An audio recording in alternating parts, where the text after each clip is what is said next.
to make money, money making money, money making money, money making money, money, money making money, manifest, making money, money making money, money making money, money making money. I ain't stressed, making money, money making money, money making money, money making money. Gratitude is my attitude. I'm making money moves.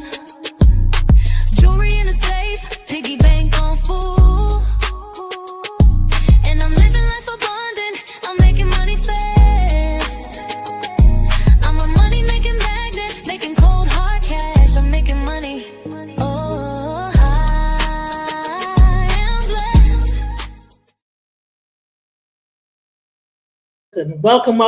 This is Alchemizing Energy, and you know what? Today, I was going to discuss some of the things going on with Africa and this, that, the other, but I decided to take a pause on that because I have some other things coming up that's going to be even more grand. When we discuss it, it's going to be something. I got like a special guest that's going to come on, and it's going to be interesting. So I'm holding that whole Trump going after Nigeria conversation to a little bit later on, because I got someone that's going to come up that's in Africa that knows what's going on, been in Nigeria, seen what's going on, and it's going to be a really great show. But for right now, what happened is that earlier today I saw Xion and Mandika on the House of Consciousness discussing Rastafarianism, and so far over the past 2 days, Rastafarianism has been a subject matter about the Hebrew Israelites for some reason. So what happened is that I saw a show with my brother Sara Suten Seti, shouts out to Seti the General, where he's actually discussing Rastafarianism and the connection to, the Hebrew. I didn't get to watch it, so this is going to be a honest review. Watching it for the first time, I haven't seen it, so we're going to discuss what he said, and then Xion, being a Rastafarian, is going to give his honest opinion about what he said. And then we're also tomorrow, he actually has a show called The Hebrew Israelites Are Mormons. So Seti is on fire. Lately he has been on fire on his channel. Yeah, I haven't seen that much on Sara for a while. But he has been on fire lately. So I got to review you, Seti. I'm sorry. If you keep coming with this fire, you came with the FBA stuff. I was talking about the FBAs, and then you started talking about the FBA stuff. I said I had to review it. So I hope that you don't get mad because I'm reviewing your content. This is fair use, fair use, fair use. Much love, Sara Suten Seti. We're not here this is about the information at this point. So without further ado, right. Xion, we're gonna play the big shout out to Sara Suten. He is a icon, in the conscious, debate community, conscious community. So I'm interested in what he has to say about Rastafari. I haven't heard it yet, y'all. So let me listen. I'm going to keep an open mind. We listen, but we don't judge, okay? We listen, but we don't. Oh, well, you might listen and judge. I don't know. You see my face? Put me on a big screen. Put me on a big screen real quick. We listen, but we don't judge. Wait, we can't see. You too black. You too dark. You gotta get some light. Right, we can't even see you. Just put some light on your face so we can see the expression. The darkness is taking over, okay? Anyway, so we're going to get into this. We're going to just start playing it, and let's hear what he's going to say. And I'm sure he's going to bring that fire and show that, I am, he is my teacher. So, of course, I'm going to always be on his side. But you know what? If I got to learn something new, I'm open to that too. So let's go. Let's hear what he has to say about. He says the thing is this. Why is there no such thing? Hold on. Wait, what is it? Why is there no such thing as Kemetic Rastafarianism? Why there is no such thing as Kemetic Rastafarianism? So here we go. Let's go. My teachable platform where I upload a lot of self-help programs. Powerful, family. Yeah, powerful. Make sure you get over there, click that link, and check it out, family. And make sure you get a video a thumbs up, like it because you love it.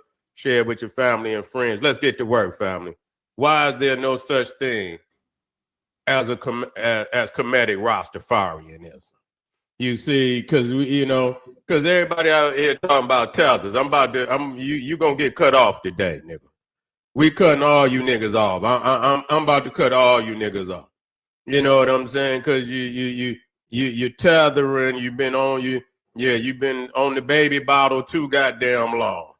Yeah, you've been on the baby bottle too goddamn long, and so we got to get you on out of here. You know, people have been tethering on the comedic studies, and it's a lot of niggas in the comedic studies. They need to be cut off too. You see what I'm saying? We got to cut all these niggas off because they killing the potency of the Nile Valley culture. They killing the potency, and so. Oh, this is where Sonetta would put on that thing that says,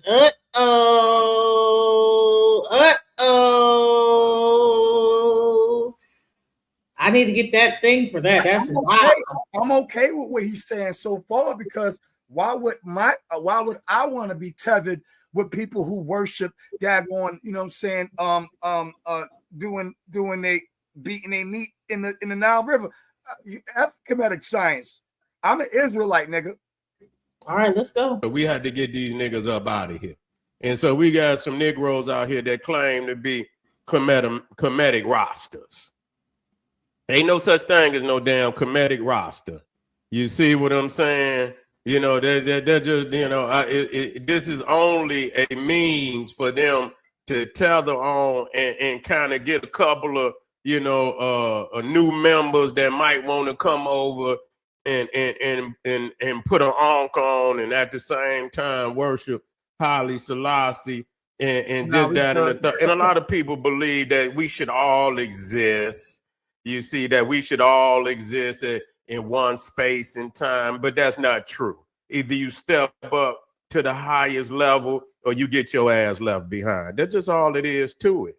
You either step up to the highest level or you get your ass left behind. And that's what is happening. It's going to have to happen, because too many people out here is teaching as if they in a place of authority, and they ain't really in a place of lack. They lacking in truth and reality. And so why is this? First and foremost, when you talk about Rastafarianism. Wait, hold on.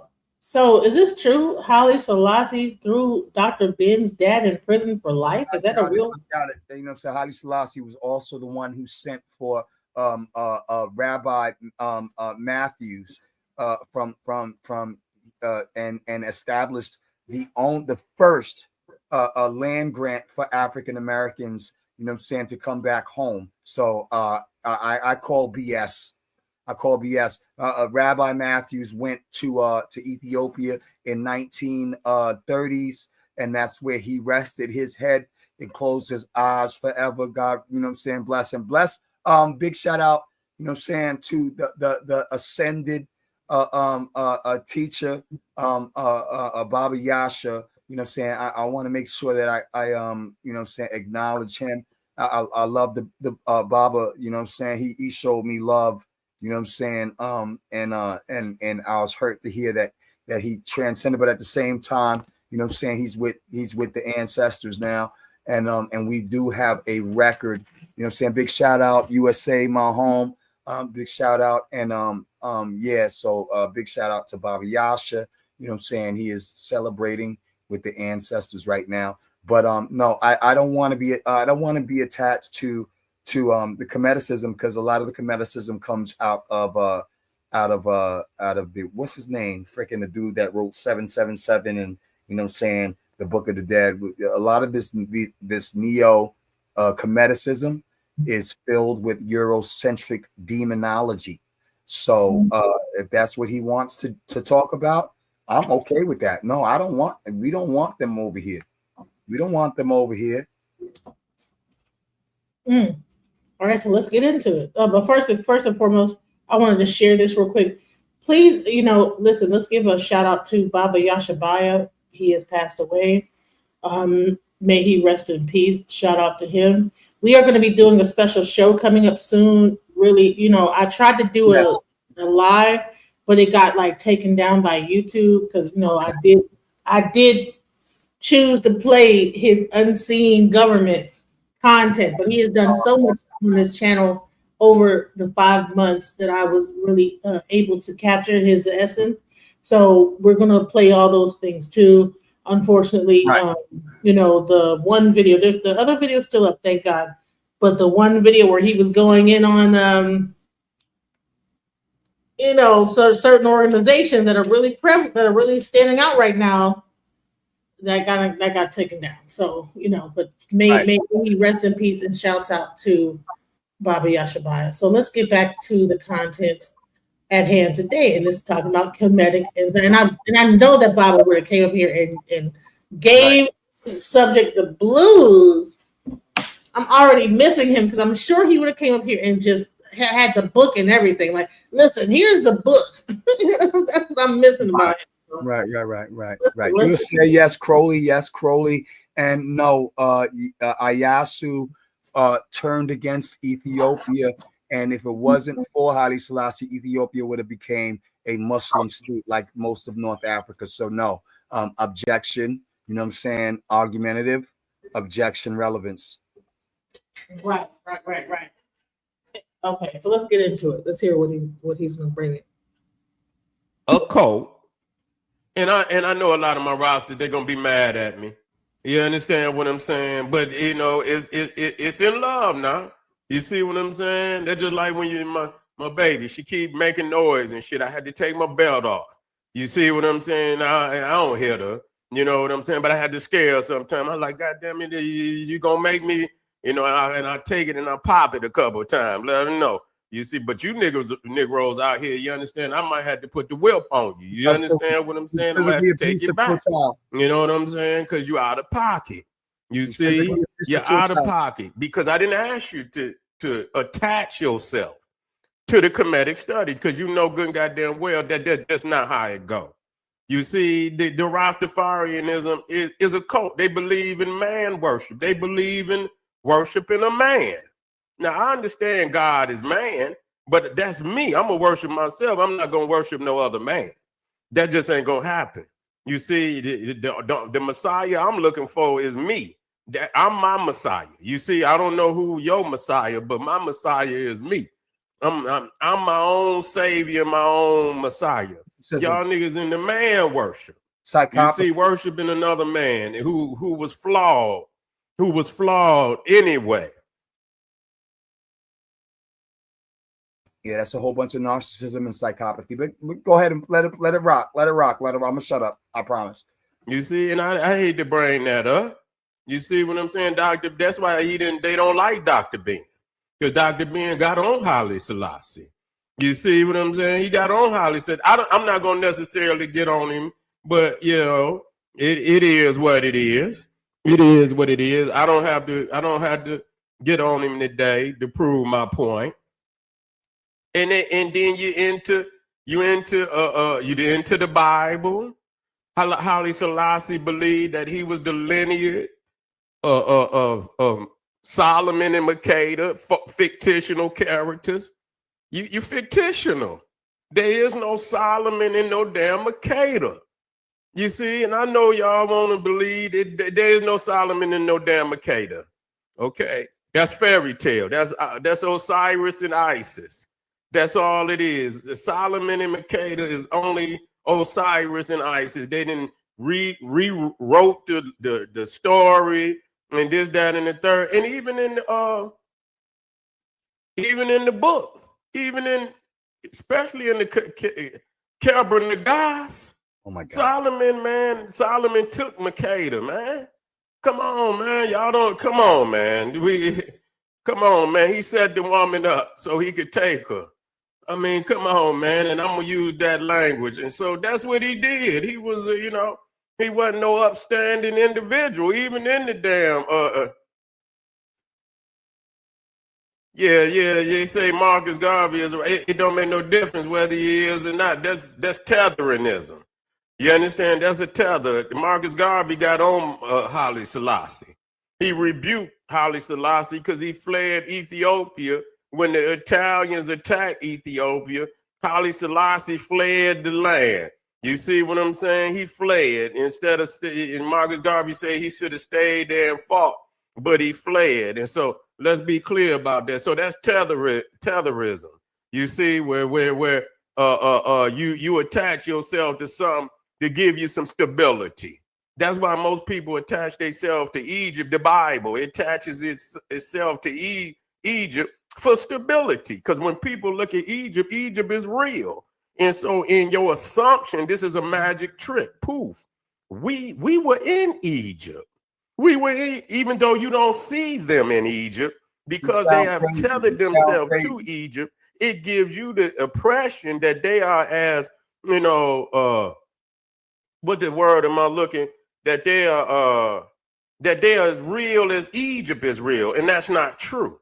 You see, that's just not true. They're telling, they're leeching on ancient Egypt to give themselves some credibility.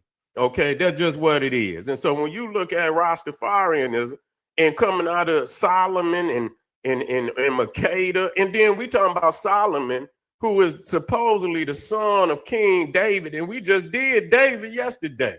David is the worst prophet in all the Bible, and Solomon ain't far behind him. You see what I'm saying? His father was a bisexual. He was that. Yes, he was. Yes, he was. He was in there with Jonathan and kissing, and all this shit, and say that, you know, I don't even want to put all the information. This dude has the nerve. Number one, he brought up Osiris and Isis, right? And he's using Greek terminology for two mythical characters that never existed. And going to talk about Solomon and Makeda not existing. We all had a so-called mythological progenitor story that is a part of African culture. However, he has no king. You know what I'm saying? Egypt, he ain't trying to go back to Egypt because Egypt is Muslim now. And you ain't trying to go back there. But you can go back to Ethiopia because there is a land grant that was established by Haile Selassie, the only land grant, you know what I'm saying, in the last daggone, I would say, 1990, 1950, that he established a land grant for African Americans to return to.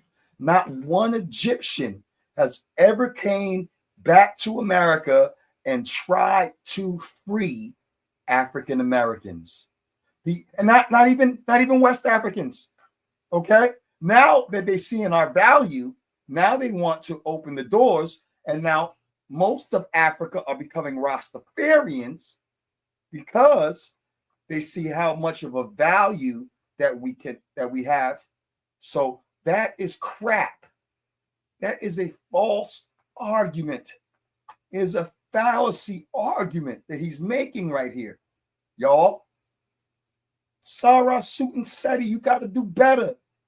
Come on, man. And you looking bugged out in the eyeballs, man. I see all kind of psychopathy in your eyeballs. Go ahead, sis. Out there, because it's so, you know, we got babies. It's still goddamn 5, 6 o'clock in the evening. It ain't late enough. Baby's still up. Nigga had to PG this shit. You know, had to PG this shit. G rated. You know. So yeah, so you can't attach no Rastafarianism to no comedy. I mean, you that's the Bible. Yeah, I understand there's certain aspects of it that are necessary for the interpretation, but I don't attach myself to the characters. You see, this is an overview understanding of certain terms and things of that nature. I understand what Ham mean, but I never said that Ham was real. I know what it means. This is esoterical understanding. You see, esoterical language. But here it is. Some of them believe in Jesus Christ. You see, they believe in Moses and they believe in all these things. So, you know, this is the degradation of ancient Egyptian history. You can't combine. You got to leave one behind. You gonna either be one or you gonna be the other, or you gonna create a lie. And you understand, you're going to continue to fabricate lies so you can be able to explain what cannot be explained. How you going to take these two different studies and, you know, these two different subjects and merge them together, knowing they got two diametrically opposite understandings? Two diametrically opposite understanding. Okay, the Bible didn't even exist at the time of ancient Egypt. How you going to come? You understand, there's no stories, and that shit came with the printing press. You see, that shit came with the printing press. That ain't no Bibles that go back to no BC period. There's no Bible. So how you gonna connect? So see, this is what's wrong with us today. This is what's wrong with us. And so today, you know, I'm gonna continue to do what I've always push out the fake. No gems in the Bible. You see, it's no longer That's that wrong. we can allow, because see, that's what the conscious community. I'm not a part of no conscious community. You know, I understand what people, you know, what they believe. I'm not a part of no conscious community, because it ain't nothing but a group of vagabonds that been tethering off of ancient Egypt and the Black Power studies for the fucking longest. All y'all niggas is tethers. You see, y'all couldn't get this movement. What y'all done is y'all eating up on the masses that have gathered under this study. They didn't gather under it. So y'all done took bits and pieces and say, oh, Pan-Africanism ain't this and that. You're tethering. And that's what Noble Drew Ali, what these niggas is doing today is no different than what Noble Drew Ali and the Nation of Islam did with Marcus Garvey, especially Noble Drew Ali. Now, I ain't gonna say Elijah Muhammad and them in that particular instance, but I know Moore Science Temple was trying to steal members from the UNIA when Marcus Garvey went into jail. So y'all niggas is tethers. You see, tether sounds like moist. Yeah. Stop saying tether.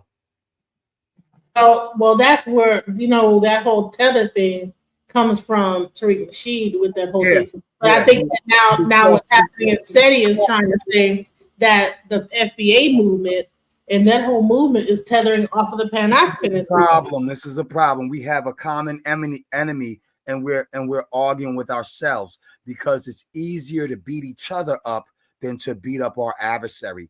The tether movement is a part of the pause generation. Okay, tether. Say it again. Say it again. Tether. You sound gay. Don't use that term. Do not start dividing, allowing us to be divided and conquered, brother. Now, let me just say this real quick. The king of the Nile Valley goes back further than Egypt into the southern borders of the Nile. All of the kings of the Nile Valley are the kings of even Egypt. But yes, I'm a biblical, yes, the Bible is ours, not theirs. So when he starts doing this stupid stuff, what he's doing, you know what I'm saying? Like, what was that dude? What was the other Egyptian brother who's always on Sarnetta with the little ponytail, and he was singing songs with and he had the little freaking daggone braid on the side, and he looks really, you know what I'm saying, effeminate. Oh, what was it? Shaka Amos? Shaka Amos. Negro. I don't want to be tethered to some religion that talks about their deities being, you know what I'm saying, touched. Seth and Horus. This is what destroyed the Egyptian movement in our conscious community. This is why, you know what I'm saying, cats like Enki are trying to come back, because the Israelite movement has destroyed the Egyptian, you know what I'm saying, the Kemetic science movement that came out of Aleister Crowley. Yes, USA. Aleister Crowley, who was a prolific, I ain't gonna say it because I don't want to get this flagged. Yeah, y'all know what I'm saying. He was touching things. Okay. So Sara Suten Seti looking real crazy right now. The only African leader who's extended the gesture of good faith to African Americans and opened the land grant for Black folks to return to was Haile Selassie, the most decorated man in the world. The only person who would have been probably decorated more than him was Jesus Christ if he existed. And I'm not going to make an argument about whether he existed or not. However, you're being stupid. He was told to leave. Yo, there's video footage of Haile Selassie shooting down bomber planes before he left. And he was forced to leave by his own advisors. This dude is somebody who was slapping heads off with swords because he grew up in a warlord territory in Ethiopia. In order for you to have even gained that kind of power and authority, you had to be a warlord. So he was out there slapping and throwing spears when this dude was over here flapping gums. No, he wasn't even alive. Since 1892, he grew up in a territory that was, stop it. You couldn't see him. And at 5'4", you would have lost your limbs talking that way to him. By him. So what you're not going to do is paint this fallacy argument. And I got all of the smoke. You want to debate me on it, Sara Suten Seti? I'm nobody compared to you in the community. I am nobody compared to you. You're well known. But you're wrong, and you're mad that the Kemetic community has fallen to the Israelite community because of the erotic mythos that has turned the Kemetic community into silence by the Israelite community. Stop it, bro. You cannot do this. Do not do this. Go ahead. I'm gonna play. I'm gonna shut up. Go ahead. I'm done right now. When we get finished with his spiel, I'm going to totally dismantle him and his argument. And if he wants to debate me, I have at least 5 daggone presentations, PowerPoints ready for him. I've done this too much, and I don't care to be tethered with no homoerotic doctrine where people were literally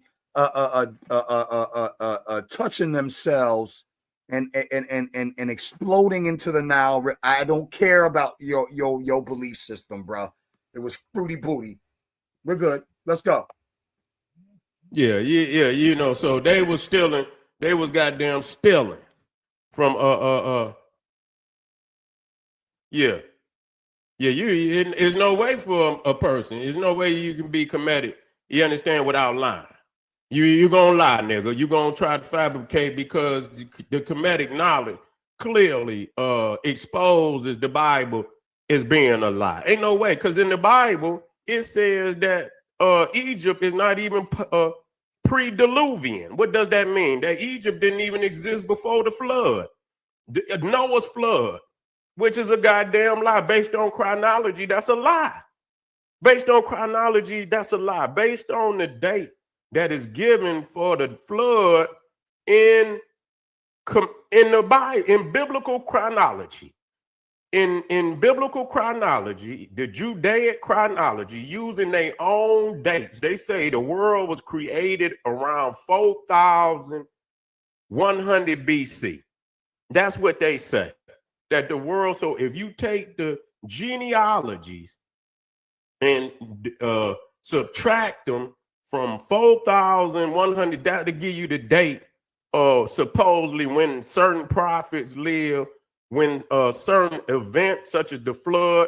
And if you trace back the lineage or you trace back the date of when the world was supposedly created, based on the Bible, not based on me, based on Judaic Christian chronology, the flood was around 2,333 BC. Now, based on different chronology, you will get a little more, a little less, but right around 2,330. Okay, then Egypt is clearly in the 6th dynasty.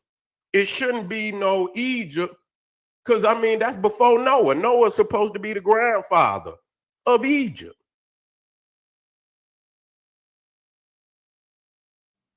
So, someone says Dr. York irritated Jeannie, Dr. Umar, bro, polite, young, fair. What are we talking about? What are we saying here? What is this? No. Don't even. So Dr. York, you know what I'm saying? Dr. York, you know what I'm saying? The baby toucher, you know what I'm saying? Claimed that his father was killed. And Dr. York don't have no genetics that go back to Sudan. None. And neither does Sara Suten Seti have any genetics that go back to Egypt. He is not Egyptian. 90% of these Negroes have most of their DNA is West African. He needs to stop. He's getting. I never really cared for his teaching because he always sounds slow to me. But you know what I'm saying? I respect the brother for his work. But what you're not going to do is disrespect the only African leader who opened up their borders to African Americans. Haile Selassie even went to Martin Luther King's grave burial. And Malcolm X is quoted as saying that Haile Selassie was the greatest king and the greatest leader of their time.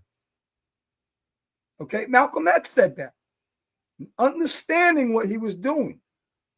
And to say that Haile Selassie was nothing and this, that, and the other, and he was, you know what I'm saying, is the propaganda that was posed on him because he was a African American, he was an African leader who cared about people abroad, and he went against the consensus of most European scholars who said that South Saharan Africans were stupid and dumb. Haile Selassie did not fall to that, and that's one of the reasons why, you know what I'm saying, Italy and them tried to invade, and they still lost.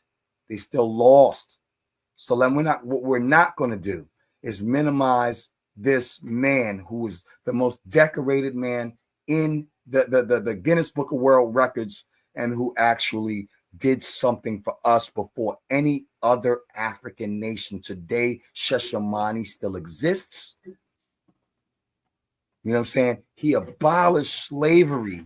That's why Marcus Garvey fell off with Haile Selassie, right? So Marcus Garvey was mad that Haile Selassie didn't immediately remove slavery. But Haile Selassie had looked at what happened in the Americas when they immediately removed slavery, which actually caused Black folk to go back to their slave masters as sharecroppers because they didn't have any economic power to thrive without their slave masters. So to immediately remove it would not have allowed them. And then on top of that, removed the financial support from the group, the tribes that were trying to continue to force slavery on folks. And that's why so many Ethiopian tribes hated him, because he took their power away and began to pay these poor folks out of his pocket. Stop it, y'all. Even the palace before Haile Selassie was even removed, him and his wife gave the palace to the students before the palace became an educational center for the children. Right. And so listen, I want to welcome our guest onto the channel. Welcome, Dr. Baba Obanjoko. Yep. Bless up, welcome, Baba Obanjoko. So what we're talking about here is we're talking about the latest live that Seti did, where it's discussing why Rastafarians that Kemet. They should not be claiming. No, I agree with them on that. Yeah, I agree with them on that. So he's saying other things on top of that, but the whole thing is about Rastafarianism, the Hebrew Israelites, and Kemet. So let's hear some of the things that he had to say. I'm gonna back it up a little bit. Just you gonna let the brother chime in real quick before we start? Well, he hasn't heard anything so far. Okay. He's just coming in, so we have to back it up a little bit so he can hear what's being. In the Bible, in biblical chronology, stealing from there's no way for a person. There's no way you can be comedic. You understand, without lying. You gonna lie, nigga. You gonna try to fabricate because the comedic knowledge clearly exposes the Bible as being a lie. Ain't no way, because in the Bible it says that Egypt is not even pre-Diluvian. What does that mean? That Egypt didn't even exist before the flood, Noah's flood, which is a goddamn lie. Based on chronology, that's a lie. Based on chronology, that's a lie. Based on the date that is given for the flood in the Bible, in biblical chronology. In biblical chronology, the Judaic chronology, using their own dates, they say the world was created around 4,100 BC.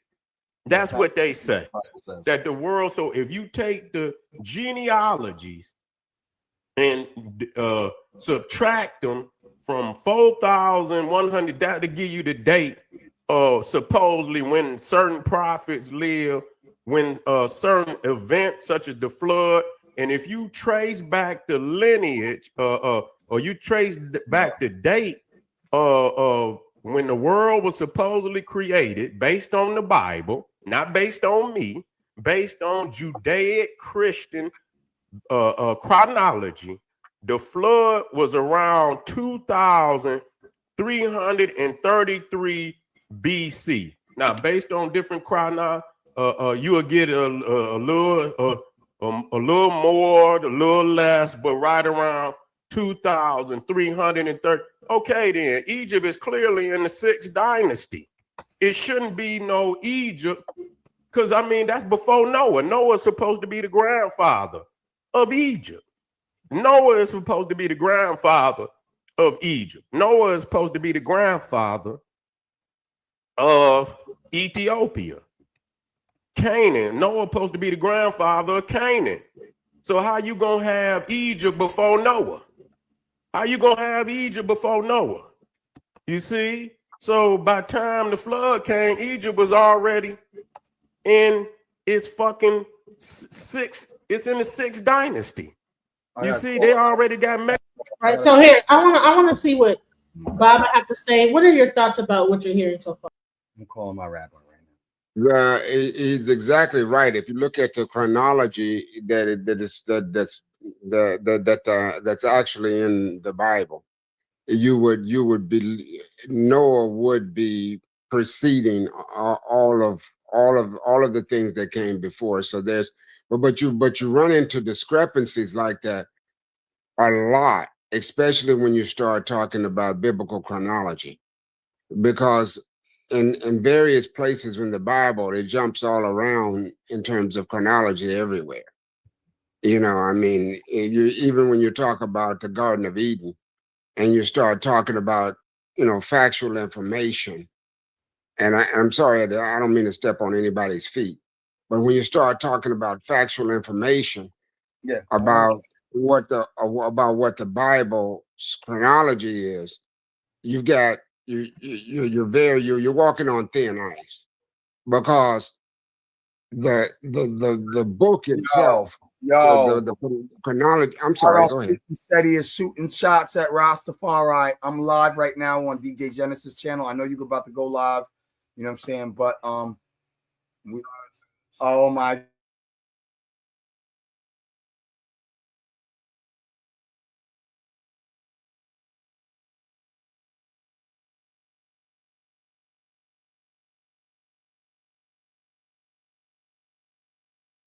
I thought somebody was getting ready to speak. Somebody was talking.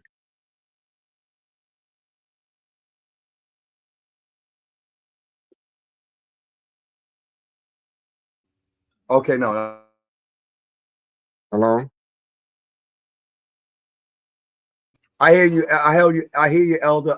Keep going, brother. I'm not necessarily against what you're saying with the chronology. The Ethiopian Bible does not have the same chronology as what because the whole 7-day thing is not biblical, is not Ethiopian Bible. You know what I'm saying? It's actually a Exactly. large state of time. Exactly. So, Well, so I'm sorry about that. I have nothing. Yeah, I have no arguments with what you're saying, Elder. I have no arguments. I was down. I was trying to explain to Baba that you were on the phone talking to somebody. So continue what you were saying, Baba. I had removed myself so I could like just not have too much like clutter on the stage. But continue what you were saying. Well, if you look at, and I understand that, where our point of reference right now is Noah. I understand that. But if you look at various chronologies that go throughout Judeo-Christianity, and that's when you talk about Judeo-Christianity, you're talking about something that is different than the Ethiopian Bible, period. Okay. If you want more factual information, you would be looking more at the Ethiopian Bible than you would be looking at Judeo-Christianity. And I don't want to step on anybody's toes here, but that whole thing of Judeo-Christianity is a farce, or pretty much. I mean, they've got a lot of information in there, some of it factual, some of it not.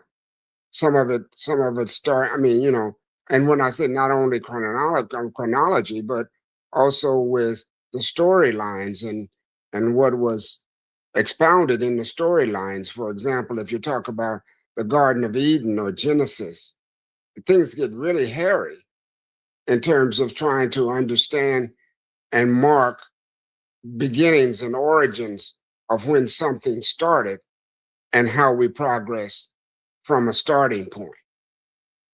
So, so how when do you? I'm very suspect of of of facts, especially when we talk about time periods, especially BC, that are written and produced by European authorities. It's very questionable at this time right now. Some of the greats, Dr. Ben and Sheikh Anta Diop, have talked about this whole concept of chronology and how we have been given a chronology that is not necessarily in order with the way that things developed.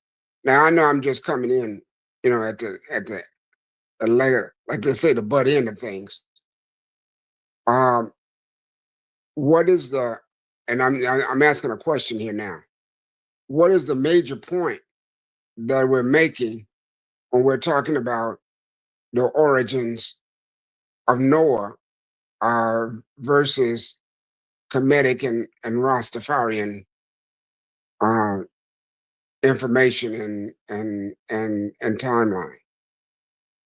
Right. So I'm gonna play a little bit more of what Sara Suten Seti is saying. So so you can get an idea of what he's pretty much laying down, so that we can get an understanding. Here we go. The pyramids is already built. The Great Pyramids is already built. Okay, before the flood. So that right there destroys that. You can't explain Egypt by way of the Bible. Egypt is far more ancient than the Bible. Okay, and so 230 and 233. And the crazy shit about it, you imagine that even if the flood happened around whatever time, if it's 233, a little later, it supposedly wiped everything off the planet. You see what I'm saying? So even if it was Egypt before the flood, if a flood came and washed everything away, Egypt would have had abruptly stopped. But Egypt continued on for 3,000 years. It got temples and shit that you can't refute that. Egypt got thousands and thousands of temples. Okay? Thousands and thousands of temples. And so if only 8 people got off the goddamn boat, if only 8 people, where did all the people come from to build the goddamn pyramid? Where did all the people? Because it would have took, how long do you think it would have taken to repopulate the world? You see, it probably was, according to the Bible, it probably was already small. And then you got 8 people. How long would it taken to repopulate the world so that you could build megalithic structures like them goddamn pyramids that you, man, come on, let's make this shit make sense. That's not enough time. Ain't even close to being enough time. So there's no way you can explain Egypt by way of the Bible. Now there's esoteric understanding where they let you know that this is a black man's land. I understand they told on themselves that. You see that aspect of it, the geography, when they tell you that Egypt and Ethiopia was brothers, that's very critical because a lot of people don't say that Egypt and Ethiopia is brothers. They try to make it seem like the Egyptians and the Nubians is 2 separate peoples. But in the Bible and the Greeks, both the Bible and the Greeks give it up. They say that they brothers. They are the same bloodline. Okay? They are the same bloodline. All right. So then I'm gonna just stop it there and see what would you say about that? Let's go. So absolutely. And I want to applaud the brother that was speaking. It's absolute, and he's moving along the same line of thought that I was talking about. You're kind of comparing apples to oranges when you start to look at Judeo-Christianity, and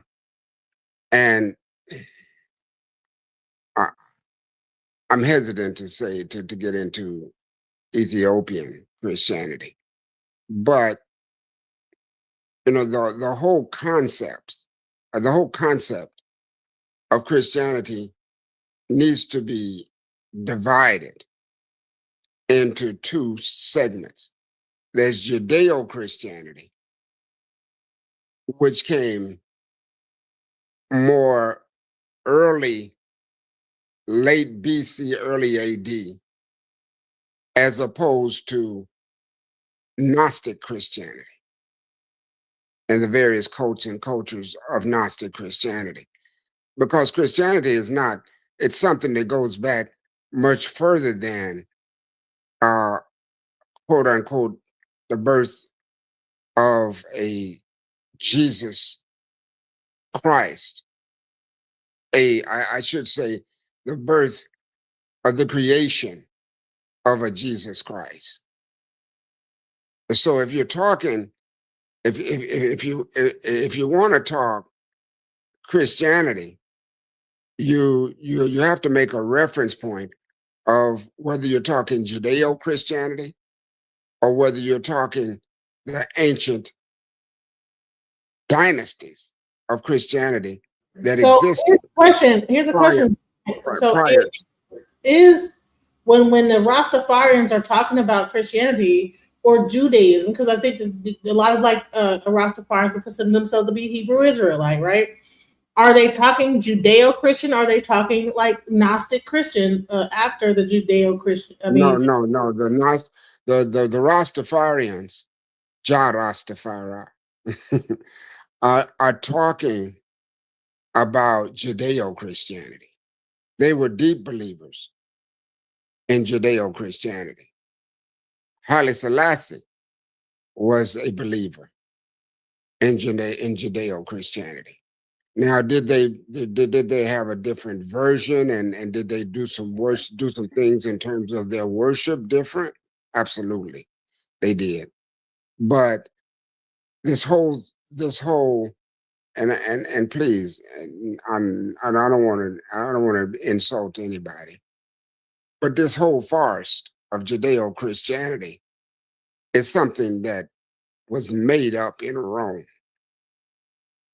It wasn't, it was for a particular time, it was for a particular purpose, and it had a particular objective.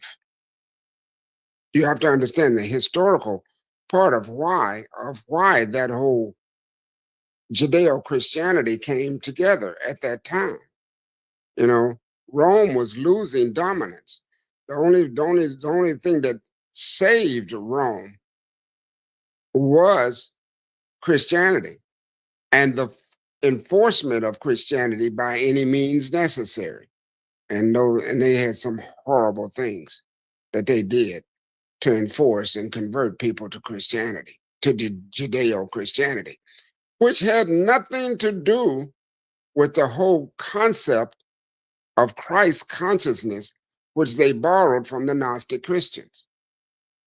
The whole concept that they deified, that Judeo-Christianity deified into one individual, was a utopian individual, or was a utopian idealism for everybody in terms of the consciousness of universal cosmology and connecting to the universe. This is why Judeo-Christianity makes no sense when it's talking about an individual being the son of the unknown. You're talking about, I'm not talking about a man-made God. Yo. I'm not talking about a man-made God now.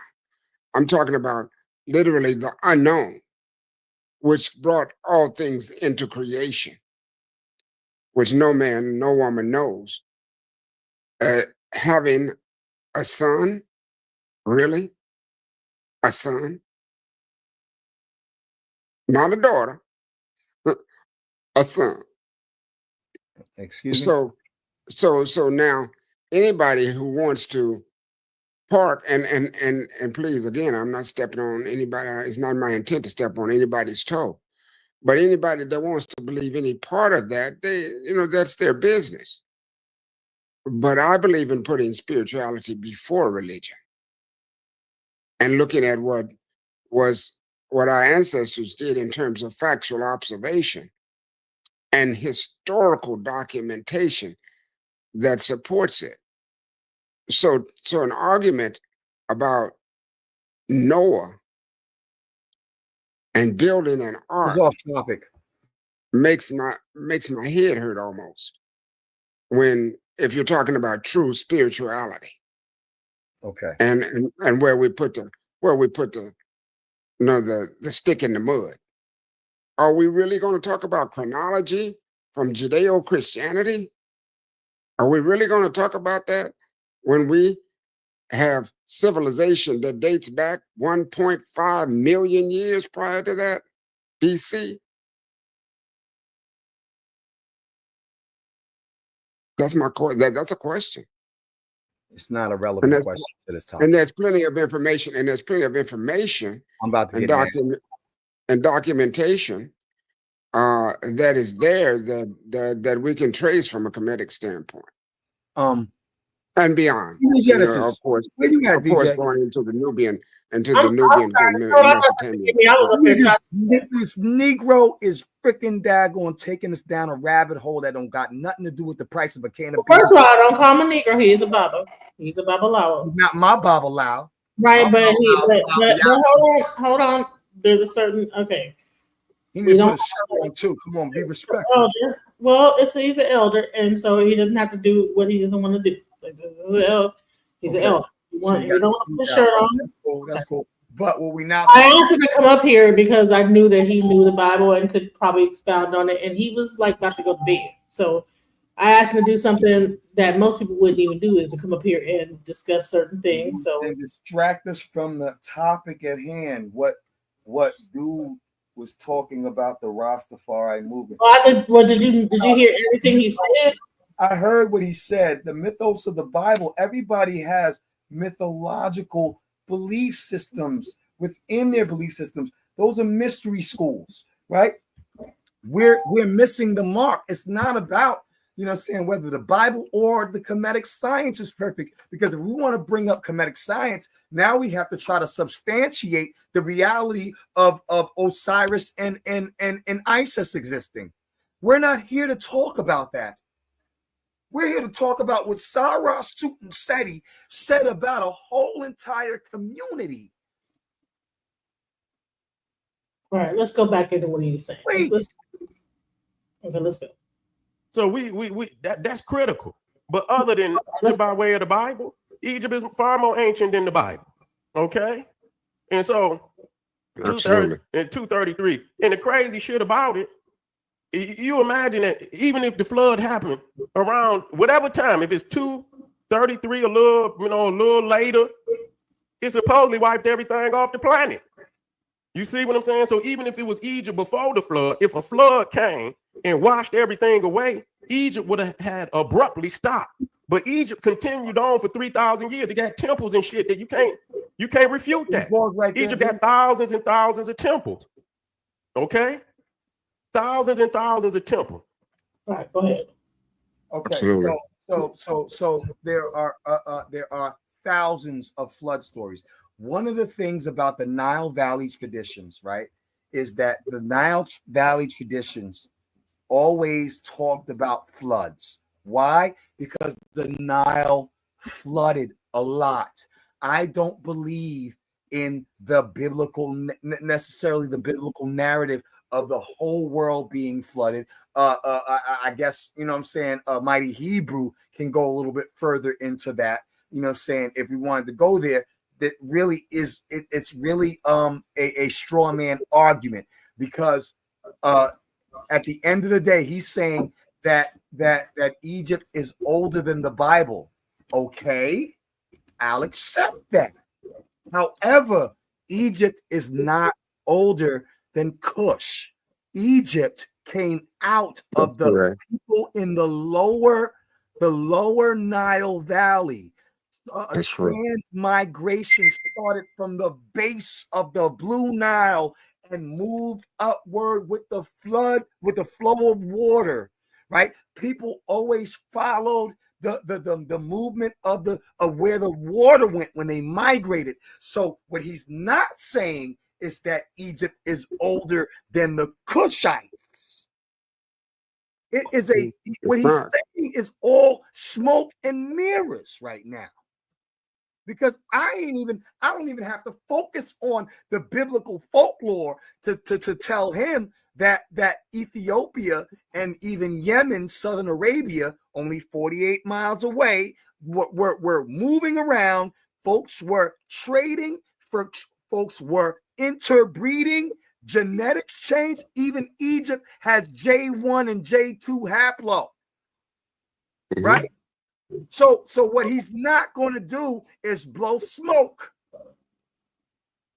You're going to keep it 100, bro, and stop trying to make this about a battle against. Let's just get down to the science and to the evolution and to the transmigration. All right, what Reverend Green? I think because I can go into how Kemetic science today is. Hey, listen, my father was a Baba, you know what I'm saying, too. I would, you know what I'm saying, if I'm going to get all religious about things, I'd rather lean on what I think is it has the most integrity. So I'm not even going to deal with it from a biblical standpoint or a Kemetic science standpoint, because most of Kemetic science that we know today is from Aleister Crowley, a Satanist. Wait, so you think that most Kemetic? Okay, all right, Reverend Green. Okay. Yes, Go ahead. DJ Genesis. Hello, everybody.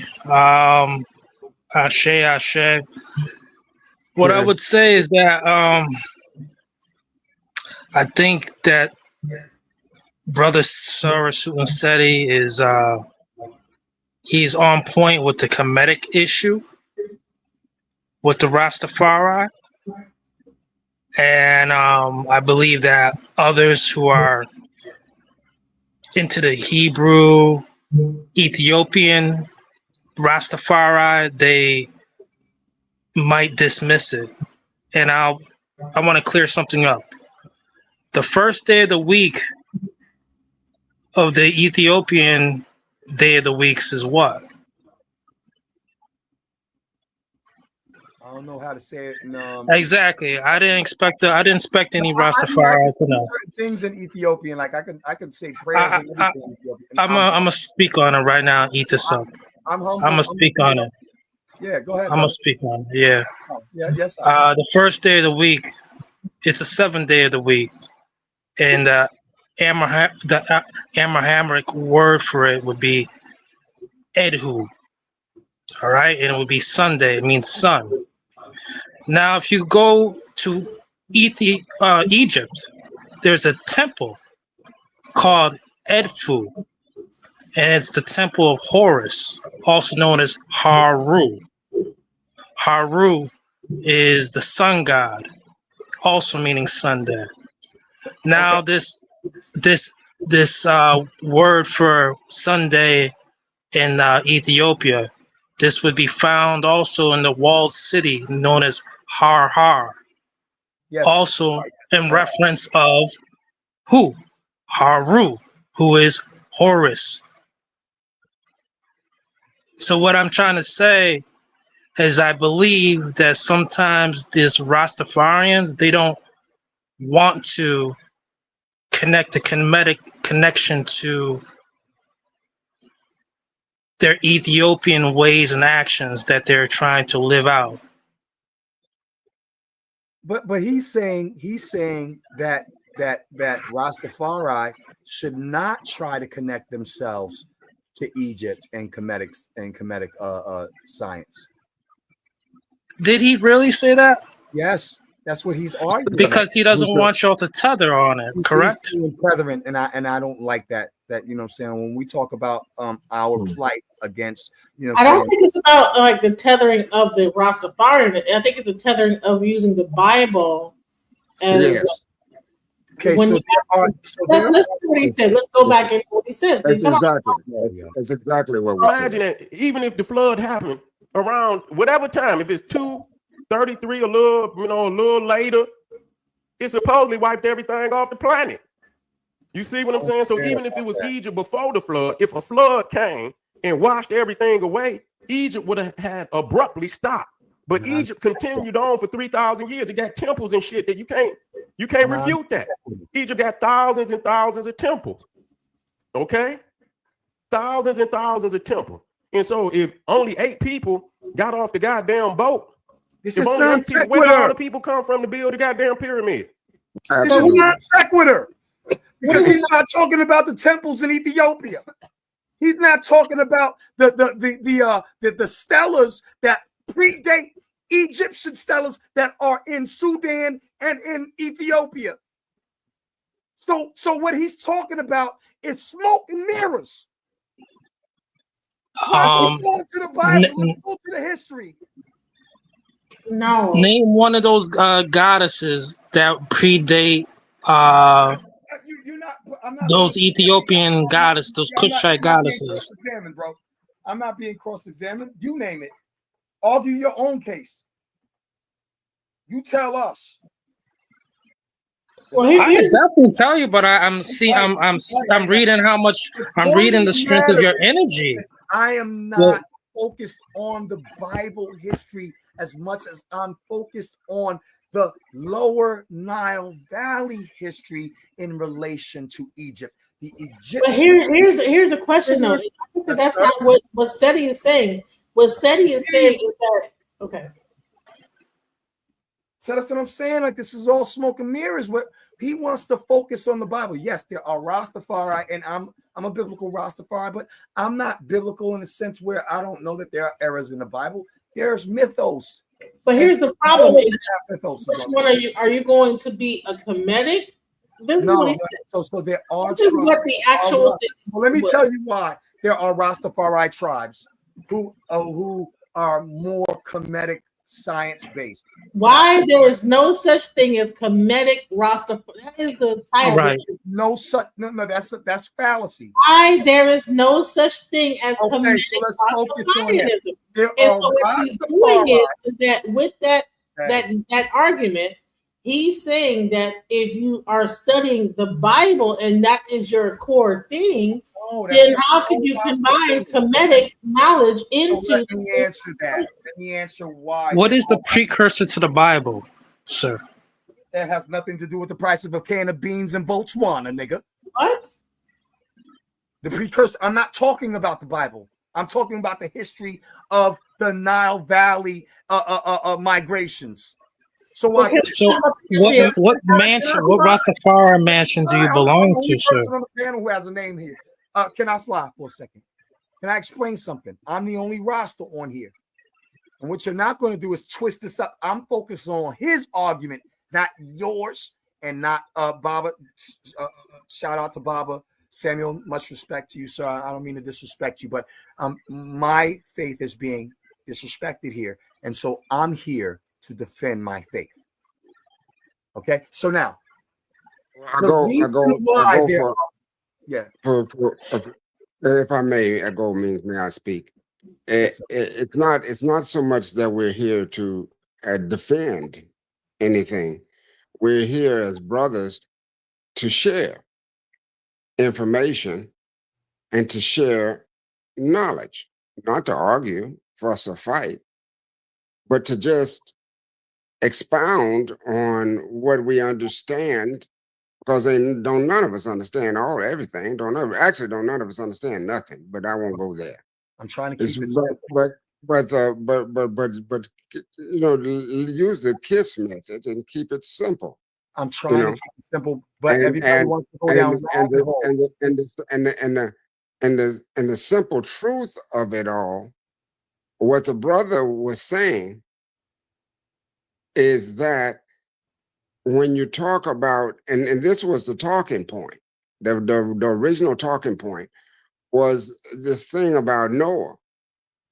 And the only thing that the brother was saying, actually, the whole conversation was that if there had been such an occurrence, there would have been no Egypt there at all today. This is not about Noah. It's about Haile Selassie in Ethiopia. He's putting Noah in the Bible in there. Hold on. He's putting Noah in the Bible in there to take you down a rabbit hole. I'm saying this. His argument in his title is about Rastafarianism and Kemetic science. In Kemetic science, in Kemeticism, there is something called the God King. The God King culture is what he's trying to misdirect you from. So there are Rastafari, I'm not one of them, who connect the God King of the Nile valleys to the ancient God Kings of Egypt, because even the God Kings of Egypt married into lower Cushitic bloodlines. They went by the maternal bloodline. The maternal bloodline came from the south. The queen of the south was how they created a son or a daughter to become a ruler in even Egypt. But that started all the way at the base of the Blue Nile, where present day Egypt, let's just remove the Bible, Noah, floods, all of that is non sequitur. And if we're paying attention to what he's trying to say, then we would know that he is blowing smoke and mirrors right now. It is that Noah is not the important reason why there are Rastafari who connect themselves to Egypt, because the Rastafari who connect themselves to Egypt don't believe in the Bible. Okay. They don't believe in the Bible at all. Okay. I know Kemetic Rastas. They don't care for the Bible at all. So Noah's story and all of that is non sequitur to Kemetic Rastas. So it is a fallacy argument, a straw man argument, and a smoke and mirror. It's bull crap. I do. And should any of us care? And should any of us care about the mythology of the Judeo-Christianity that somehow can continue to creep into the conversation? We don't want to center on just myth and lies, do we? That's why I don't want to talk about that, because honestly, this is about Kemetic Rastas, and Kemetic Rastas don't even believe in the Bible. So that's a nonsense. And that's your foundation of belief is Kemetic Rastas. My foundational, I'm a secular Rasta. right? So I look at the history. I know what myth is. One love, Rastas. I understand the myths of the Bible, and I understand the myths within our historical, cultural, mystery schools, right? I know what myth is, and I know how it functions. I'm just going to focus on the history. Why are there Rastafari who connect themselves with Kemet and not Israel? And even though that the Ethiopia is primarily, Judeo-Christian with a sprinkle of Islam, that is not the history why why Rastafari Kemetics connect themselves. They connect themselves because the last God King of the Nile Valley, they don't care about the Bible. They don't care about the flood. They really don't. I could call somebody up and bring them up here and let them tell you as a call them up while we play the rest of this, because I want to hear, because I never we're over here talking about his was based on the Hebrew Israelite understanding of things. So I don't know. To focus on the topic that he placed and not on the smoke and mirrors. The Bible is non sequitur in Rastafari Kemeticism. And what are all the people? Because it would have took, how long do you think it would have taken to repopulate the world? You see, it probably was, according to the Bible, it probably was already small. And then you got 8 people. How long would it taken to repopulate the world so that you could build megalithic structures like them goddamn pyramids that you, man, come on, let's make this shit make sense. That's not enough time. Ain't even close to being enough time. So there's no way you can explain Egypt by way of the Bible. Now there's esoteric understanding where they letting you know that this is a black man's land. I understand they told on themselves there. You see that aspect of it, the geography, when they tell you that Egypt and Ethiopia was brothers, that's very critical, because a lot of people don't say that Egypt and Ethiopia is brothers. They try to make it seem like the Egyptians and the Nubians is 2 separate peoples. But in the Bible and the Greeks, both the Bible and the Greeks give it up. They say that they brothers. They are the same bloodline. Okay? They are the same bloodline. So that's critical. But other than that, the Bible speaks vile of African people in there. Now, the question I have a problem with, this, because that's why I have to explain this. In the Bible, and we talk about Rastafarianism, we talking about Solomon, we talking about Makeda, Solomon, we talking about Rastafarianism. In the Bible, Ethiopia Kush is brother of Egypt, brother of Canaan, but ended up with the Shemitic religion. Canaan was their brother. They went in there and committed genocide on the Ethiopian Cushite brother, Canaan. But they ended up with the religion of the invaders. You see, how did they end up with the Hebrew religion against their own brother? Look it up. The Ethiopian Cush was brother of Canaan, brother of Egypt. But they ended up with the religion of the adversaries. How did they do that? You see? That's why I tell you, look at that book. But see, that's why you have to understand that the Ethiopia of today, the one of today, was Abyssinia. It's not the ancient Ethiopia. The ancient Ethiopia is Nubia in the Sudan. Bullshit. That's the ancient. That's the ancient. Right there. Yeah, no. See, Ethiopia came from the term Aethiops.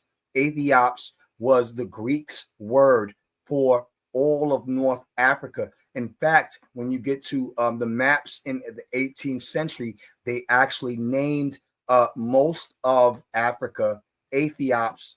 You know what I'm saying? And that's in the 17th and the 18th century, right? So the point is, Kemetic Rastas do not subscribe to the Bible at all. So you see why this is the non sequitur argument? They don't even believe in the Bible. They believe Haile Selassie is a bloodline of king to all of the Nile Valley kings that ruled in Egypt. They don't care about Semitic stuff. They don't care about the Bible. They don't care about Noah. They don't care about none of these timelines.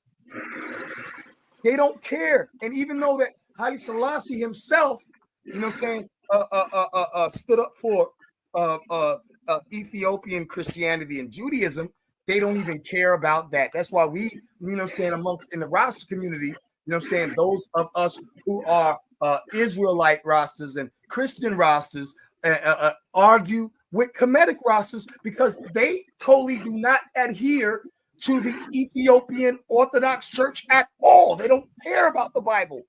So he is making a non sequitur argument. You're not going to sit there and tell a Kemetic science, a Kemetic Rasta about Noah and the flood because they're going to agree with you because they don't care about the Bible. The Bible to them is butt paper, toilet paper. Sure. Okay, so that's why I'm saying he's making a misrepresentation. Maybe he just hasn't had a conversation with Kemetic Rastas. Kemetic Rastas only honor Haile Selassie, Menelik II, Queen Zarditu, and the bloodlines because they believe that they are of the original bloodlines of Nile Valley kings and queens. That is it. No Bible included. I'm muting up now. Jeez. How long have you felt that way about? I mean, I know there's a history where Zionists or Zion Rastafaris, because they praise Zion. Yes. Correct. And so I would think that holding on to that sentiment, they feel oppositional towards Egypt and Kemet to go along with the storyline of Egypt kept Israel into bondage. No, not the Kemetic Rastas. They don't subscribe to that. So no, I'm saying, but you are a Zionist Rasta, correct? So Black Zionism actually started before Israel Zionism. In fact, the early Black Hebrews of Harlem are the ones that created the flag that we see today in Israel. The Israelites, the Jews, the Israelis stole that flag from the Black Jews of Harlem and Chicago. But that's not really the topic. The Rastafari Kemetics do not subscribe. Zionism in their mind is a return to Africa. It doesn't matter.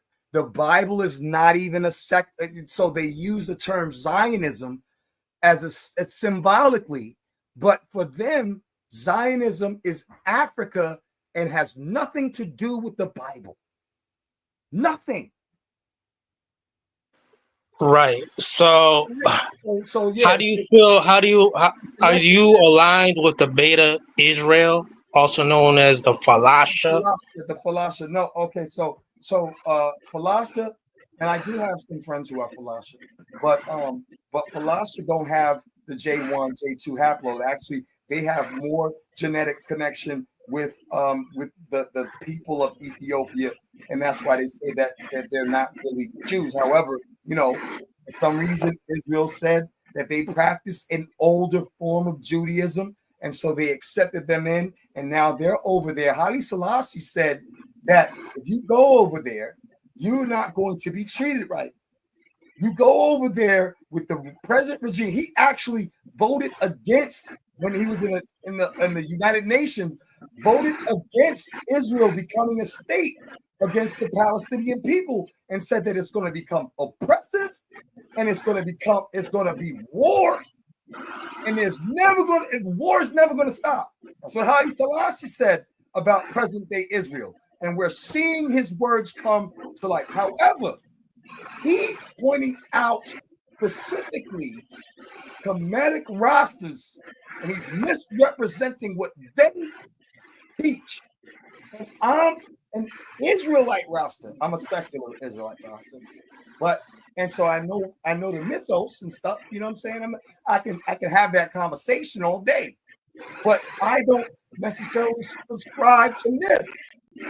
I subscribe to history, understanding that Rastas who are Kemetic focused, they do not accept the Bible, Christianity, or none of those traditions. They only accept African, Egyptian, and Northeast African early traditions, and they're more focused on the fact that we only had our last God King. So the God Kings of the Nile Valley are the earliest form of God Kings. So even Queen Elizabeth and all of these other queens and kings, they don't say like they really don't even have power anymore. They came out of stealing our tradition of a divine kingship. That is one of the earliest forms of our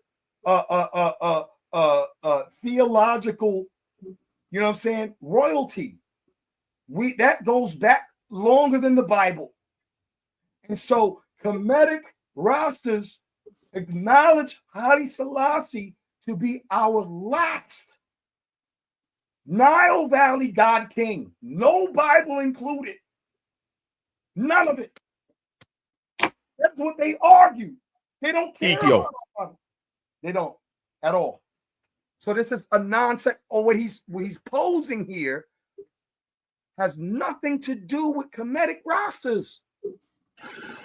When you say secular Rasta, is it like One Love Rasta? No, not at all. I'm not a hippie.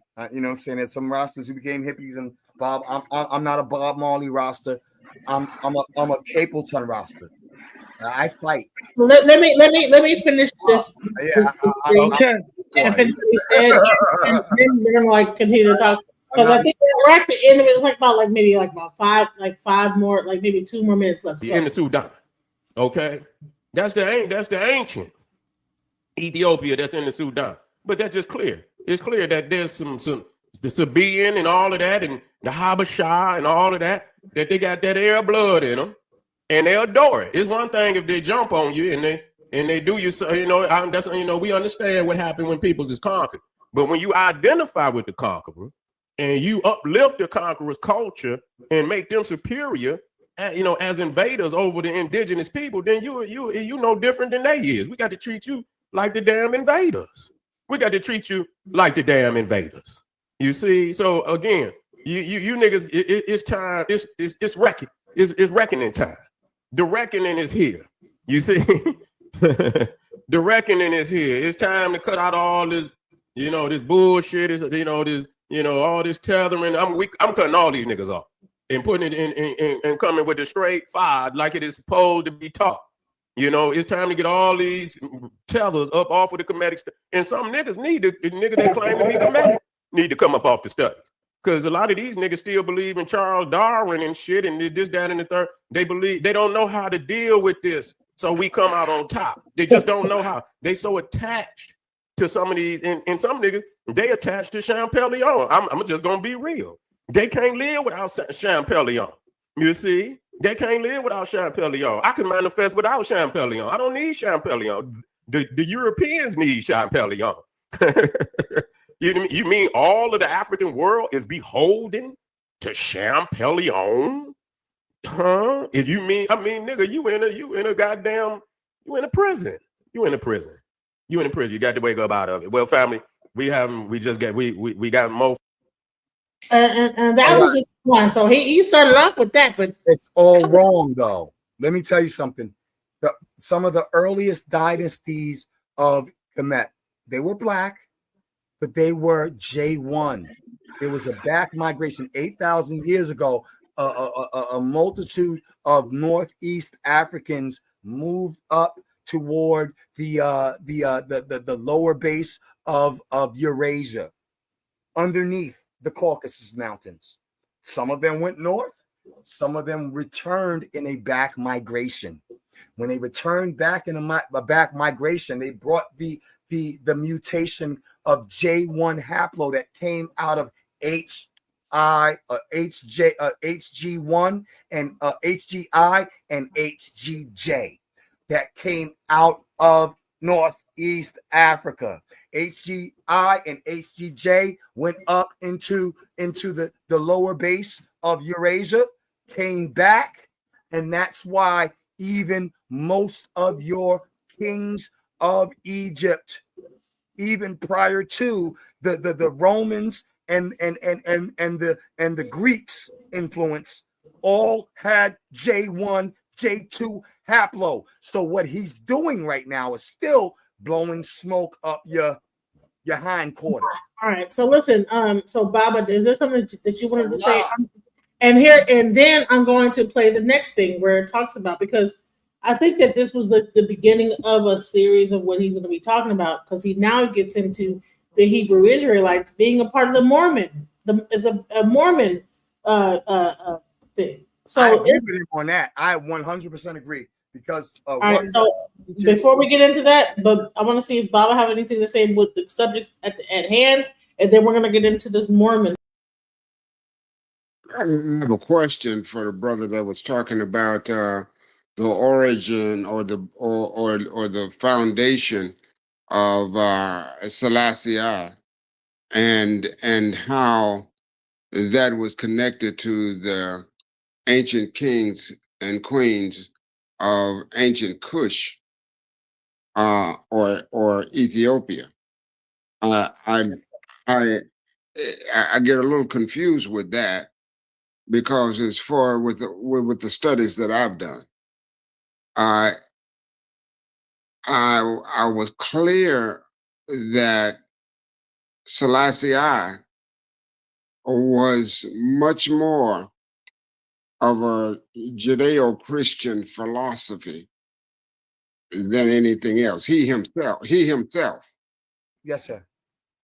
Is that not true? Yeah, that's absolutely true. That's absolutely true. But His Imperial Majesty also said, you know what I'm saying, that he was not as a king, he was not just a king to the Christians, he was a king to all of those who were in his realm. And so he honored and respected all of the religious practices. He was one of the most humblest kings. He could have been, you know what I'm saying, totally, you know what I'm saying, focused on Christianity. They made him, he was coronated as under the Ethiopian Tewahedo Church. You know what I'm saying? However, one of the reasons why so many different tribes of Ethiopia have problems with him is because he extended his hand to every faith, traditional African faiths. You know what I'm saying? To the Muslim that was there, he didn't care about, he said, and this is his quote, he said that none of us should ever question the religion and the beliefs of man, because none of us know, you know what I'm saying, none of us know the basically the mysteries of God. I'm kind of paraphrasing. So he himself was ordained as king and anointed according. So the anointing that he received, even though he was being anointed under the Ethiopian Orthodox Church, they poured 7 bowls of oil on his head according to the East African tradition. He was anointed according to a tradition that predates biblical anointing. Biblical anointing came from our stuff. Half of these little traditions and ritual practices that were in the Bible predate the Bible and any of the figures therein. You agree with that, brother? Absolutely. Elder? Yeah. Absolutely. So even their Christianity had its roots, right?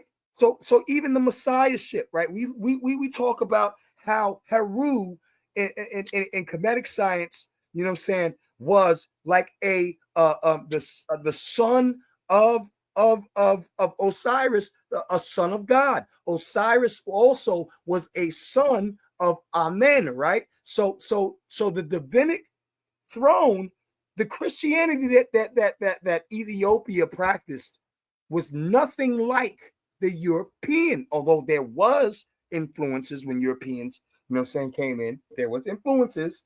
He knew that, and he spoke on that. So here's a question.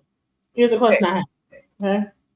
So do the Kemetic Rastafarians also revere the same way that you're laying this down with Haile Selassie, the same thing? Do they look at him the same way when it comes down to things? Or is there a difference between Judeo Rastafarianism and how they look at Haile Selassie? And no. They got beef with us. So the Kemetic does not look at Haile Selassie as like this. No, they don't practice it that way. And and I have a ton of them on my Facebook page. You know what I'm saying, that deal with the Kemetic science. No, they don't. Right. So Seti might have been like probably miscalculating when he came back. That's what I'm saying. Like if he was going to focus on Israelite Christian rosters, he should have focused on Israelite and Christian rosters. But when he talks about Kemetic rosters, he does not know how the Kemetic rosters move. And they do not believe in the Bible. Actually, they're antithetical to the Bible.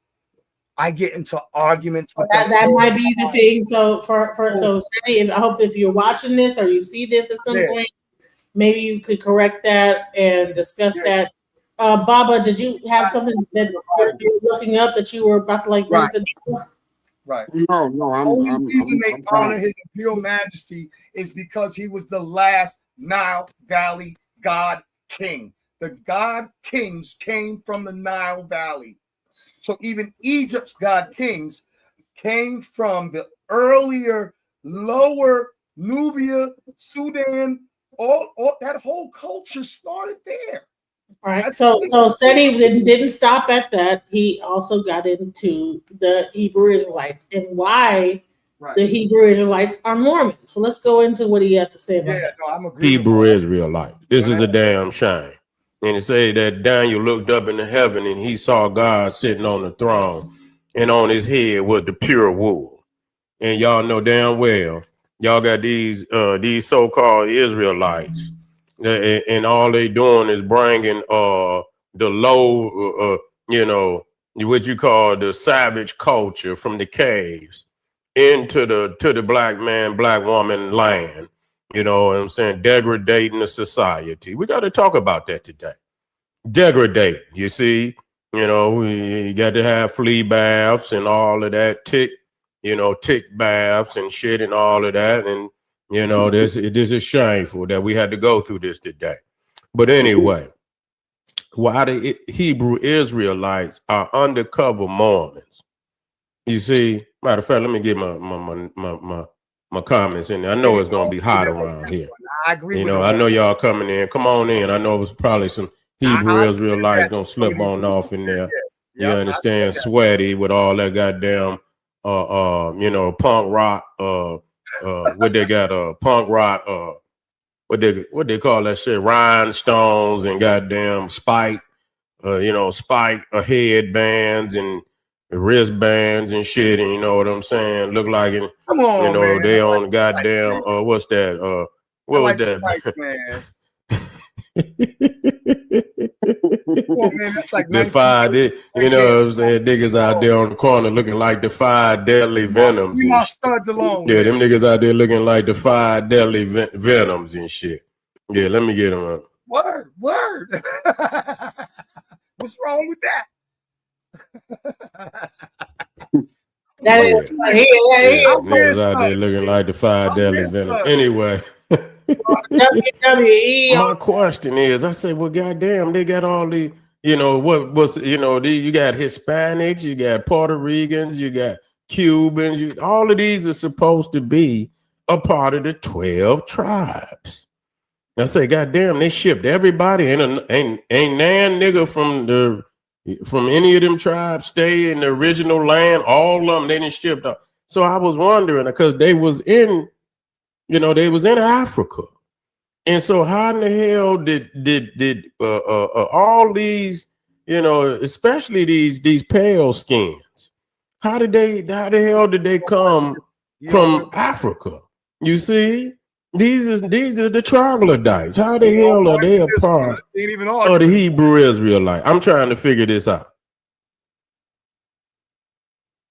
I cannot even argue with him on this one, except for the studs. I like. Yeah, that's what it's about. This is why we member for 21 months. Oh wow. We got to give a shout out.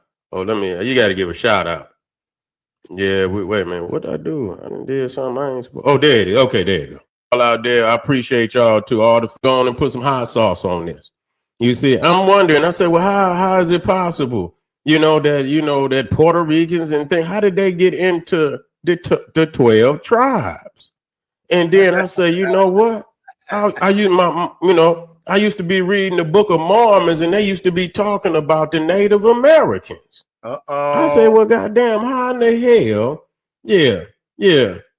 How in the hell? Okay, we're gonna try to stay on this topic right here for maybe, matter of fact, later on this evening I'll do a question. Whether we can I'll just take all questions. It'll be on my live later on this evening. I said, well, how in the hell could they be a part of the 12 tribes? What is their logic?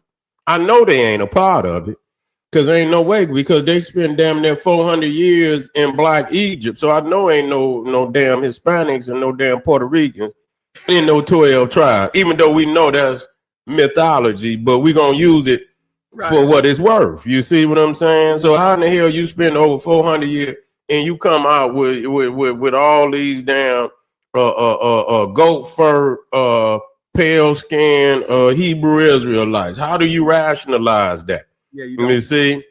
Yeah. Thank you, family. How do you rationalize that? And so I was like, I study all religions now. And I remember I say, damn, well, the Book of Mormon say that, the Israelites came here. So I had to do a research and get into this. Now, what y'all got to understand, we're talking about old Joseph Smith. You see out there with all, the Mormons and shit with 40 wives and 88 kids and shit. You see, breaking all kind of laws and shit out there. You see what I'm saying? All ancestral and shit. Brothers and sisters and first cousins and second cousins at the same time, third cousin, aunties and mamas and shit, and all mixed up out there. You understand what I'm saying? Motherfuckers' blood so thin, if they get a paper cut, they might bleed to death. Straight up. Get a paper cut, it might bleed to death. Blood that damn thin. But anyway. Now listen to this. Religion, Latter-day Saint, Book of Mormon perspective.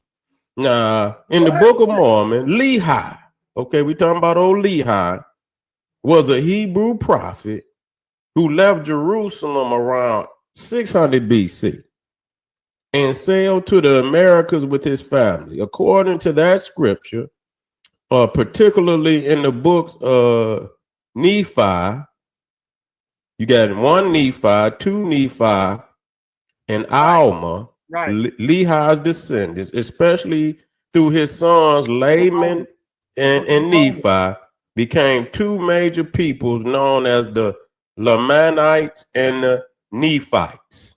Okay, the Nephites. The Book of Mormon teaches that the Lamanites eventually became ancestors of some of the indigenous peoples of the Americas. Right. He is absolutely correct. I connected the dots with the One West Camps doctrine, and I said, this is nothing but Mormonism. But hold on. Now, I did a show. Yeah, no, he's right on this one. Listen, I did a show with a guy on my thing, and he talked about how Mormon came from the Moors, that more men. Now I don't know, but he's saying that the Moors were the Mormons. Mormon is not even a Caucasian concept. It's actually a Moorish concept. So, and that's Book of Mormon, though. In the Book of Mormon, they equate black skin and blackness with sin. And so the Nephites and those who were born of the, you know what I'm saying, what he was talking about, you know what I'm saying, in their lore, even though none of those words exist in Hebrew. So there is no Moroni in Hebrew. There is no Nephi in Hebrew. You know what I'm saying? None of that. All of these names are concocted, kind of like the Owaski. But why does it have to exist in Hebrew if there's more? Well, so they're saying that they were Israelites. Hebrew more ancient than more. They're saying they're saying that these were ancient Israelites that came over here. They're saying that they didn't say nothing about Moors. I'm talking about what the Mormons teach. And they teach that these were ancient Israelites who came here pre-colonialism. And so they believe that these people still had the same traditions, languages, and practices when they got here, but they fell to sin, and sin blackened their skin. This is how we know that you know what's so crazy is, my parents sent me to the book, the Mormon church, and when they found me coloring a book and blackening the skin of the black one, that was got upset with you. Honey, yeah, they didn't. I was a child, I was a baby. You didn't actually, my stepfather, who was a Nation of Islam or Islamic, was about to whoop their ass. Like it became a whole thing. So yeah, I remember my mom actually sent me to the Mormon church. Wow, interesting, right? Like when I was a kid, like sent me to the Mormon church to learn about the Mormons, and that's how I know about the Levites and how they were like this tribe, and their skin turned black because they went against God and this, that, the other. So let's go. So they taught a racist doctrine that equated black skin with being sinful. Yeah. Okay. And when they got saved or whatever, they became white as snow. Yep. Go ahead. What's the elder Bible? Pull that up before you go. He's got his page over here. I want to see what he got. Go ahead, elder. What you got? Bible, did you want to like bring something up, Baba? Yeah, he was just pulling up a page right there. I don't know what he was pulling up. I want to see it. Yeah, that's what I was researching. You're right. Am I right or wrong? No, you're good. You're good. Okay. Thank you, elder. I was reading in reference to what we're talking about. Right. So yeah, I agree with him on this. I agree with Sara Suten Seti on this one. Absolutely. He ain't wrong on this. All right, so let's hear some more of it. So. Okay. Now, what's critical, they say that this guy, Lehi, was from the bloodline of Manasseh, who was the son of Joseph. Okay, was the son, and they also saying that Ephraim. Okay, now when I looked at this 12 charts, I seen that the so-called Puerto Ricans was from Ephraim, and the Cubans was from Manasseh. Okay, Manasseh. So when I look, I said, oh, they lining it up. They lining it up. It aligns with the Book of Mormon. So I say, oh yeah, these are some damn some undercover Mormons. Yeah, these are some undercover Mormons here. You see, and so I got it here for you. In case, matter of fact, let me put it up here for you. Can you guys hear what he's saying? I'm sorry, I didn't even realize that you guys couldn't see it. Hold on, my bad. No, he's going. Let him fly. Yeah, and that comes out of British Israelism. Mormonism. Actually, let me see if I can get it in here for you. British Israelism. Yep. The 12 tribes stuff. And I pointed out that the Rastafari 12 tribes. There's a group. There's an organization that Bob Marley was in. That was in the 12 tribes of Israel of the Rastafari camp. There's multiple Rastafari doctrines. The 12 tribes. It's hard for me to. Born from but Israel. anyway. It And should be here's good enough for the y'all to thing. see. I had to bring it Hold up. on, sis. Let me just say Yeah, this. and so The Rastafari 12 tribes just so happened to come out in 1968 at the same time that One West was born. They're getting that from British Israelism. So yeah, he's right. I would like to add on one thing is that the 12 mansions, not the 12 tribes of Rastafari, but the 12 mansions. Bob Marley was part of this more secular British version of it Yes, because that's his father was British, and the version of the mansion that he was in was Naya Binge. no. 12 tribes. I'm Nyabingi.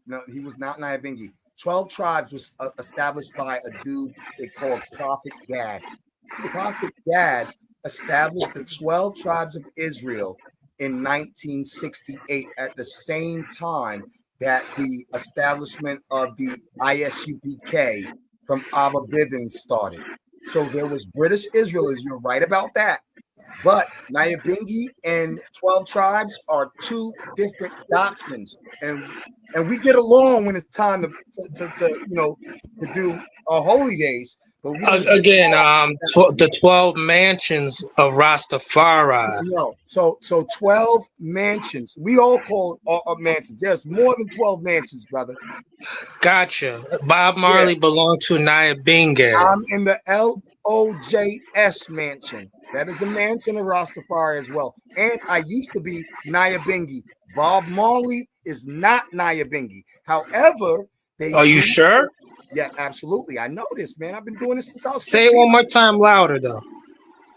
Bob Marley is 12 tribes Rasta from Prophet Gad. Nyabingi was born out of the youth black faith, and we have a different doctrine. I'm LOJS now, but I was Nyabingi, and we do share some traditions. We don't share the same doctrine. And you're saying Bob Marley was not Naya Binge?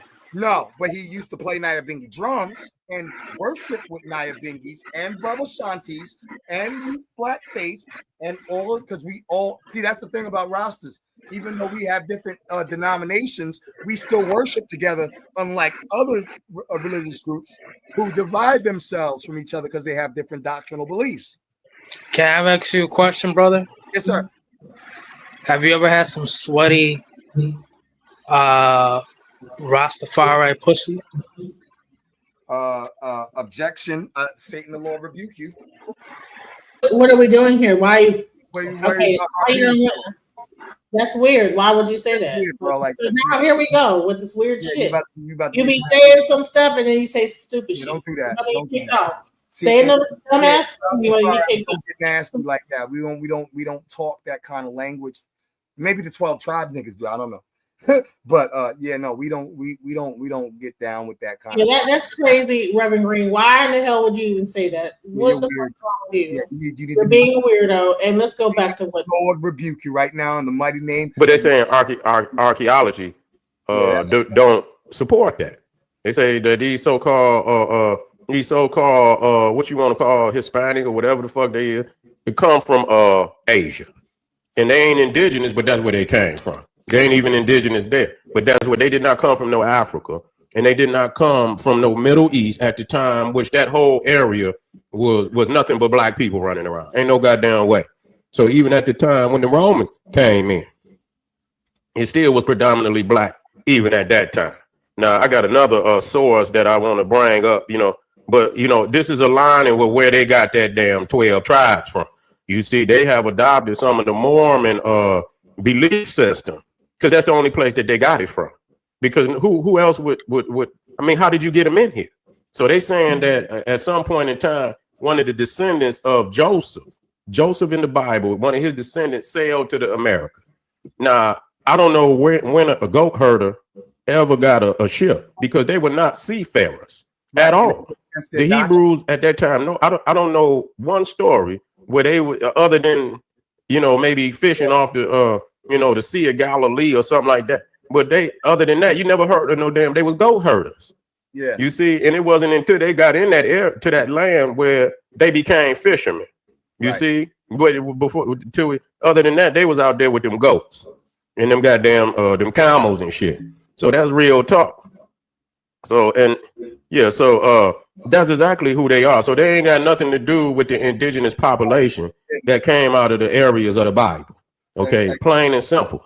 Okay, plain and simple. All them people was a black lineage. And so now this other one, knows. this one drop it in. Let me bring this one in. You know, this drop it in even deeper. You see, I say, well, damn, they even use the same characters in the Bible. Ephraim and Manasseh. Ephraim and Manasseh is the same. Ephraim is the Puerto Ricans and Manasseh is the Cubans. So yeah, so this is really you know, these niggas is undercover Mormons. I say, well, you know, so crazy is if you go to Cuba, they're E5. They're not well, maybe Ephraim me E5. Because yeah, when you go into Cuba, they're E5. They are 100%. Because they say Lukumi. Lukumi is the Lukumi, my friend. Yeah, that's a Lukumi is a greeting called my friend. And then Lukumi was an actual area in West Africa. Right. Yes. So yeah.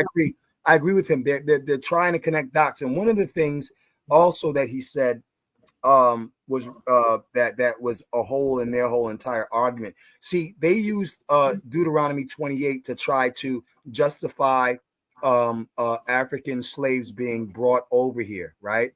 And so in Deuteronomy 28 it says that that Israel would be brought to a land that their forefathers never knew. So if you're going to say that Native Indigenous Americans and Latinos, you know, say you could play with Latinos because that came out of, like, you know what I'm saying, some of the transatlantic slave trade, but even the 14th century Portuguese and Spain expulsions of Moors. So we can play with that a little bit. However, when you say the Native Americans, and my grandmother is Native, I'm Shinnecock on my mother's side. So they do not say, or they do not accept this idea, even on the reservation, that they were Israelites. They were distinct from Israelites. This is a land that our forefathers never knew, according to Deuteronomy 28. So that contradicts their doctrine. It's a contradictory doctrine. Wow. Well, I want to show you something that's going to blow your mind. Listen, let me show you something that's going to really make you. It's dumpster juice. It might piss you off or whatever, but I'm going to tell you this, because I interview a lot of different people on my channel. Yeah. And I'm going to tell you this, is that, so you probably didn't ever see this. His name was, it was called The Secret to Ancient Wisdom, and his name was the Book of David. And he actually did a whole thing discussing about, let's go into this, about the Mormons. Okay, let's go into that. So let's see that. I'm on here. I'm gonna mute up. Out here is really talking about this type of stuff. For the most part, we have the red pill commentary. We have the conscious people talking about the Hebrew Israelites arguing with each other. But are we really getting into it where the politics meet the spirituality, meets who we are and where we come from? So without further ado, I definitely want to introduce my special guest, King Solomon, aka the Book of Johnson. Welcome. Peace. I forgot. Sorry about that. I'm sorry, guys. Sorry, I'm sorry. I hit the wrong. I made it slow down to like speed up. My bad. Let me speed it up because it's a lot to. Was the one that I put on the front of my book. It's actually a play on words. It's she connected to the Moors. Yes, that's why it's the Moor-Man Church. What? Yeah, see, the thing is that things have been so flipped in this country that the true history of things in this country has been, it's basically the biggest destiny swap that anybody could ever imagine possible. A lot of people don't realize this, but black comes from the word blanc, which is the word blank, which is actually meaning void of color, not people of color. And so if you dig back into your family tree, and you can do this through the Mormon church history, through family trees and things like this, what you'll find is if you go back into the early 1800s, the people that were what is now considered to be black, if you check. All right, so hold on. Let me go back to what he originally stated. So I got cut off. He seemed very credible. He looks a little She connected to the Moors. sugar in the tank. Yes, that's I was saying that as soon as he came on, when this first aired, I was telling her that, but it's all right. Yeah, Information, because you got I don't some- know if everybody out here is really talking about this type of stuff. For the most part, we have the red pill commentary, we have the conscious people talking about the Hebrew Israelites arguing with each other. But are we really getting into it where the politics meet the spirituality, meets who we are and where we come from? So without further ado, I definitely want to introduce my special guest, King Solomon, aka the Book of Johnson. Welcome. peace. I forgot that was the King Solomon was the one that I put on the front of my book. Yeah, it's actually a play on words. It's the King Soul of Man. Oh, okay. I thought it was a King Soul Omen. It is. It is. It is as well. That's the whole point of it. Is Okay. that it has multiple meanings to it right from the rip. Like it's just right down to the point to where it's going to make you think, no matter what it is that you're looking at it from the perspective of. Right. So I didn't know exactly how to pronounce it, like King Soul Omen or King Solomon. So I just kind of like flubbed it a little bit so you All of the above. could. Right. Right, because So I would I like to wanted to really get down into who are you? Where did you come from? What is your background? You know, who is King Solomon? Who is the Book of Johnson? His name Let's get ain't into it. Solomon is slow mo. Okay. All right. A brief history. I come from the House of Johnson, which came from the Smith family. All right. We just recently had integrated into the Johnson family through my grandmother and my grandfather. Now, as far as my bloodline and blood ties into this country, my great-great-grandfather was John Wesley Smith, and his twin brother is the Joseph Smith that started the Mormon Church. Okay. Now, the difference is that it's not the Mormon Church, because it wasn't a religion when it was began. It was the Moor men, the men of the Moors, the Mauritanians, which are the original. Wait, so you're talking about the Mormon Church is actually connected to the Moors? Yes, that's why it's the Moor Man Church. What? Yeah, see, the thing is that things have been so flipped in this country that the true history of things in this country has been, it's basically the biggest destiny swap that anybody could ever imagine possible. A lot of people don't realize this, but black comes from the word blanc, which is the word blank, which is actually meaning void of color, not people of color. And so if you dig back into your family tree, and you can do this through the Mormon church history, through family trees and things like this, what you'll find is if you go back into the early 1800s, the people that were what is now considered to be black, if you check their census records, it's going to show you that they were white, because white and black are legal constructs. This is a lawful language issue, because lawfully speaking, white means the landowners, and black means civiliter mortuus. It means dead in the eyes of the law.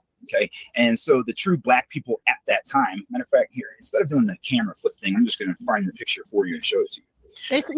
So is that black equals, well, white should mean bleak, right? Well, white means the landowners. That's what it means lawfully. Okay. So That's according to the Black's Law Dictionary? Yeah, it's according to the Black's Law Dictionary. You have to go back to the 4th edition and the editions before that, right? Just like the word American was referenced towards copper tone individuals, not America in general. There's a lot of things about history that people don't know, and so it's very strange to me listening to people talk about history like they know it, and just outright knowing that they have no clue what they're talking about. And I'm not gonna point out fingers or nothing like that, but there's a whole lot of misinformation floating around right now, and I'm probably gonna reveal a lot of things to you that are gonna change the way you see a lot of the things. Honestly, after listening to some of the things that your guests have said to you, you're going to find that I have the evidence to prove the contrary to pretty much everything that you were told, right? Wow. These are the original people that were working the fields. These are the black people of that time.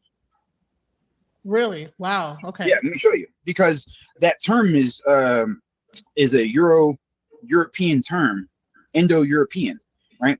And so you're dealing with a crossing of languages and a whole lot of things that have been destiny swapped by the stealing of children, to say the least. No, let me tell you what's crazy. When I grew up, my mom sent me to a Mormon church. Yeah, I would I imagine went so. to a Mormon church. Like my mom, as a child, like the what are they called? The people, what are they called? The people that come here, the evangelists or whatever they call them, the missionaries would come to my church. I'm not gonna lie to you, I don't conform to any of that religious stuff. It's not my ancestry. It's not what I come from. I just think it's crazy that it comes in a weird full circle, because I read the book of Latter-day Saints. I read the book. Okay, here, let me help you make sense of something. The reason that in that Mormon book that they tell you that the black people were a cursed people and that they were demons and all this other evil stuff about black people that is now turned that is now flopped the reality of it, is due to the fact that the black people were indentured servants that were coming from Great Britain, which are what you now consider to be the Europeans, right? And those indentured servants of that time, the ones that they were sending over here, were people that were prisoners that had committed murder, rape, and all kinds of things, and they were given an extension of somewhat freedom by agreeing to come over here on behalf of Great Britain, right? So your black people during that time were the indentured servants that were coming from Great Britain, which were being sent to the Americas, right? The only Africans that were sent over to this nation were sent to the sugarcane plantations. Everybody that came on the Atlantic slave trade was these black people, which were white people. Exactly, because black means void of color, and it also means the ones that have no law, right? That's civil leader mortuus, dead in the eye of law. Why? Because these. I'm gonna say this, is that if that is true, what he's saying is that would so when we say that Pan-Africanism did FBA, he's talking about the fact that that there was first people sent over to the sugarcane. That is your Jamaican, that's your Haitian, that's your Cuban people, right? So when you say FBA but then he gets into it deeper. So I want to go into this because this is cap, bro. Were indentured servants that had no rights because they were prisoners that had been that were given the ability to come over to this land as servants in order to experience a level of being free. So when you hear when you hear Joseph Smith talking about the cursed black men, this is who he's talking about. Right, but what they did is they reversed it, and then they gave us coloring books with black people in it. Mm-hmm. Because Great Britain, see, there's a lot of history that people don't know about this nation, right? First off, this was the Empire of Haiti. Okay, this was the Empire of Haiti, and America was mm-hmm. Empire of Haiti. Okay. Yeah. Let me show you. It'll just be easier for me to just show you this way than the other way. Look. I don't know why your camera, it was showing up real clear at first, but now it's kind of pixelated. I don't know why now. Now? Yeah, it's pixelated. It's okay. I don't know why. See this? Yes. That's the Empire of Haiti on the original coins. That's 19. Okay. Okay. That was from back in 1977. Right? But it's the liberté, not liberty, liberté. All of the buildings and all of the structures that used to be here were a lot of them had what you now consider to be French, which is Creole, because French is a warped version of Creole that was taught to the people that came over here. It's like a sort of a mix between English and Creole. So Creole is the original language of the Haitians. So what you're dealing with is the war of the Ottoman Empire versus the Haitian Empire. That's the real history of the Americas. And what you think is Egyptian is not Egyptian, it's Haitian. What you see, the Haitians were the ones that were at war with the other side of the world. The Haitians and the Mauritanians. The Mauritanians are what you think are Indians, right? Not to be confused with Native Americans, right? There's a lot of things about this country that people don't know. Like, for instance, this is the original rebel flag. The original rebel flag belongs to the Haitians and the Mauritanians. So were Haitians more in the lower parts of America, or were they in the east coast of America? Like, what part of America were they in? The Haitian Empire was all of the tribes of the Americas, the real tribes. See, what you think are the tribes of America right now are names that were given to separate the people. So what about the Washita Nation, the Chickasaw, all the different ones that have kind of come up If now? you want me to like pause it, just tell me pause it, and then Okay, right. Please pause it. So I'm not fluent in Creole, right? But you'll have to look these words up in Creole. all right. So pause. Let's go. Where did the Bible go? Oh no, he's I don't know what he's like doing some personal stuff. I don't know, but Oh, here he oh goes. no, oh no, I oh was seeing no. his like I was I'm, seeing your like your I'm, stomach. I'm, You was oh no, trying to be sexy, but we was I'm, not trying to have all that going on. Okay, we had to like take you oh down. no, Too I'm much listening. neck and chest and everything. You got your shirt off, and so I like take you down. I'm So what do you listening. think so far about what you've heard so far? I think he's full of crock. Whoa. Thank you. Really?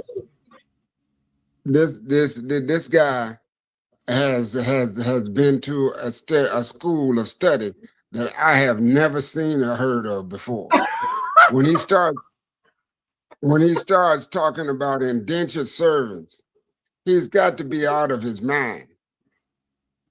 There was in the concept of black, there was no such thing as the concept. First of all, there was a such thing as concept of black, and that was done about the 16th century. Prior to that, there was no such thing as black because there was no such thing as white. That's the only reason that there was no such thing as black, because prior to the time that they decided to commercialize and capitalize on African labor, which was a plot by the European system overall, there was no such thing as, quote unquote, a black versus white people. But yes, there absolutely was, and it was that the only way that they could stigmatize was by color, even down to the paper sack, if y'all remember. So what he's talking about in terms of original Europeans and this Moorish thing, I would definitely have to do more specific research in terms of this concept that he's talking about, in terms of what Moor meant, and even further reaching the concept of blanc and black. I never heard of that. Never, and I'm not saying I'm the most extensive study out there, but I've never heard of a concept that he's talking about where white people were called black because they was devoid of color. Well, blonde, black. Blank. I mean, I hear the stretch that he's making, but I've never heard that concept of white being black because of the devoid of color. There's always been, not always been, when white people came on board, which was about 5,000 years ago. If you look at black, bleak, right? That is a German word, right? Black, black. The word black, bleak, right? Right, but what I'm stressing about the blackness is those people who came from Europe as indentured servants there was slavery in Europe when they came to the Americas. And when they came to the Americas, there were black people that came to the Americas, and at that time they were called black, because the concept of black and white had already been canonized prior to the time that Europe set their slaves free. That concept of black and white that concept of black and white goes all the way back to the early 1600s. You know, right after they drove the Moors out in 1492, circular 14 in the 1490s. A little bit after that, 14th to 15th century, was when the Europeans started their plot based upon the foundation of the Christian church to sell black slaves, because we made the mistake, a critical mistake, of civilizing them. That's where that came from. And they had started to mount power. That's anybody will tell you that story is true. This is the Portugal was the first ones that went over to actually take and bring black slaves to the Americas. So this concept So what that he's about this talking whole about, concept of Haiti? Like this is really Haiti, because he said that this was also originally Haiti. Like, so where did that come? Do you know? Have you ever heard this concept? Let's play it again. Flag. about this being the Haiti. I The never original heard of that flag either. belongs to the Haitians and the Mauritanians. This So, is part of the empire. were Haitians more in the lower parts of America, or were they in the east coast of America? Like, what part of America were they in? The Haitian Empire was all of the tribes of the Americas, the real tribes. See, what you think are the tribes of America right now are names that were given to separate the people.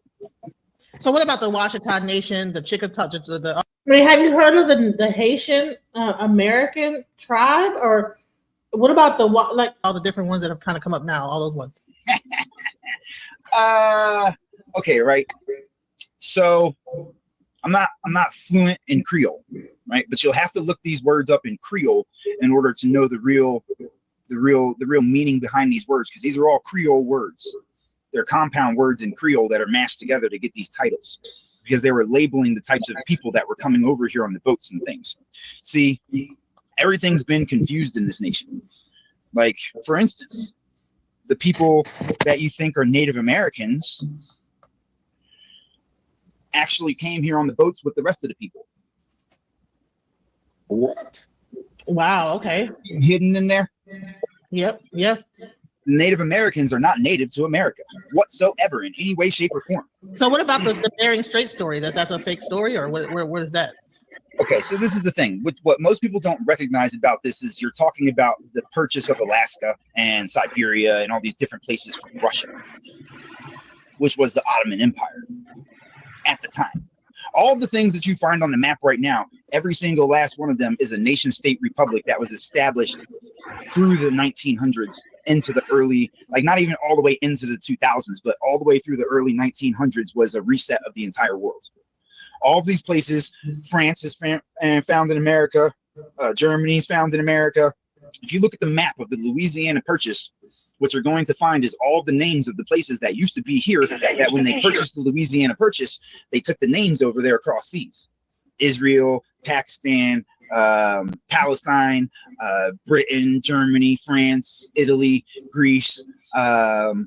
All of these names are nation-state republics that were established from the late 1800s into the mid 1900s. None of those were the names of the land over there. Over there, you had the Ottoman Empire, which basically covered the bottom half of what you consider to be Russia, all the way from the area, from the top of what you consider to be Africa to the middle part of where Italy's at, like almost all the way through Italy. That whole entire section of land right there was what was known as the Ottoman Empire. Now, the Ottoman Empire has been at war and been conquering the land slowly over here. These are who you think your Moors are. The Moorish Science Temple is not Moors from this land. Those are Moors that came from across the world. Those are what are called the Buar Moors. Here, let me show you real quick. So the Moors that wear the red fez, are those a specific type of Moor that come from, they say, Morocco? Okay, so this is the thing. First off, Morocco isn't the real Morocco. That was established by the Spanish and the French. That's not the real Morocco. That's why it's called Morocco. Amaruk is how you pronounce Morocco in the Berber language, which was one of the languages from this land that the Mauritanians spoke. The Mauritanians are what you think the Indian, what you think the original Indians are. Now, the Mauritanians had been divided through the per chase. They were chasing them. It wasn't that they were buying it. It was per. I mean, have you heard of this? Have anybody ever heard of this information? I've heard of this stuff. It's this jailhouse psychiatric Aryan type of stuff. Is it Aryan? Is it Aryan or what is that? Aryan? It's this jailhouse psychiatric Aryan type of stuff. Even Aryans express the same. I've been waiting. You know what I'm saying? I really who's speaking right now? You know what I'm saying? Like, that's Xion Warchild. But at the same time, I've been trying. I really want to introduce you to the community. You know what I'm saying? Because you know, to me, you're a hidden treasure. And you know, everybody's talking about all of these other, you know what I'm saying, all of these other master teachers and stuff, and you know what I mean? Yeah. That's what I want to do. Yep. I can't hear you. I can't hear your person. I can't hear your person. Right. Is he gonna come up or what? Because I can't hear him on your I'm not sure who's speaking. Yes, sir. So, I think Zion he's trying to like talk to the person, but like I can't hear him, so tell him to come up on the channel. All right, what were you saying, Reverend? Go ahead. Just there's a new, I'd say about like a couple years though, I've heard this online where, you know, you hear the Aryan white supremacists, they will speak that talk about, hey, we were called black first, and it's just real rearranged. A lot of the Moor stuff, they bring up this stuff too. You know, so what I'm saying is, as time goes on and it becomes cool to get into these meta history and of what's going on with the world, they tend to enter our circles because we allow it. And they're taking things and they're building their own mythos out of it. So, so getting back to Haiti, hold on, real quick. The guy that's on the chat, he is not a white guy. He is black. Gotcha. Anyway, so get back to whatever you're saying. I'm speaking on Haiti and what he's speaking on. Haiti was still in slavery when he was speaking. See, another thing, because he keeps on talking about the 1800s. Haiti was still in slavery just before that, in the 1700s. Also, when it comes down to the United States, the United States flag was already sewn by Grace Witcher. It was already stitched up, and she was a freeborn. Grace Witcher had already stitched up the American flag in the 1700s. All this stuff he's talking about is all rearranged, mumble psychiatric jailhouse. Right. And I'm going to leave it alone at that. But if you guys want to keep on saying everybody is black, so fucking be it. But this is why FBA has moved away from all that stuff. We want to see your paperwork. We want to see where your people from. Exactly. Well, okay. Well, he's saying that, you know, he the Smiths or whatever, the Mormons. Let's go. Chase. These are the compound words mixed that people and have confused, been jumbling together to confuse the fuck out of people. And so hold on, let me see if I know I have a picture of the Mauritanians in here from the original seals. Like Florida used to be a third of this country. So let me see. See, was there like a map that used to show that Florida was a third of the country? Yeah. Let me see if I have that too. I probably have it in here. I'm trying to figure out, like, how is he able to show all this? Like, And I wanted to go back a little bit to that Joseph Smith story, because it's interesting, because, you know, they say that he had ties to Masonry. and that the whole thing of him like putting his head in the rock or whatever he did, or put his head inside of underneath a rock, something, whatever that story is, where he put his head underneath in some kind of a rock and came out and had the Book of Mormon or something like that. Like that. Yeah, was see, they came up with a whole bunch of really wild stories for things. Okay, that was like a Masonic ritual that was going on. Yeah, because the Masons were the ones that Akhenaten set out to change the world over to religious ideology rather than the spirituality that it used to be. Right, like these were people that got ejected from the Americas due to the fact that they were trying to create religions, which create division, which create a whole bunch of fucking problems for everybody that gets involved into them. You can't even get people that agree with things in the religion that they're in, yet let alone agree with things with people that they're not in religions in. See this? This used to be the official seal of Florida. The Mauritanians. Wow, and there were buildings there, so that's interesting, right? Oh, these buildings are still in Florida. This They're still jailhouse there to shit. this day. So here's the thing, right? Now, That's that psychiatric stuff. You know, that part of the jail where you in psychiatric unit, but you really in state but he's jails. but how is he? That's that psychiatric How talk. is it psychiatric and he's showing images of it? Like what is? So how is the psychiatric He's showing like the proof of what he said? Hold on. It's And so you would psychiatric think these jailhouse buildings were built stuff. by, I'm telling you. the slaves of America, but really they were there before they were even. So when people, Long ago. You were asking about the pyramids the other day because the gentleman that was on your screen had this map behind him, right?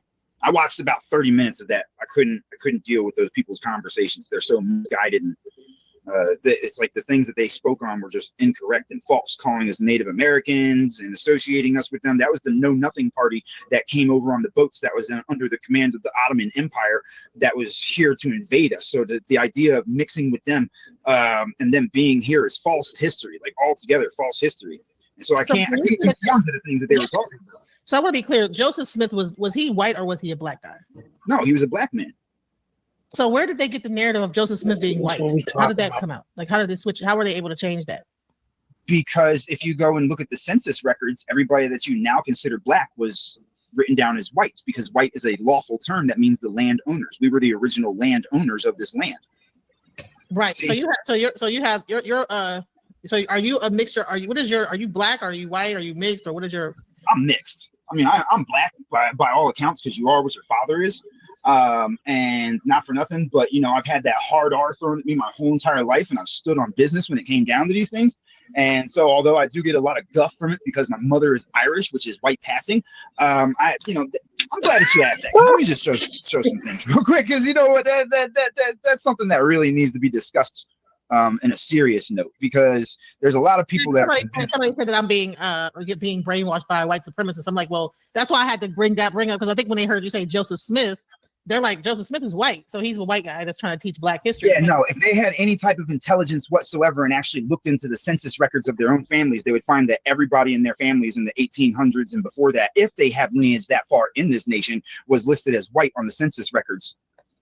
So don't let them run their mouth about things that they've been taught to indoctrinate, because you've been literally taught to war against your own family members, because what you believe to be white people is simply different forms of albinism.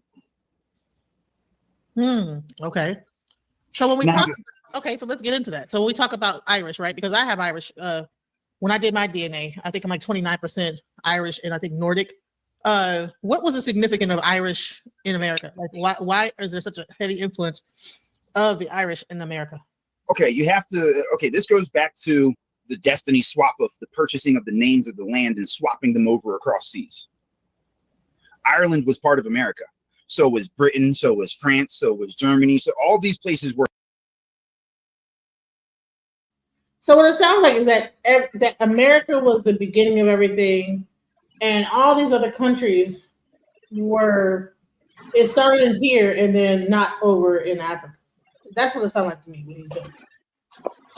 Again, and when he says black is a German word for blanc or whatever, the German word for black is Schwarz. Let's cut this stuff out. When he went live with that, I remember that thing. It was like, man, people believe anything. This revisionist type of stuff. It's This is wild. People should be concerned. People should be concerned. Are they teaching this to motorcycle clubs? Right. Baba says I go. Let him go ahead. Go ahead, Baba. The only thing that I was listening to him very carefully. The only thing that I heard that he said that had some degree of truth was that as a people, we're original, and I shouldn't say originally from the US, but people of black skin were originally here before slave trades. Now that's true, but they didn't come here outside of the Great Migration. The Great Migration, that's where we talked about these people who were, what are they calling themselves? I think it is the last podcast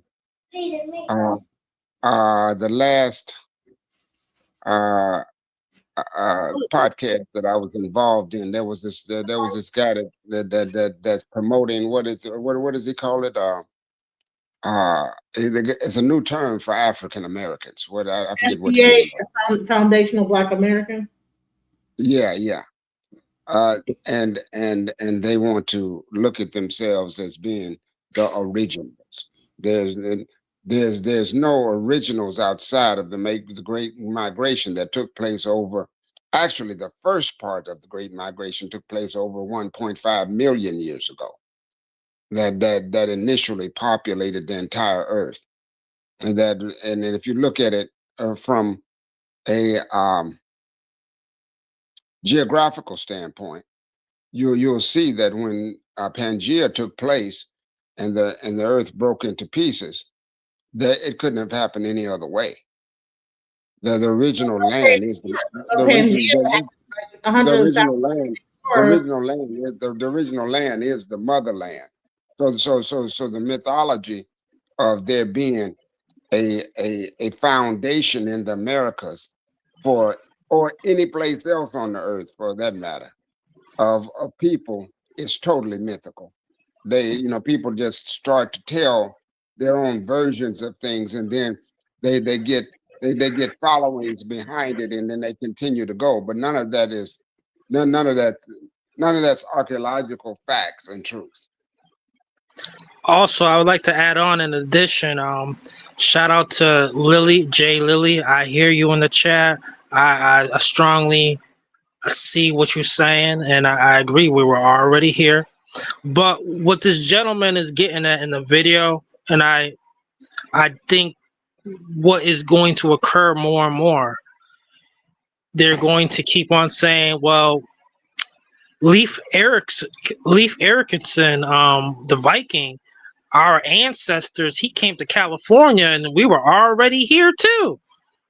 That's what they want to do. They want to claim more reparations and say the Vikings and stuff like that. This is where it's coming down to. I don't think that's what he's trying to think. This is where it's coming down to. That's where it's boiling down to. But I don't think that's what he's saying.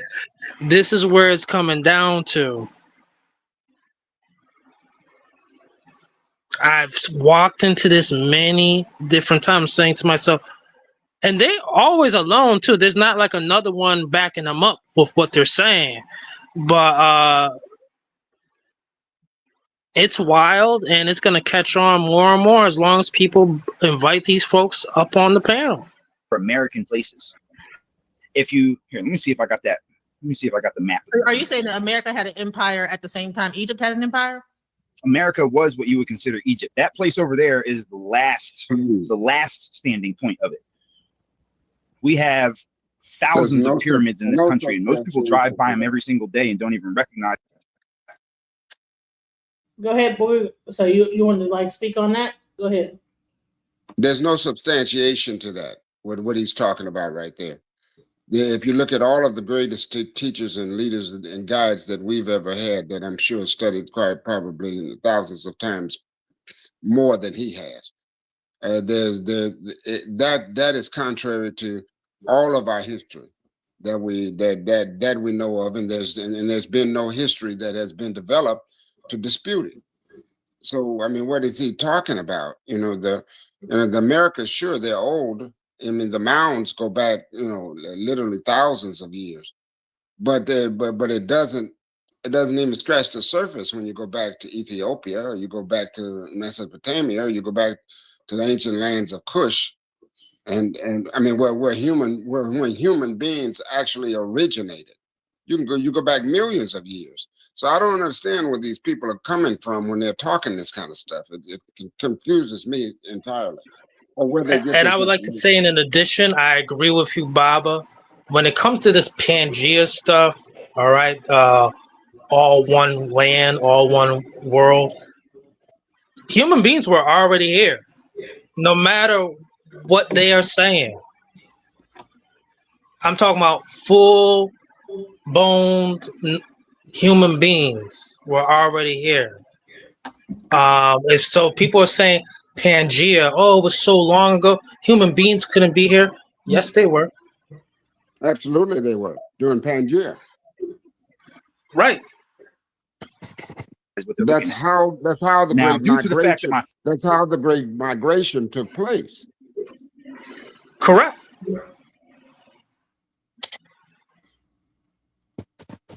father was so adamant about me teaching my brain to store things, he made me learn all of the 50 states in alphabetical order. Now that came to my advantage a little later on in life, because what I actually did was I searched all of the states for pyramids, state by state.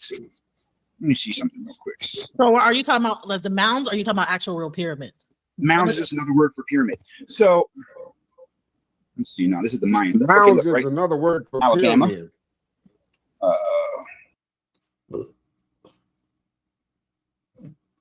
That's what he's saying. It, like the ones in Mississippi. I mean, like, that's crazy. It's not another word for pyramid, but a mound is not another word for pyramids. No. Mounds are mounds, and pyramids were pyramids. Right. Arkansas, Colorado, Delaware. That's still Delaware. What state is this? That's like a pyramid to me. That's still Delaware.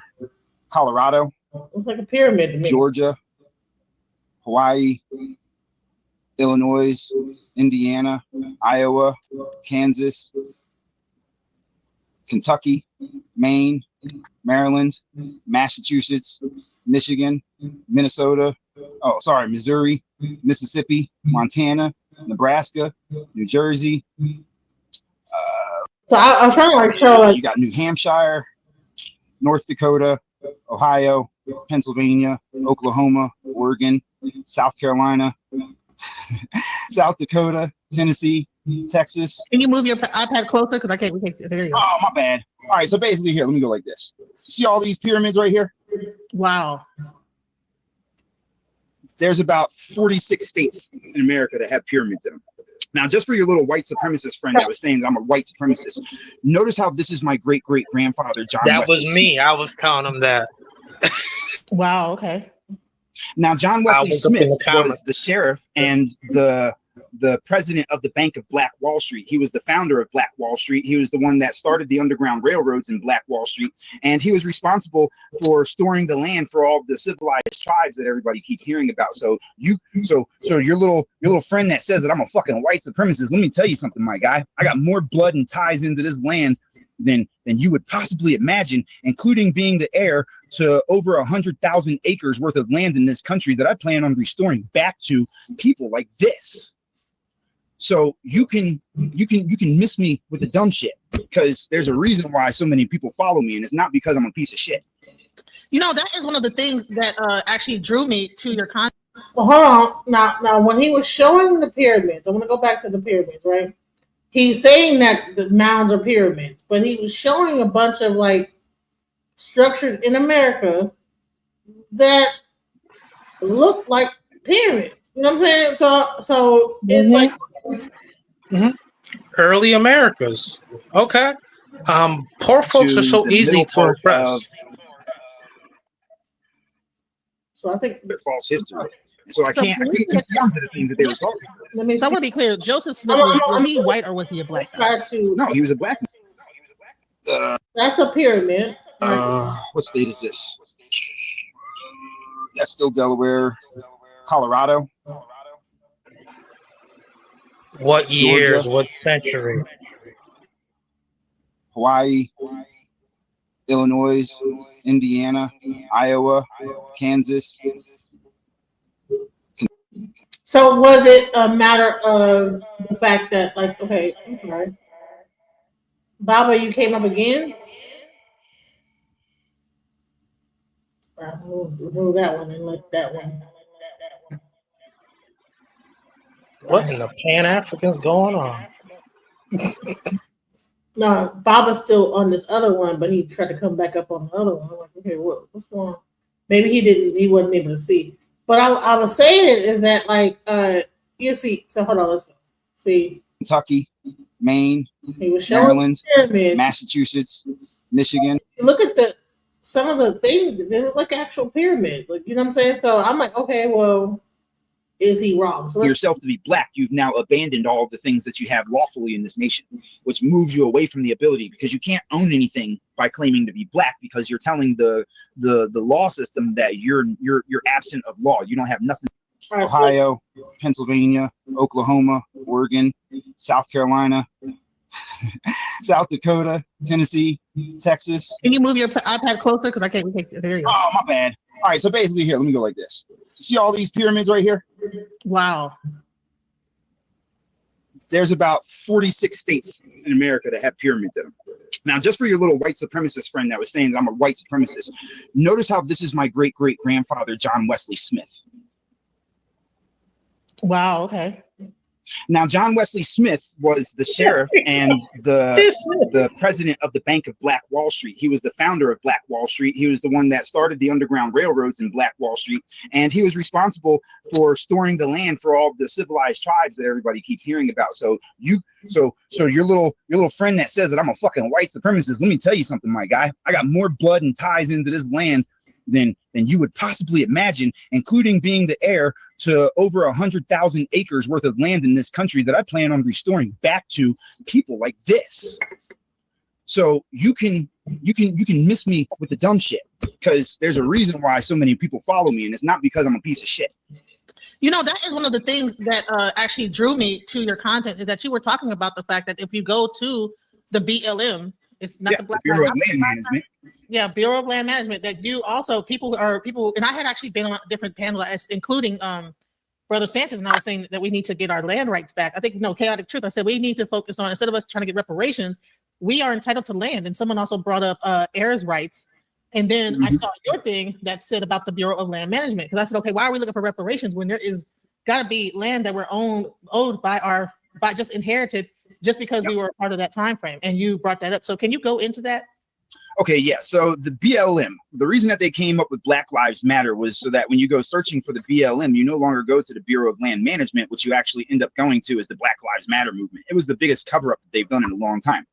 The reason behind that is because if you can search through your family records and go back about 2 to 3 generations to the time period of the Trail of Tears, what you're going to find is that you'll be able to find land that's tied to your family members if you can figure out what their names are, which, if you use the Mormon family search records, they have the most extensive search records out of everybody. So if you use their search records, you'll be able to find the names of like your great-great-grandparents, because that's what it is. It's 2 generations ago to 3 generations ago. Those 2 generations were the ones that were being shipped through the Trail of Tears. So anybody that is, I hate saying black because I know what it means. It's like, people get so mad at me about that shit, but you don't understand. Calling yourself black means that you don't want any law on your side. That's literally what it means, which is why they taught everybody to conform to being black, so that when people thought that they were black, they would take on the role of the black slave, because the black slaves were the white people that you now think are, God, it's such a tricky way to explain it. The black slaves were what you now consider white people. And so by self-proclaiming yourself to be black, you've now abandoned all of the things that you have lawfully in this nation, which moves you away from the ability, because you can't own anything by claiming to be black, because you're telling the law system that you're absent of law. You don't have nothing to do with law, and that you're here to be an indentured servant.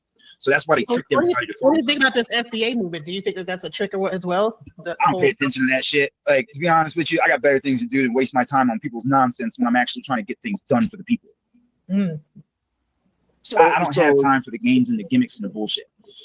I've got way too much going on. I've been teaching people how to get their land back. I've been teaching people how to get their status corrected. I've been teaching people how to get right with the creator. I've been teaching people how to cleanse their bodies and refuel their systems.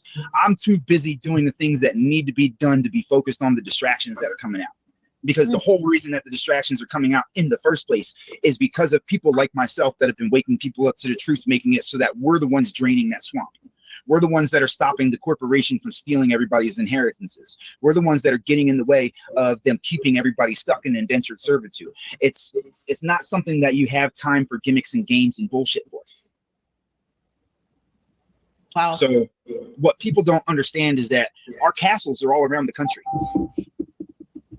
They've just turned them into Ivy League colleges and courthouses and things of that nature, and theaters and things like that. These are the castles that they're talking about when you're talking about the empire. Well, you know, Detroit has a lot of those old. Detroit, Michigan has a very like interesting like group, like skyline. Some of these were our castles. They've just been repurposed. They weren't built in the 1800s. They weren't built in the 1900s. These buildings are thousands of years old. They've just repurposed them and told everybody, like the White House and shit like that. These are not new age buildings. These are not the type of structures that they have the ability to build. You don't find them anywhere else in the world. You have the ones that are in Egypt that mimic it because that was the last extension of the people. But outside of that, you can't find these buildings anywhere else, not in the mass that they have here. Right, just like the guy that was bringing up the Grand Canyon. The Grand Canyon has all of the different tribes in it. That's actually the cradle of civilization. That's the real cradle of civilization. Inside the Grand Canyon, you've got the Shiva temple, you've got the Buddha temple, you've got all the different what you call Egyptian temples. Right, these are Haitian temples, but everybody thinks that they're Egyptian and Chinese and all these other names, but if you look into it, the Buddha was not a fucking European. It was not Asian people, right? Look, let me show you something, right? These are some of the American Aborigines. What do they look like? Asians with froze. Yeah, they look like what look like the not what are those from Fuji and Hawaii and stuff like that, like the blacks of those areas. What they don't want you to know is that civilization spread out from the Americas. That's why everybody around the world is still trying to come here to this day. It's in their nature to try to come back here. I was gonna say this. In Haiti, there's this in the Americas, as you want to know it, North America, South America, and the adjoining islands. All right. There's this location that's one of the most marvelous places in the world here, and I haven't seen it. I would go there to visit there. I wouldn't want to go to any tourist areas, but I probably would have to. It's in Haiti. It's called the Citadel. It took 15 years to build. All right, and these are no cranes. No dump trucks, nothing. Look up that picture of the Citadel in Haiti, the fortress. And it was built by black people on that island who were supposed to be just out of slavery. You know, so 15 years it took them to build this. Just throw that picture up real quick. Any of y'all. And if you're going to keep on saying that they're suggesting, like, it's up in the sky, it's a castle in the sky. 15 years. No European built that. It was black people who just freed themselves. The same people who are on that island today would not be able to, or not self-determined to do that today. It's unfortunate. However, it was built by their ancestors from the ground up. 15 years. So what everybody's talking about, even like the Inuit natives in Canada, they would always refer to, they have ancestors, their folk tales, their ancestors. They don't know what their ancestors look like. It's time and time again. We were already here, all throughout the United States, everywhere. People need to wake up. What you doing, sister?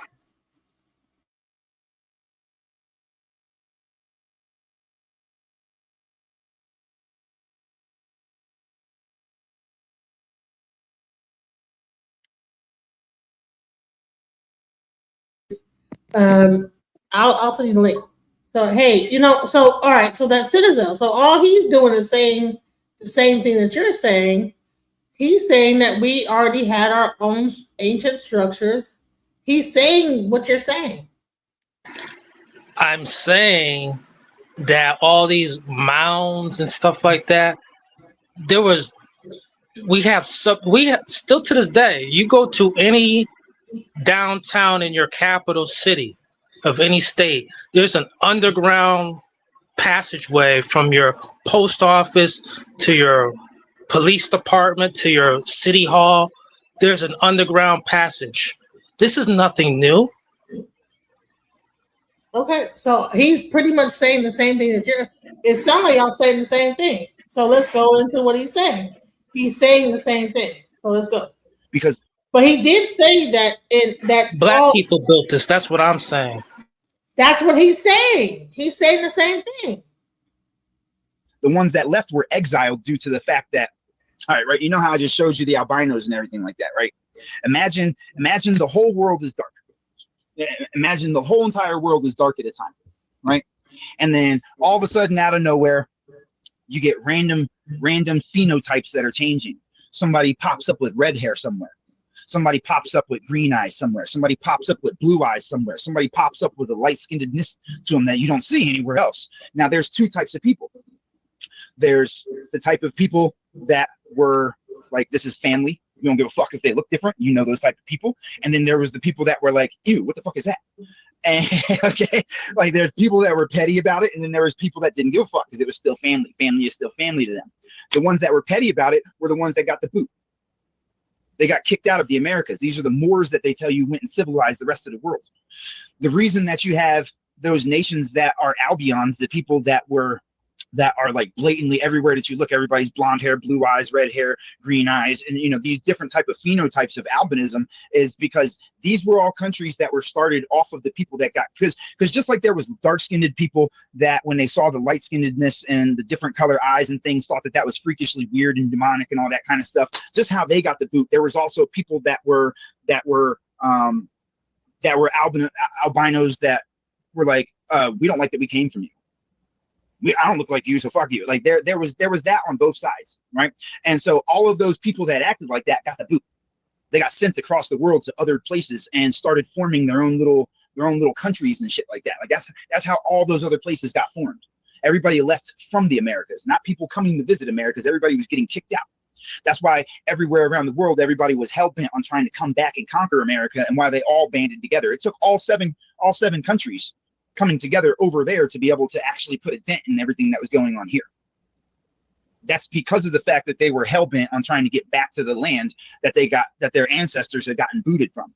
But the problem is they're all hell-bent over there, and they're all war-torn, they're all violent, they're all fucking like, you get what I'm saying? If you look over there across seas, you'll notice that the Germans are fighting the Russians are fighting the Iranians are fighting the Iraqis, the British are fighting the Irish are fighting the Italians.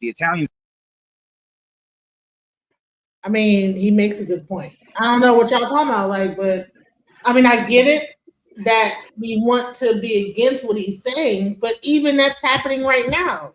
You have the left fighting the right. You have the the Christian nationalists fighting the MAGA. You have so white people they're not like getting along. They don't hate, they don't like each other. You know what I'm saying?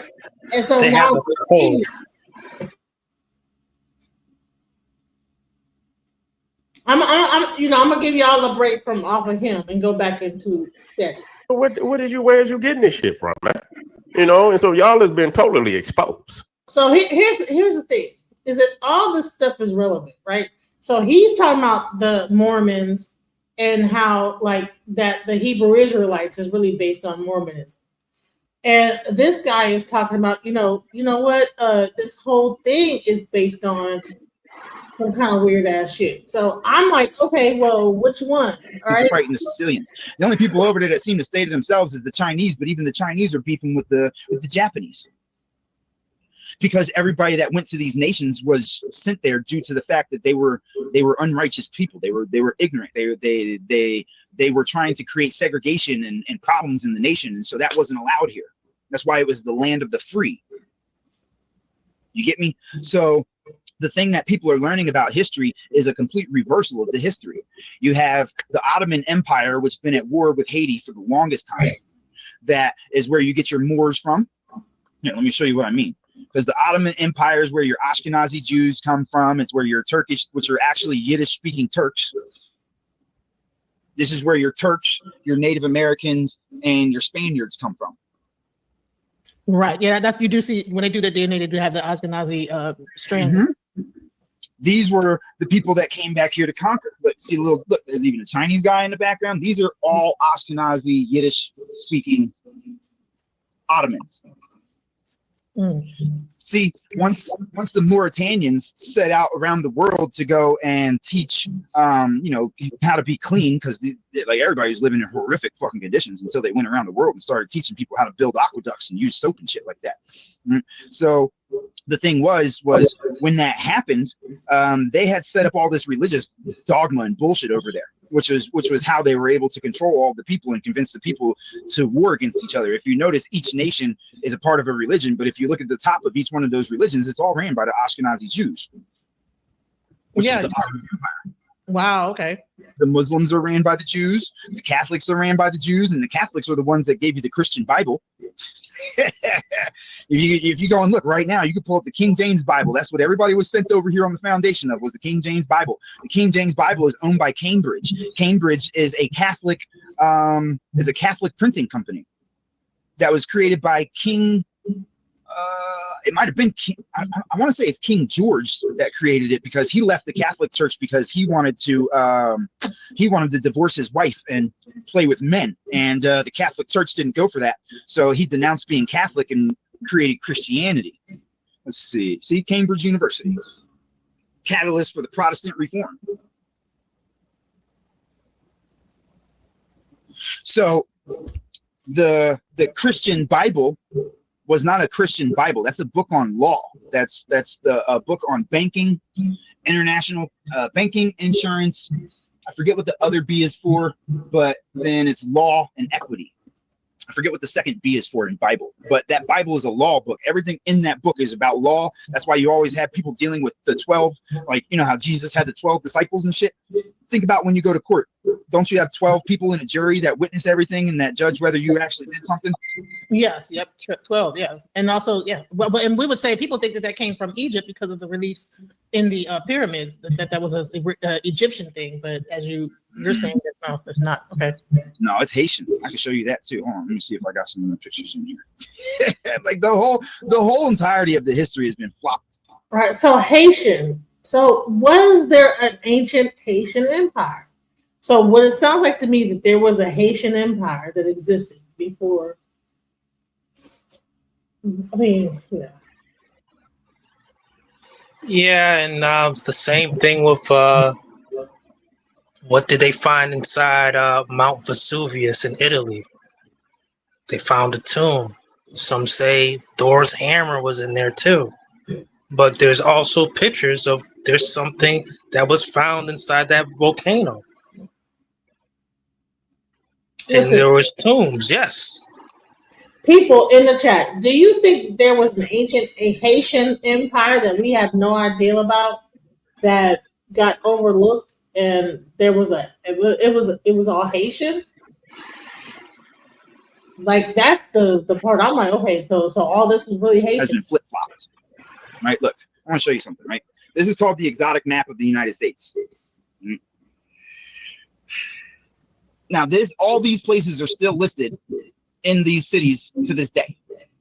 All of them, including Palestine, Texas, England.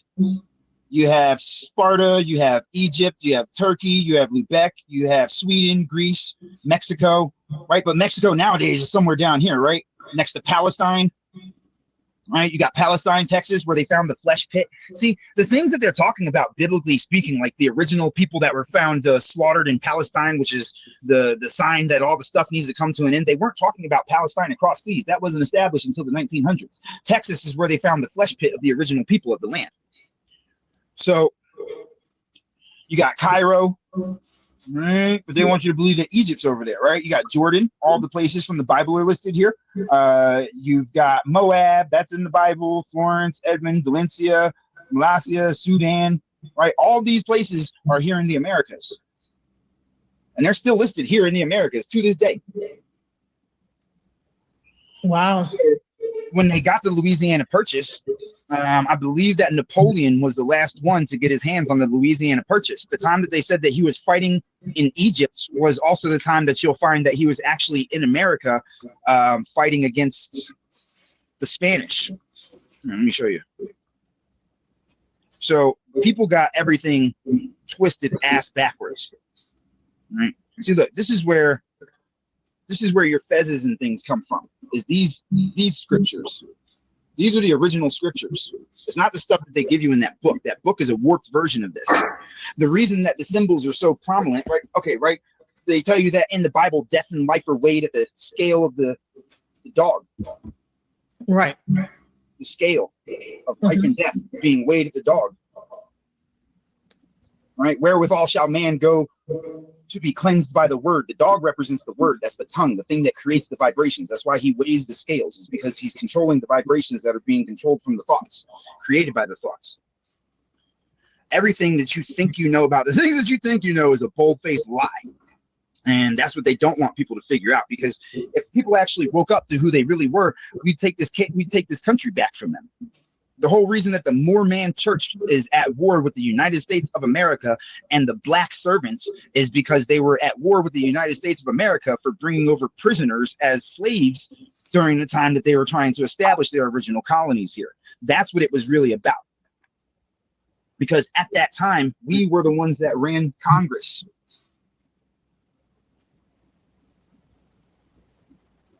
At the same time that they're trying to convince you that everybody was in whips and chains and slaves. So there were black congressmen back then. Even though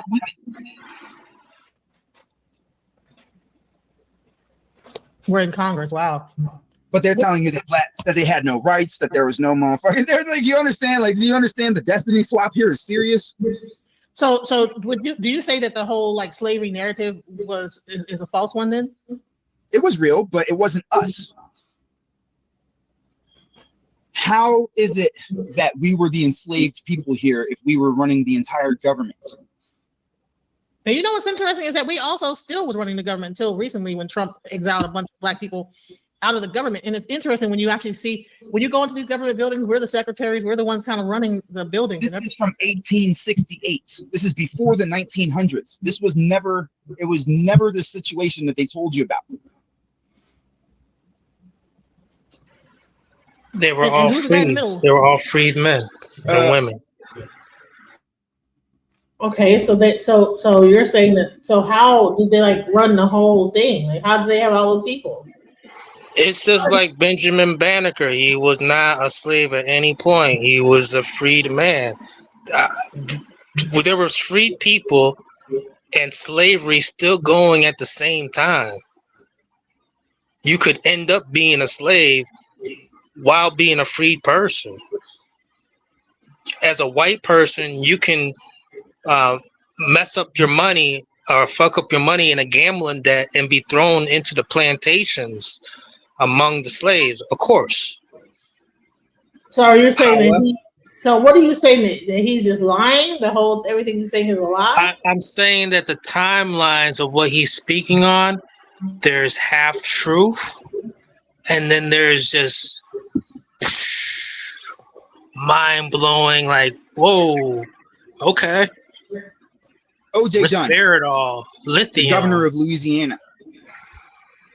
So was Louisiana more prominent as like the capital of America or something like that? Why is that so significant? What about where did Washington D.C. come into play? Washington D.C. didn't come into play until the mid 1900s. It was like the 1930s. Around that time is when Washington D.C. came into play. Before that, it wasn't. It didn't exist like that. Let's see. Wrong. There you go. Because the first president of the corporation that came from Great Britain was what the fuck was his name? It's John something. I forget what his last name is. But he was the black president. Well, white, but you know, like you get what I'm saying. Right. He was the first president of that corporation. Wait, not the one in the middle, because isn't that church? No, that's no. Where's that? Oh, I'm sorry. It's pictures on me. My bad. I'm gonna say, who is that? Who is that? Is that Winston Churchill, or who is that person picture of? I thought I just had it up. Let's see. There's the real Abraham Lincoln. Grover Cleveland, Rutherford Reed Hayes, Ulysses S. Speaking Grant, about the guy on the $2 bill. Let me show you this. So those are supposed to be who the presidents really were. They were not white. Mm-hmm. There was a destiny swap. And then when you had, that's why Martin Luther King tried to recant what he was doing at the very end, because he didn't realize what he was doing when he was getting everybody to join the corporation. He didn't realize that what he was doing by going around, it was him and was it Jesse James that started everybody calling each other black? I thought it was James and Martin Luther King. No, let's see. That's the wrong name. His name's not John Tyler. Hold on a second. I have his actual presidential picture in here. But once they started tricking everybody into calling themselves proud black men was when it became easy for them to convince everybody that we were the black people, that we were the slaves, and that was our history. But the word slave itself comes from Slavic. And black comes from blank or blanc. And that's Indo-European. It didn't start meaning dark-colored people until the mid 1900s, the early 1900s. That's when Johnson says John Hanson. Was it Hanson? He might be right. I think that's a female president. No. Hanson's definitely a man. But I think that's his name, though. I'm pretty sure he's right. Thank you very much. I appreciate that. But I got a lot of things rattling around in here, so sometimes. And also, so by the way, the word black was adopted in the 60s as a proud self-chosen identity by African Americans during the civil rights and black power movements of the 1960s. This shift represented a deliberate move away from the previous labels, embracing self-determined collective identity based on shared history and cultural pride.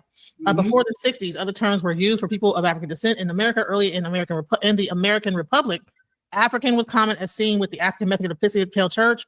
As after Civil War, color became prevalent and was used by organizations. Look at when they started African. Look at when they started the African nonsense. They said the word Negro was widely used from the 18th century through the mid 20th century, which means black in Spanish. So its association with slavery and oppression led to its rejection by many. See, Stokely Carmichael's was the one who started the black thing and coined the term "black is beautiful." Yeah. See, these were the ones that were working the fields. These were the black people that were working the fields. It was the stolen children from Great Britain. These were the actual people that were out there working the fields. Everything that you've seen about the slavery and us being African American and coming over on boats and shit, you can check the British records. They tell you flat out the Africans that they brought over here went down to the sugarcane plantations. They didn't come to the area. Exactly. I heard about that. They went to the Caribbean first, right? Mm-hmm. And I think some of them came to America. Yeah, they walked up here from the Caribbeans. See, look. Welcome back, Zion. So we are they were enslaving their own people. Unpacking this. It's hard to see that because it's like yeah. I got an idea. Hold on. Let me see if this helps. Nah, because then you won't be able to see me if I cut the light off. When you say the real slaves were I got some the shit white, for you. so the slaves were white, we were black. It wasn't what we thought it was. So it's a destiny swap that happened. And so let's go. All right, look, right. So watch this. Now they've reclassified everything, right? You notice how well the so-called black people are dressed versus the garbs that are given to servants.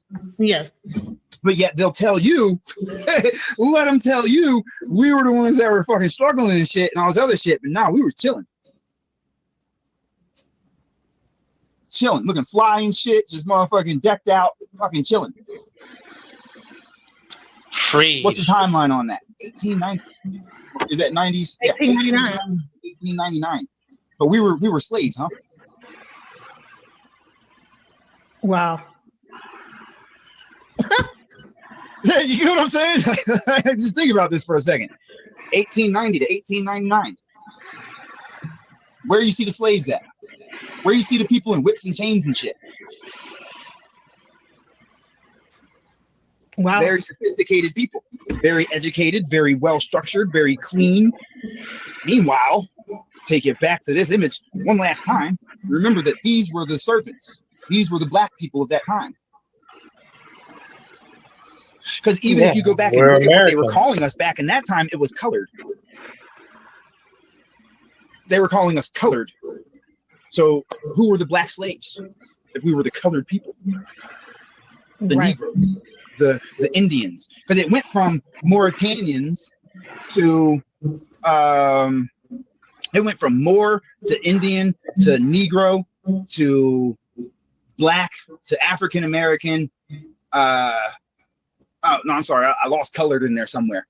But that's how things shifted. They kept swapping out the destiny over and over and over again until they completely reversed it. And then since they were stealing all of those children, and the reason that they did this was because when they got caught bringing over the indentured servants and shit, they weren't supposed to bring slaves over here. The whole contract and the whole agreement of them coming and having settlings here was for people to escape that shit across seas. And so what happened was when the Haitians and the Mauritanians found out that they were bringing people over as slaves and they were openly trading women and, you know, raping them and fucking turning them into breeding farms and all this other crazy horrendous shit, they ended up getting their asses kicked. There's the Gullah Wars. During the Gullah Wars, some of the Africans from down in the sugarcane plantations had made their way free and came up towards the Americas and ended up running into the Haitians, and they ended up banding together and whooping the sleeves out of the fucking British and the Spanish and the Spanish and the French. And so due to that, once they figured that out, the wars between the Spanish and the French, they already had their own wars going between them, because due to the Unam Sanctum, which came out in the 1300s from the original popes, that's when the Pope declared that the Pope position was the Jesus of that time. So it was their duty to submit the whole entire world under their reign. And through that doctrine that they created became the doctrine of discovery after Columbus had came over here, and actually he was actually a black man. It wasn't that he had a black man on his ship. It's that Columbus himself was named Cristobal Columbus. Shit, where'd it go? Who was a shepherd and a Jew from Spain, born in Spain. Get rid of this little box right here. That's Cristobal Columbus. Now the thing was that he was able to talk to the Haitians and everybody like that. Like he was able to start talking with them, and discovering that we had this great empire over here and shit like that. And so what people don't know about his story is that when he went back over to those lands and told them about the lands, he actually tried to stop them from coming here, which ended up with them hanging him after they put him in jail over there, because he was trying to persuade them not to come here after he had sent the messages and shit telling them that it would be easy to conquer the people because they were nice and stuff like that. He actually started enjoying himself and tried to stop them coming over here, because he found out that they were going to send fleets, like massive numbers of people over here to fuck everything up. And so when he tried to do that, they ended up throwing him in jail, and and hanging him for trying to help the shit out. Wow, how come we don't ever hear the story? Well, because if you found these things out, you know, this would rewrite the little fake ass history that they gave. You got to understand, we were never supposed to be in their public schools. We weren't supposed to hear the stories that they were giving to their slaves that tricked them into thinking that they had a better life than they did. Wow, okay.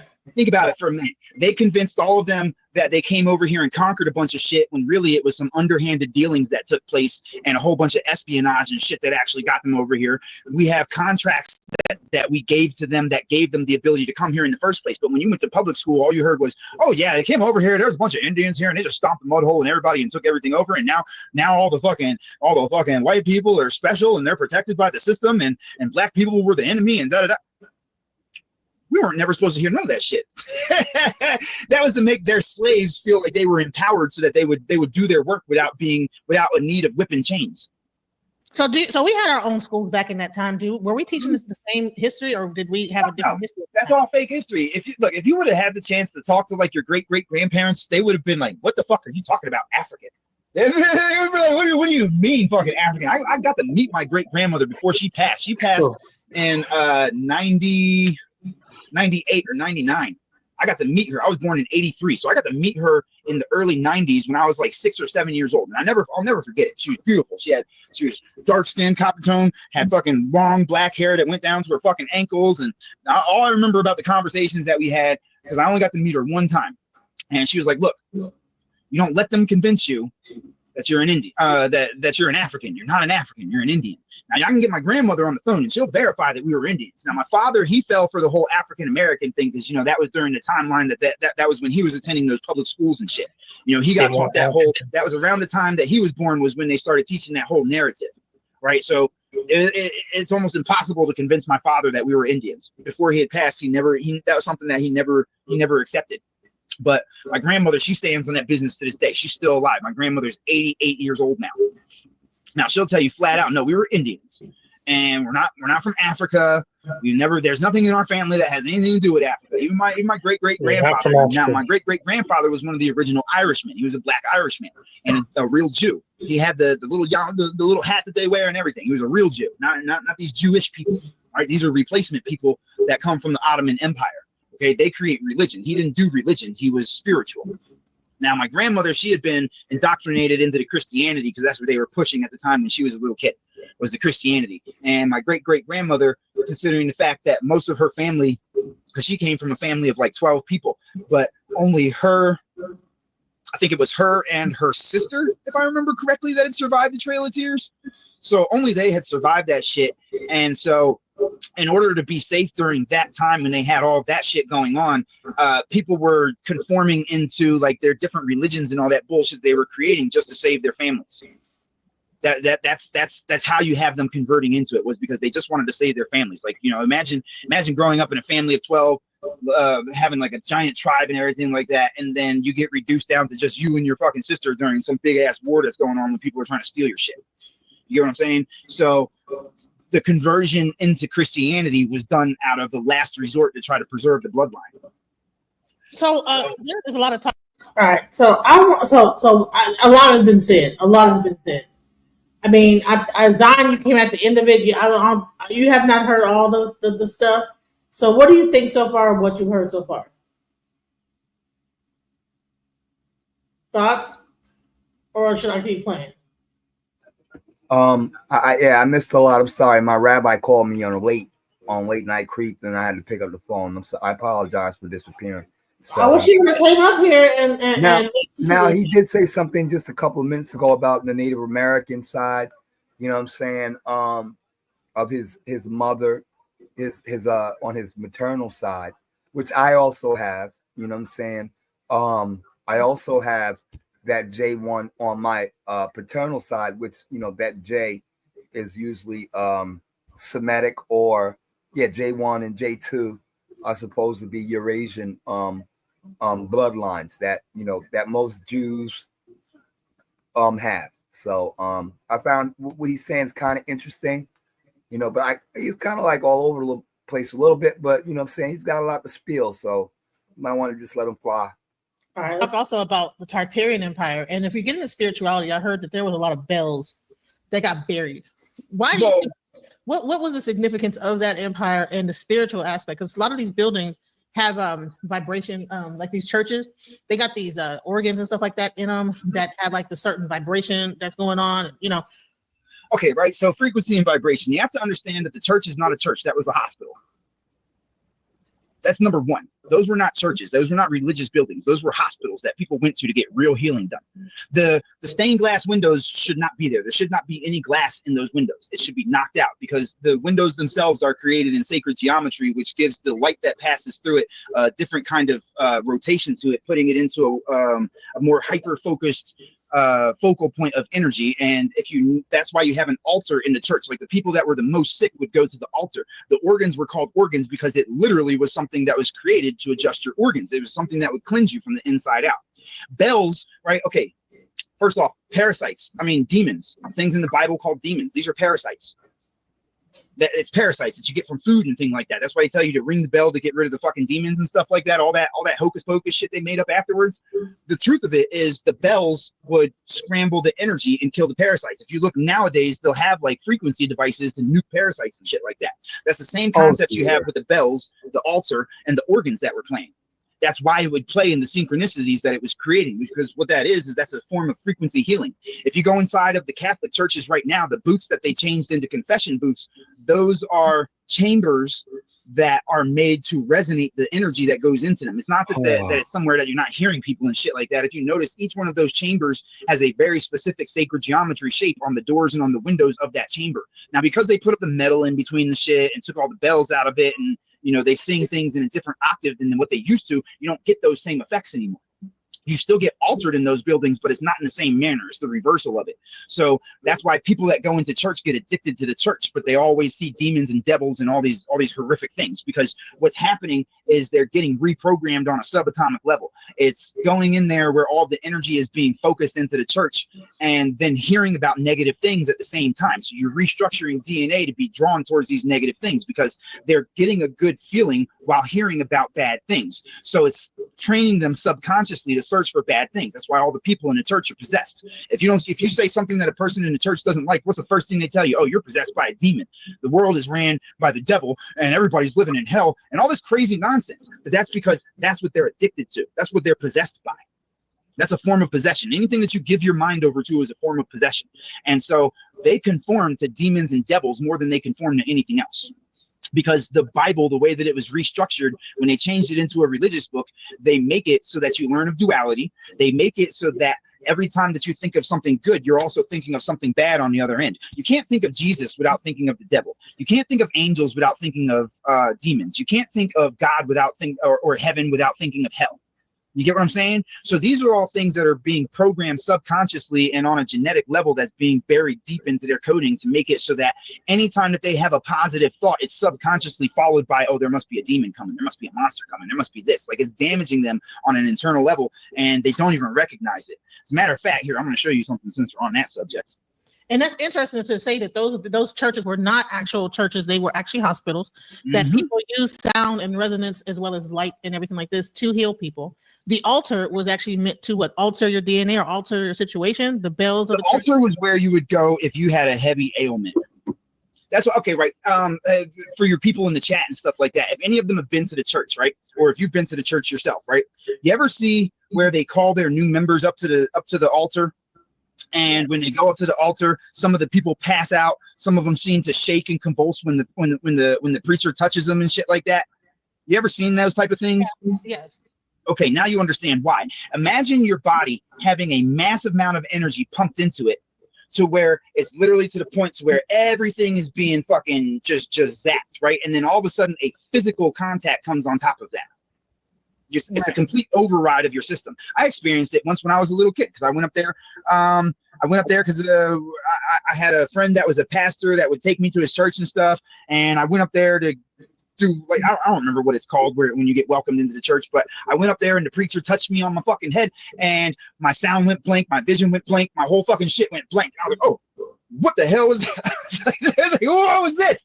I always thought that everybody was fucking playing around when they went up there and did that shit, but I experienced that shit myself, so I know exactly what it. But now as an adult, after studying the things that I study, I know exactly what it was. Your system was already being reset from being in the place of the altar, and as it was being reset, somebody coming up and touching you is a complete override of your senses.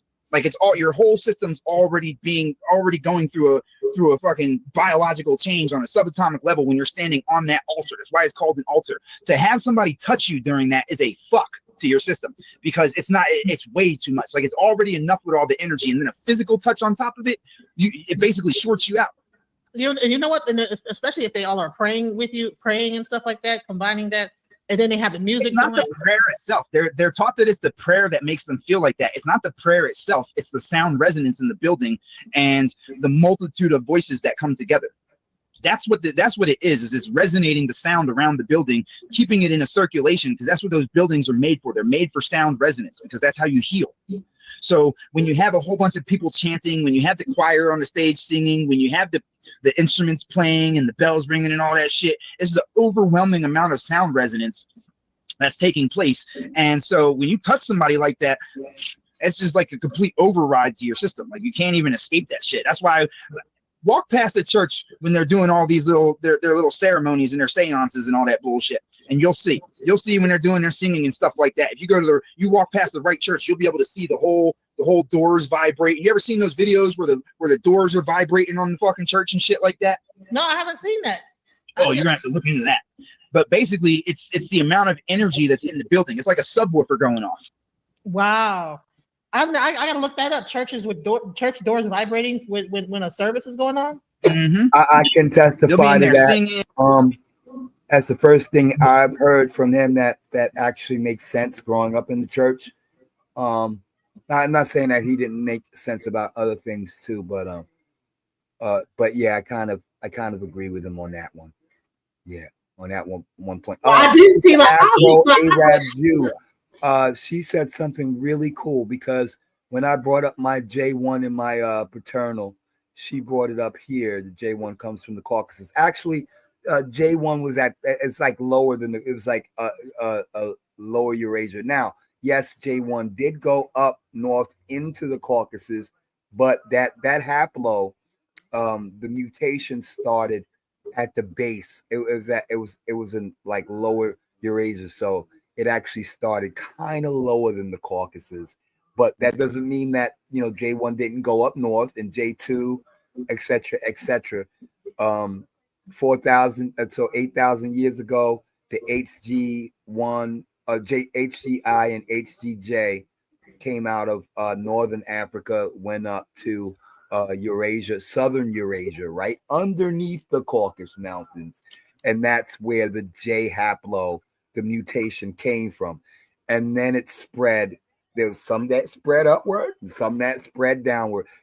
Genetics and DNA is not stagnant, and a lot of people don't understand that about DNA.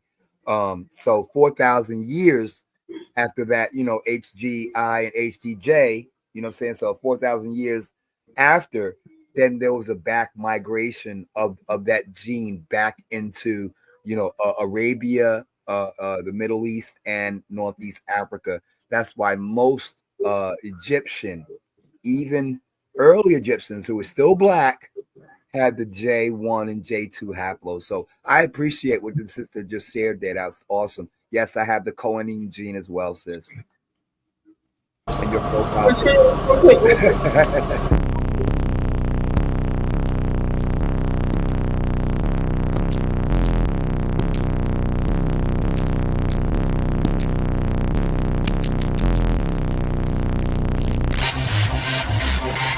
This is why I love loud music.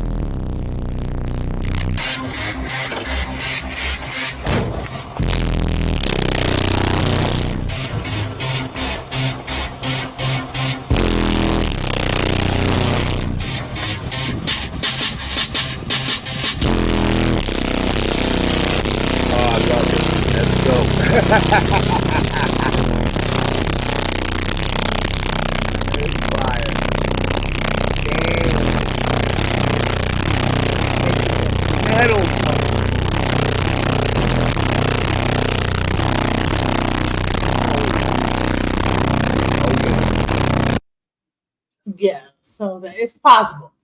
It's possible. I would object to that.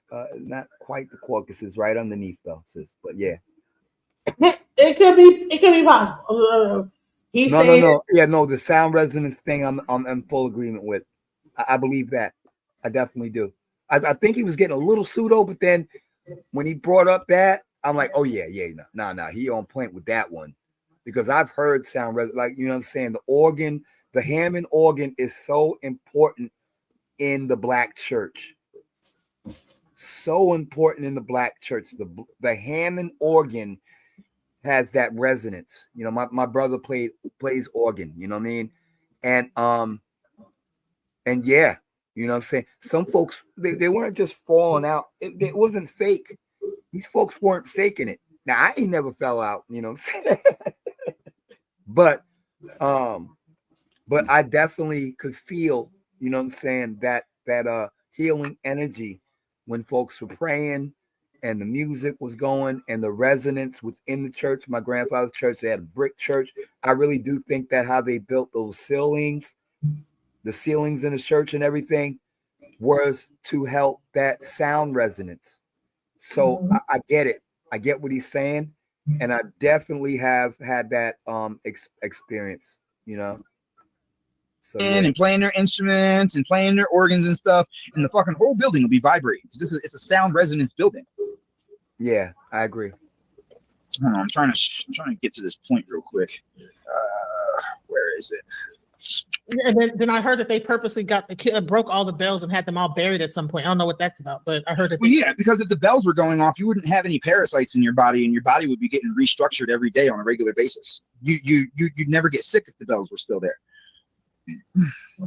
You would never get sick. You know what? They replaced the bells. I remember in my old town in Ohio, you would always hear that Catholic church bell go off like every day at 12 o'clock. Mm-hmm. And now you hear a siren. You hear them test out the tornado sirens where I'm at now. Yeah, they took that shit out because it was a healing device. Because you got to remember, if you look at all the buildings that were still remaining, right? You still got all the Tartarian buildings around the country that have all those fireplaces that they never burnt anything in.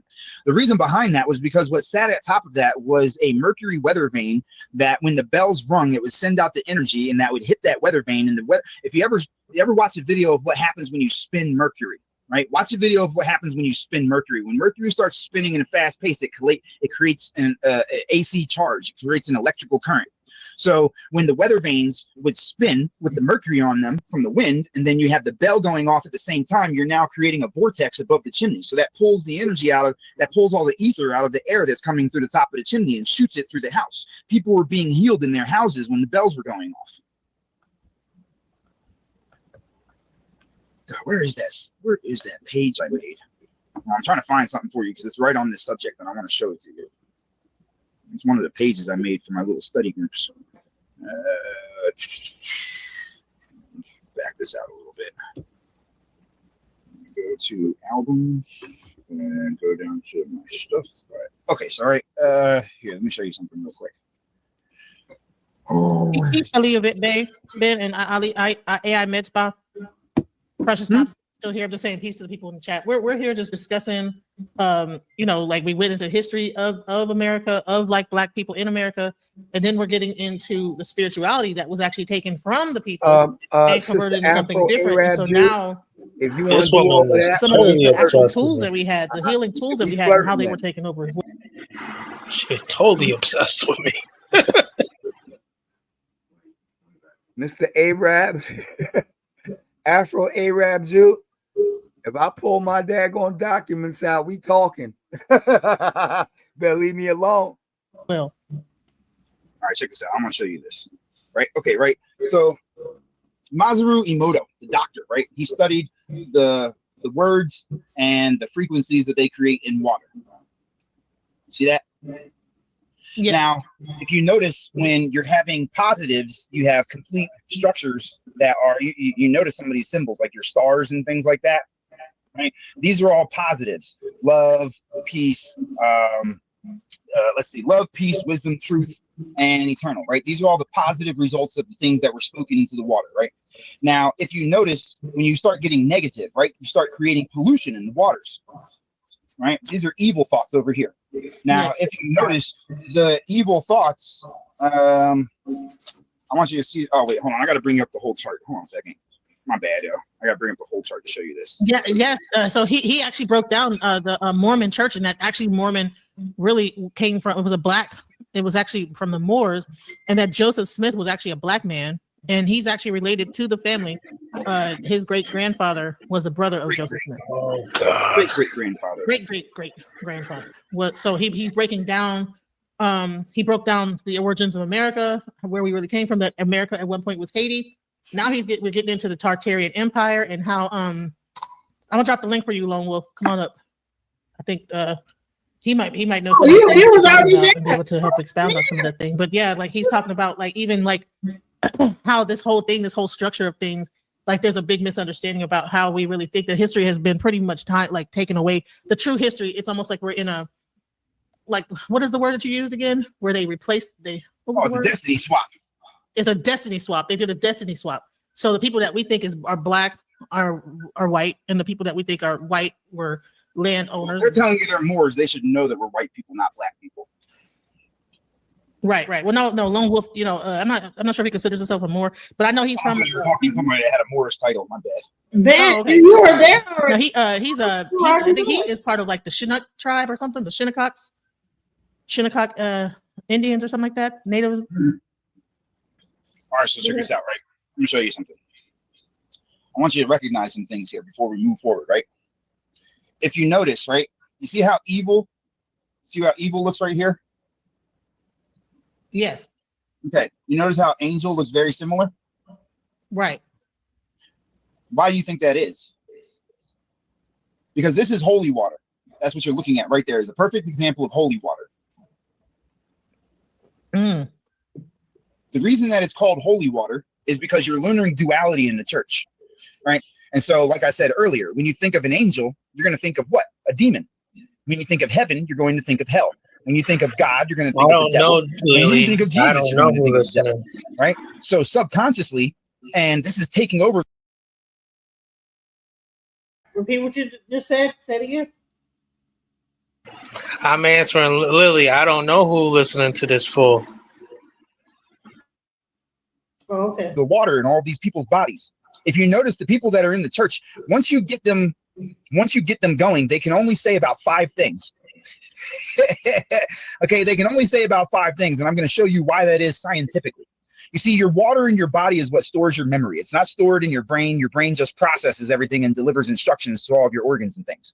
The memory itself is stored in the water of the body. So this is the whole entire reason that you don't want to get taught to have negative thoughts about people, right? This is why you don't want to be taught things like karma.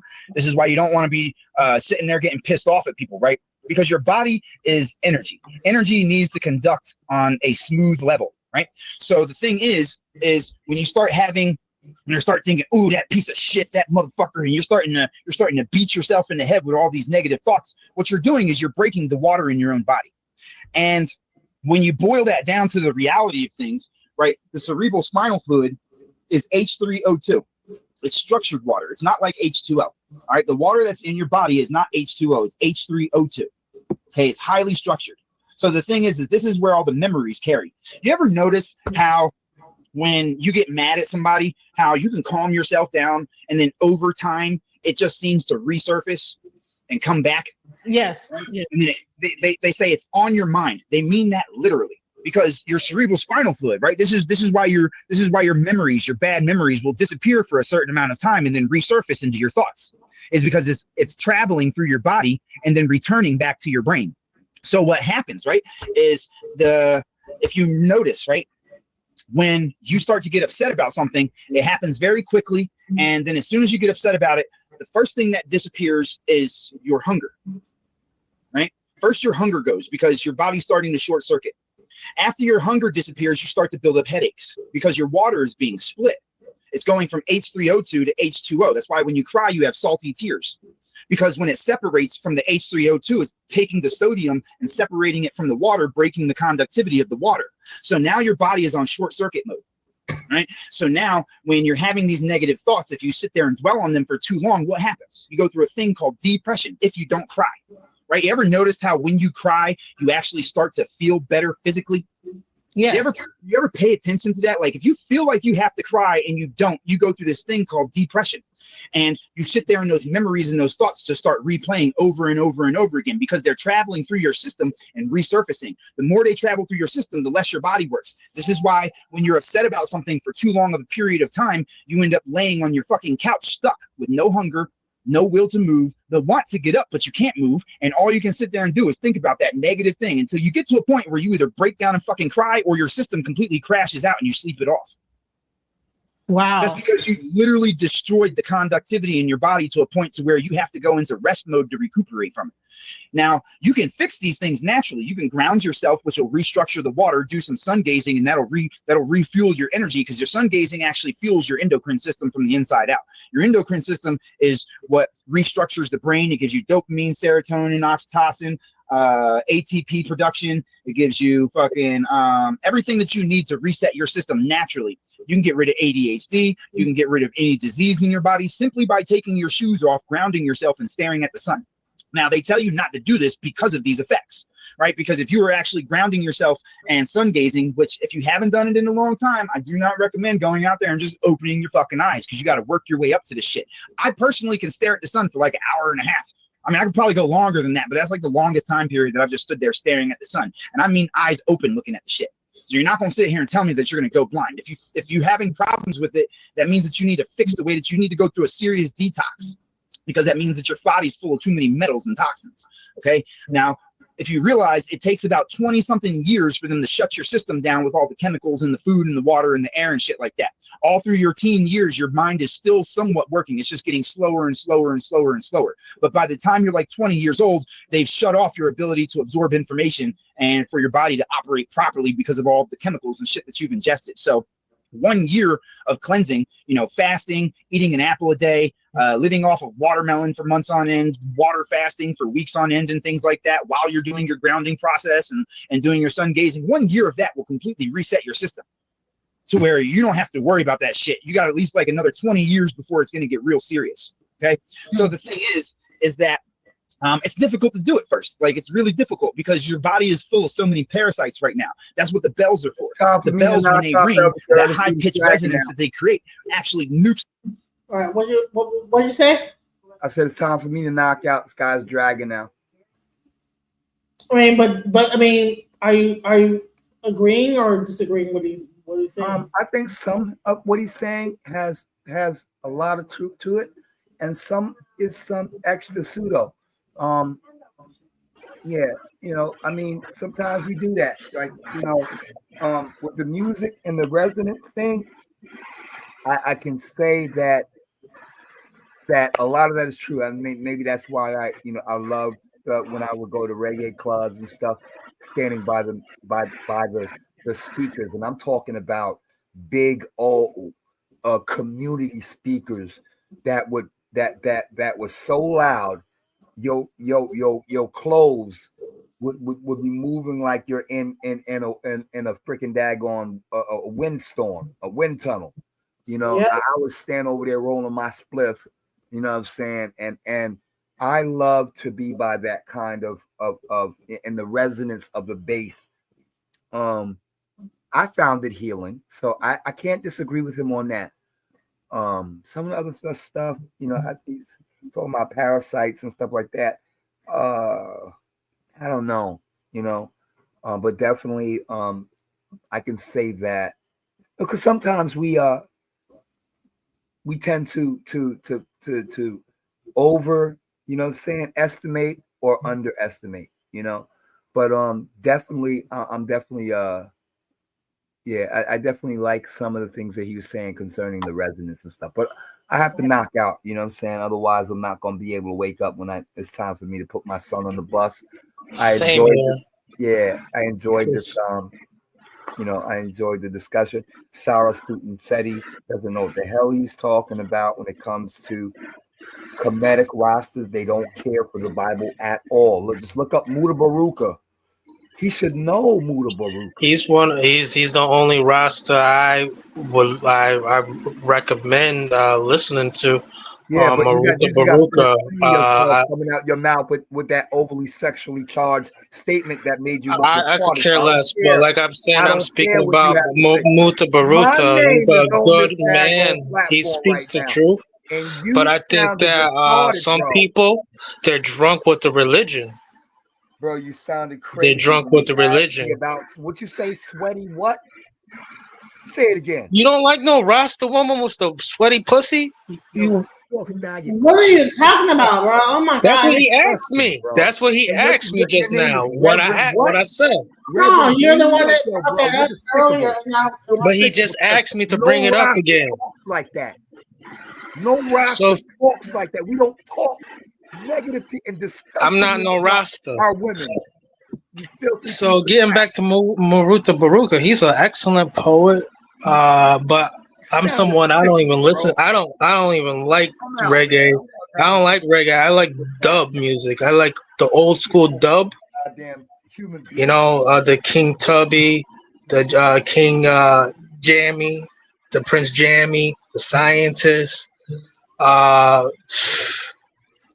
Black Hearts, all that stuff. I love all that stuff, but not this weird stuff that they be pumping out there.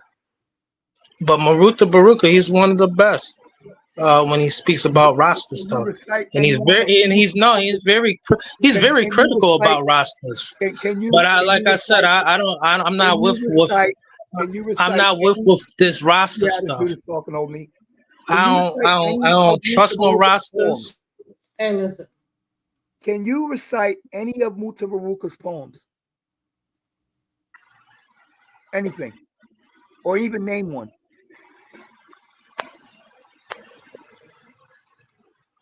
I'm not sure what you even said. I'm saying, can you recite or even name any one of Muta Baruka's poems without White man's country. White man's country, fool. Without looking it up? Bro, and you're not talking to no little kid. White man's country. Bro, I'll slap the grease up. I ain't no little boy, nigga. I would choke the shit out you in a triangle choke. Break your love limb, bro. I'll break your whole spinal cord. I would love to see you try. Straight up, head to head. I break your whole spinal frame, bro. Cut it out. Cut it out. You don't know who you're talking to. I'm not even concerned, bro. I'm not concerned. Everybody that is like Mortal Kombat, I rip your whole head off and like. I'm gonna have you clip off your own dreads, bro. Okay. So now that we got that kind of people you thank you. That turned into a de-measuring contest for no real reason. Huh? Well, I'm saying that why did that turn into like a whole measuring contest? Let's get back. He wanted to speak on violence. That's all. There's nothing wrong with it. It's not a good. You got disrespectful, and I'm the nigga that will chop your larynx and watch you choke. I'd break your whole face. Yeah, with one jab, bro. With one jab, I break your whole shit. Listen, I will break I leave a split in your whole damn cranium, kid. Listen, I will kick a hole in all y'all chests. In your dreams. Look, because it's an immense amount. Good night. It's not a controlled. There's no control to it. You're basically burning the. You don't love shit bush woman. You love Nordic woman. Although if you leave it in there long enough, it'll burn the fuck out of everything. But you're Barbie. basically cooking everything out of it because it's a massive magnitude of energy being poured into it all at once. Your reproductive organs is the flow of energy going into that area that's separate from the heart. This is why you have a brain up here, a brain here, and a brain down here. And also, but they say that the actual intestinal system is your first brain, and it's actually made of the same thing as the actual brain, right? Your intestines. Well, your intestines are dead organs. That's the only part of your body that doesn't generate energy, because they sit above the energy center. Okay, right? Think about it like this, right? Here, let me show you. All right, this is the spear of the spear ritual. All right. Well, you already had that open. That's crazy that you already had that open. Okay. If you notice, right? So right here in this area, right, is this is that's the same shape as your heart down here, and you see the toroidal field that's going into it right here. Sorry, right? That's a toroidal field. So like it's almost like the ribs going backwards, like the see the eights. pelvis looks like a backward rib almost. So look, you got to think about it like this, right?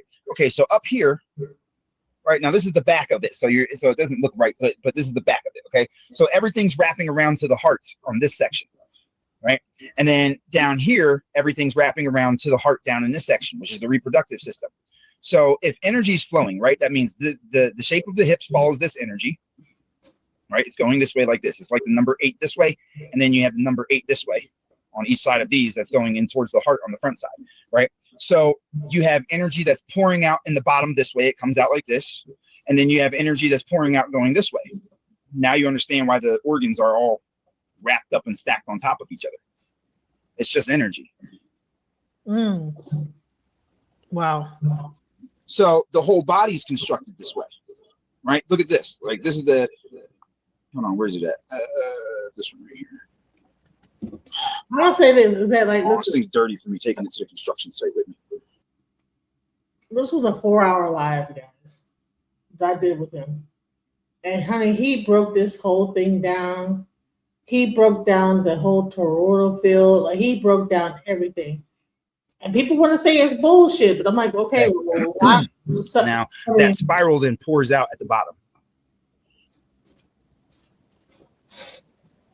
So the thing is when energy is traveling this way, the energy that's furthest away is going to be brighter. So you're going to have water that surrounds everything. Right now, if you remember, the water goes deeper and deeper. Right? Because remember, water is a solvent. Water is something that energy is going into that hasn't had enough energy to create something physical yet. The reason that you have physical things like land masses, which all are going to be found closer to the center, but not quite touching it. The reason behind that is because there's so much energy in this area that it's going to create more water because it's too much to take a physical form. But there's going to be land masses, and those land masses, because energy bounces, right? It's going to go like this, and then there's energy that's going to go like this. It's going to go in these different directions, right? Which is why you have your what? Your mountains and your valleys, okay? This is exactly why the world's shaped the way that the world is, okay? Because the energy that's collected at the center is what is creating the physical land masses. The energy that's still pouring out on these outskirts is why you have your water surrounding everything. That's why the world's mostly water, right? And the thing that's funny about this is that the same thing is also the reason, we'll go with purple.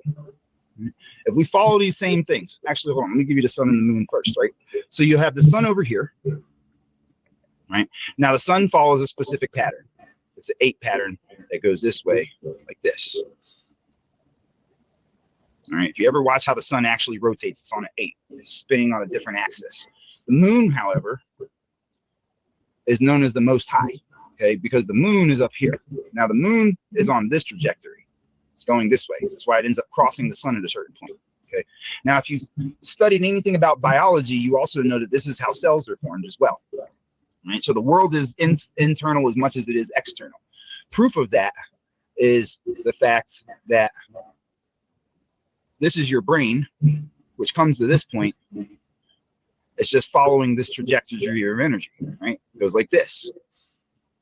Right. And then the bottom of your brain, where your cerebellum's at, is the part where the energy is pouring out, which is why your cerebellum has, if you ever look at it, your cerebellum has all these little lines on it that follow that same magnetic charge. Okay, it goes out like this. Now, following the magnetism, you have what is known as your lateral ventricles, which are the ones that go up like this. They curve around like this, right? Still following that same charge. That's that ram that you see in that picture that I just showed you. Right? It goes out like this and then out like this. Right? So this is also the formation of your brain is the same thing as the world is. Now, at that focal point where the energy meets is where the beginning of your spinal column falls into play. That's that triangular shape that you see known as the pyramid, which is also the owl. You see this is where your eyes are. right? The basal ganglia is in here inside the lateral ventricles. Now, the basal ganglia is a round thing, but it looks like this. It's got these little pieces on it that pull together like this and like this. All right, because it's always following the magnetism. So below that, you'll have your brain stem, which is still following that same magnetism. Now, if we add the skin to it, right, this is the same spot where your actual eyes are.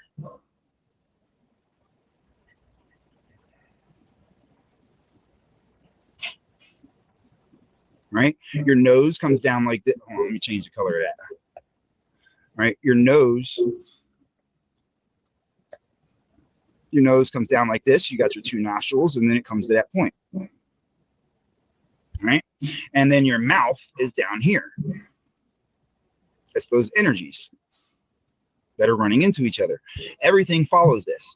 The difference is when it comes to your head, right, the roundness here meets up with the roundness here, which gives you the shape of the ear. Right? Your ear follows the same exact pattern. Now, literally, everything in existence follows the same magnetic energy as everything else. Because when you go to the next layer, I can give you your heart next, which is shaped. Oops, sorry. It should be a bright color. Pink. Right? Your heart looks like this.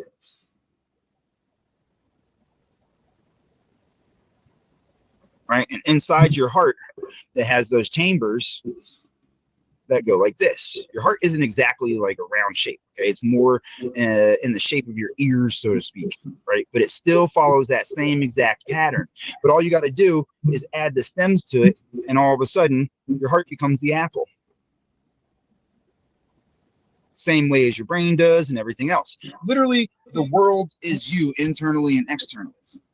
So understanding the flow of energy is the thing that teaches you how the world operates. Now, we can go up another layer. I know it's starting to look a little jumbled up, so let me just remove some of this so that it's a little more clear. It's starting to look a little crazy. Let me keep this one, and get rid of the face, and we'll move up to the next layer. And now you have, right? So your heart would be about here. Right? And then you have the clavicle, right? That's following that same magnetism. Rib cage. Everything about your body is magnetism. There's no denying it whatsoever. It all comes together the same exact ways. It's all sacred geometry. So your rib cage is shaped like this, basically. And then below that, because remember, the energy is pouring out at the bottom. So what's happening? Down here at your hips, you also have the other magnetism of your body. And that's that butterfly shape. Right? Where you got your little sacral down here, it's like this, and you got your little holes over here like this and like this, right? So that's because this has its own magnetic force to it. Right? So you have energy pushing up this way, and then you have energy pushing down this way, which is why your organs all start to shape in this way, because they're stacking the energies on top of each other. This is literally how all of your organs get formed. Wow. I tell you, like, literally, this is like the whole formation of life itself. That's crazy. So, it's like, once you figure out certain shit, things just start to become apparent that you start to recognize patterns and synchronicities and everything, and it makes it so that you get to a point to where life is just energy. Literally, there's no way to avoid it. There's nothing that you can do to hide it, right? This pops up, right? Your neck goes like this, right? So it's trapping the energy in it, right? So up here is what? See where the energy is coming from here? And then you'll have your head up here, right? So you have the energy from your brain that's coming down this way and this way. So you get what? Some thyroids that you were talking about earlier. Because it's the two meeting points of the energy. It's those two vortexes that are hitting each other that creates those two organs. Because it's the energy just spiraling in circles right there because it has nowhere to go.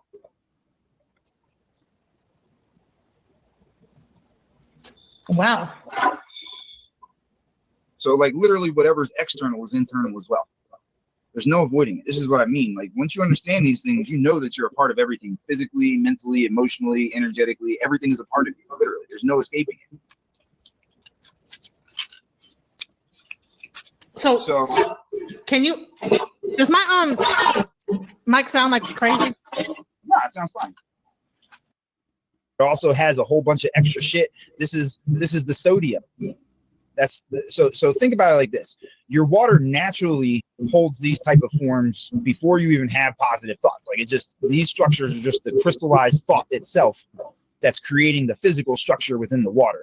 So when you have that negative shit, you're breaking it up. And notice how there's little pieces that are broken off everywhere? Yes. Everything looks separated, right? But if you notice in the same space that you could have had this, where it has all this open space around it, you've now created a hole in the center of it, and you barely have any room to breathe. That's because it's separating the water and the sodium. That's why you get a headache, because that's why you go through depression, because you're building up pressure. All those negative things are starting to fill up the head. That's why you start getting a headache. That's why, when you get mad about something for too long, you always put your hands up to your head. You start feeling that fucking pounding feeling inside of your head. But when you cry, you release it. It pours out. That's why you feel relief after you cry. So a headache is a buildup of like water. Just to keep it simple, it's a buildup of negative energy. Just think about it like that, because these still have energy to them. It still has energy to it. It's just broken up and unable to distribute properly.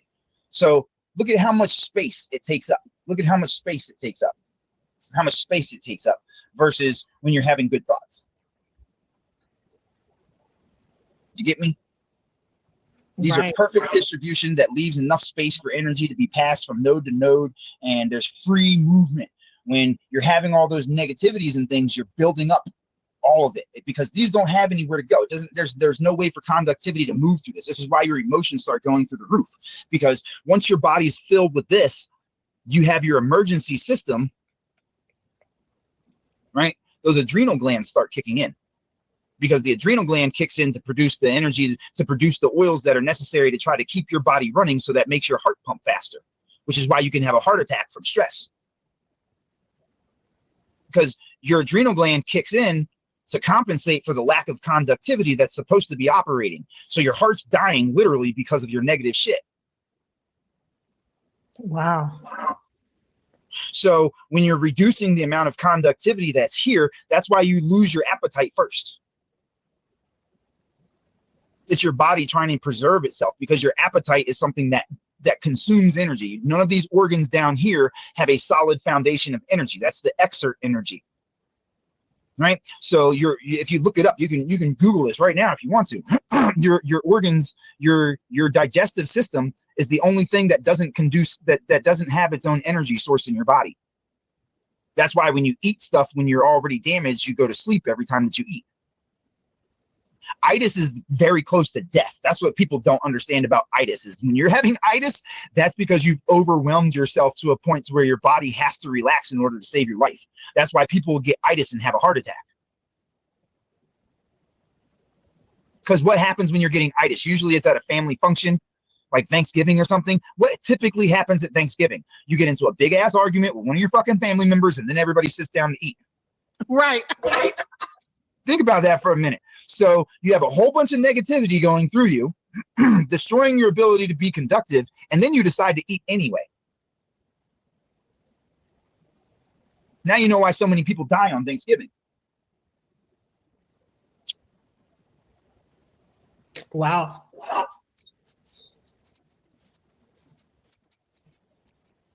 There's a lot of things that people don't even realize, because they don't know how the body works, and they don't know how to operate the system properly because they didn't read the instructions. But you can get the instructions.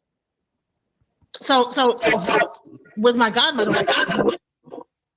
I'm sorry, what she does is to utilize the bell, certain sounds, to break up those crystals in the body that happen. That crystal. Why do you think people used to ring a dinner bell? Remember, mom would go out to the porch and ding, ding, ding, ding, ding, ding, ding, ding, ding, ding, ding, ding, ding, and everybody come in to eat. That's some back in the day shit. That was some before our time shit when things were still operating off frequency and vibration.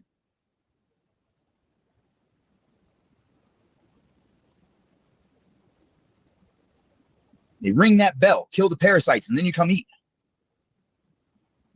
You know, back when people used to walk around barefoot and shit and ground themselves all day, every fucking day.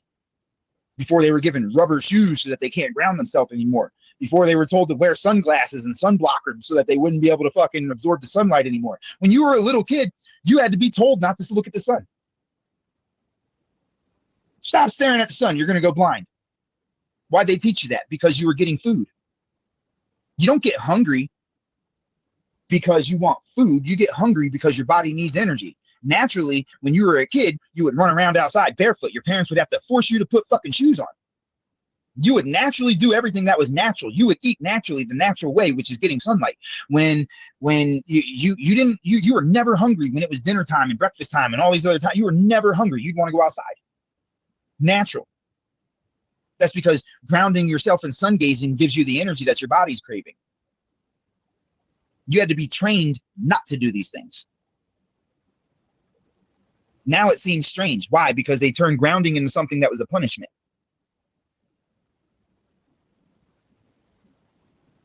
Psychological programming to pull you as far away from nature as possible. All right, these old statues, they weren't nothing. They weren't statues of gods and deities. This is your hearts. It's a diagram of the body. I already showed you that the feathers represent the muscles. You have your 1, 2, 3, 4, 5, 6, 7, 8, 9, 10, 11, 12 disc cycle. The 12 disciples that followed behind the heart. The 12 discs that make up your rib cage, the thoracic vertebrae.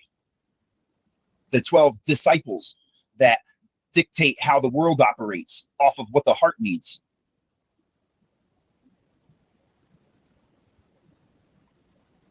All of these things, all these old pictures, all these old things that they tell you are all these deities and things like that, these are representations of your body.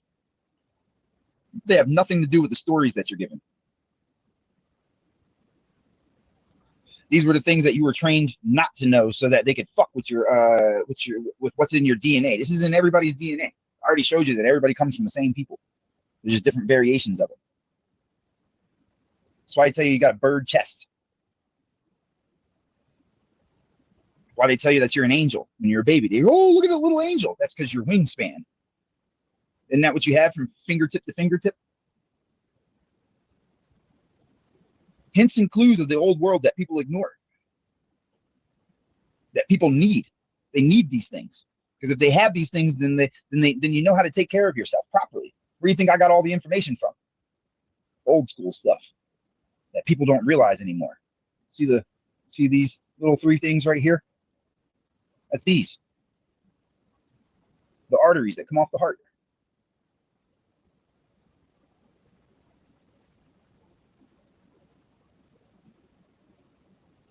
These are the ventricles of the heart. You have the pulmonary and the ascending artery. The pulmonary is the one that travels on the back left side. Notice how the left side is behind the leg? And it stands on the calf shoulders. Right? Why is it the calf shoulders? Because the calf represents male and female reproductive organs, your Bible, your bale, your Baphomet. That's this. This is the male phallus, and this is the female womb.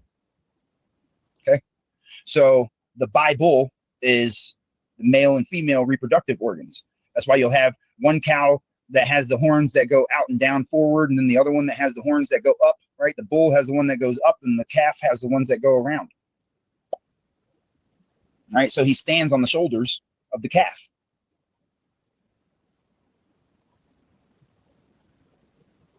The pulmonary artery, back left side. See how it comes down on the back left? This is literal anatomy, right? The one that comes up, your ascending artery, that's on the top right side. That's this leg where it's on the top. It's on top of the leg on the right side.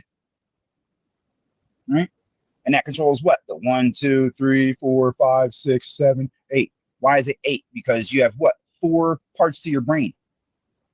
You have frontal, occipital, perineal, limbic, and then you have your cerebellum, the lobes, the things that control the organs of the body. That's controlled by the 12-disc cycle. This is anatomy. This has nothing to do with some dude with fucking wings. It's not an angel. It's not a demon. It's not a fallen. None of that mess. As long as you believe these stories, you don't have the knowledge. My people will perish for their lack of knowledge. My people will perish for they reject knowledge, and I shall reject thy seat in the heavens. Why? Because as long as you reject this knowledge, you don't know how to regulate your system, which means that you're stuck in negativity all the time, which means that you're living in hell. The stars and the signs were there. The stars were there for your signs and symbols. Right? All of these are anatomy. This is Amun. They tell you Amun was the creator, right? This is Amun's horn. This is the C4 of your hippocampus. This is the thing that creates all of your cognitive abilities, from your thoughts to your movements, right? Everything that goes to it is named your foramen, because everything that you learn now is based off of these teachings. This is your your vertebral foramen. This is your neural foramen, right? The PFO, your patent foramen ovale, the valley of life and death, you know, right? You have your greater and lesser sciatic foramen. This is the entire fucking, the entirety of your Christ consciousness is foramen. But amen is how you say it in English. It's aumun. Aumun. If you say it correctly, when you have your wisdom teeth and you've got your pineal gland unlocked and everything like that, if you notice when I said it, it actually created a frequency. That frequency that it created, if you say that enough times, you're going to start to feel that in your head. And if you say it enough times after you start to have the ability to feel it in your head, it'll send a rush through your entire body, activating your piezoelectric system, creating chills and goosebumps through your whole entire system, because you're creating energy with the words that you speak. Aumun is not a fucking name, it's a command for energy. Osiris, right? The O's iris, right? The thing that puts everything together. He's really, what he really is the representation of your circle of Willis, which is the epicenter of your endocrine system. That's why he gets divided into the 12 12 pieces, 14 pieces, I think it is, something like that. It's all your organs he gets divided into in the underworld when he's chopped into pieces by Set. That's due to the fact that Set is the representation of my bad. Ugh.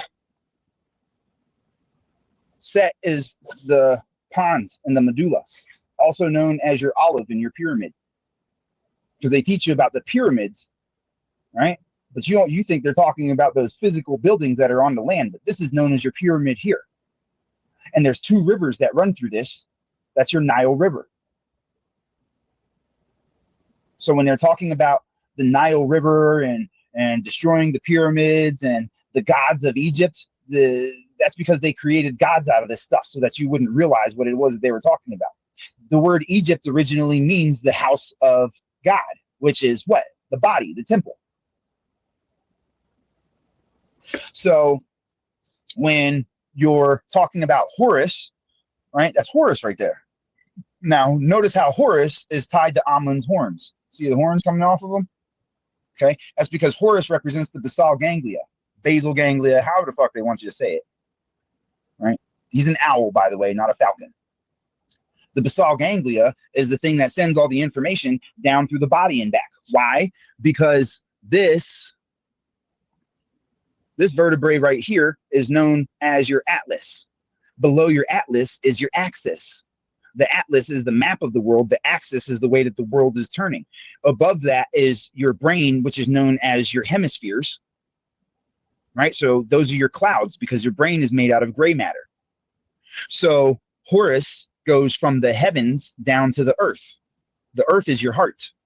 That's why it's spelt the way that it's spelt. Heart is earth, okay? The underworld is your reproductive organs, where you're filled with desires and tempted and where all of your negative energies come from. Why is it negative energy? Because your organs are the only things that don't have energy. They consume it, right? That's why your organs get represented by Sebek, right? They tell you Sebek is the god of the underworld that consumes you when you do all your negative stuff. No. That's it right there. The gator, matter of fact, here, let me show you like this.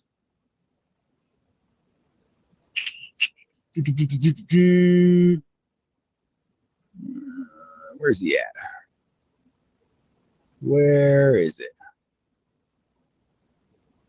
No, that doesn't have it on it. Where's that gator? Ah, there he is. See?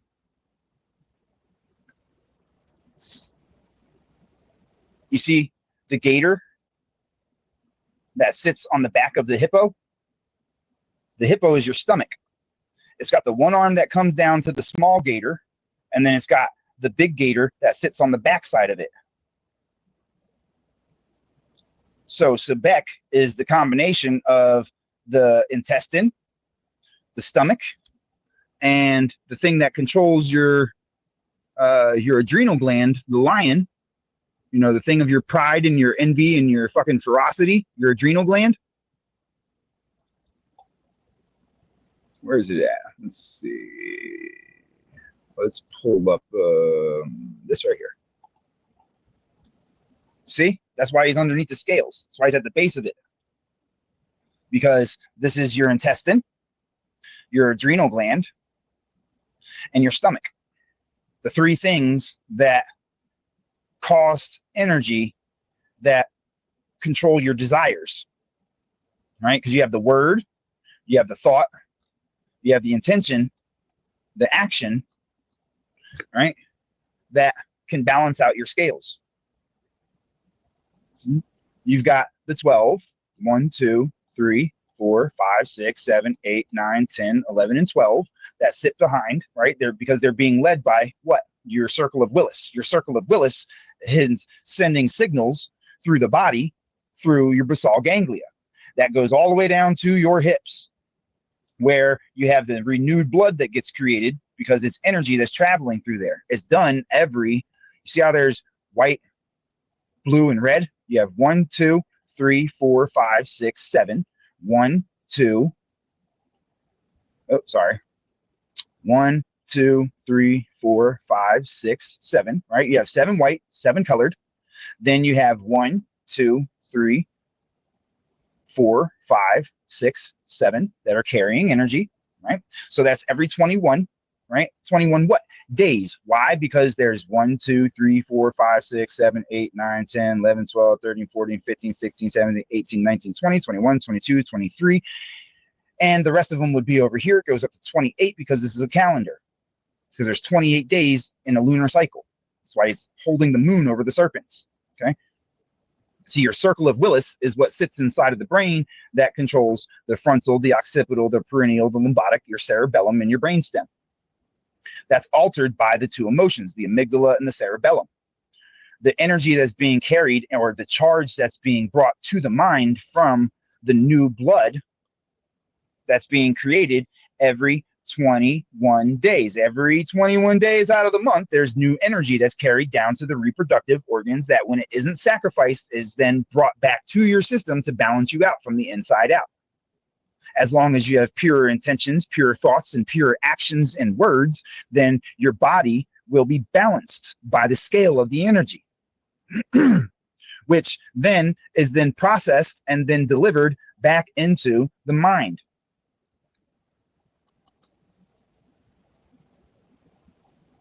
That's what this is about. It's not about some dude that fucking died and goes to fucking meet the Father. Okay, that's just the bullshit that they tell you. They tell you it's the book of death, right? The book of the dead. But this is dealing with the restructuring of the energies of your body, as long as you have good intentions, good thoughts, good actions, and you're not giving in to your desires.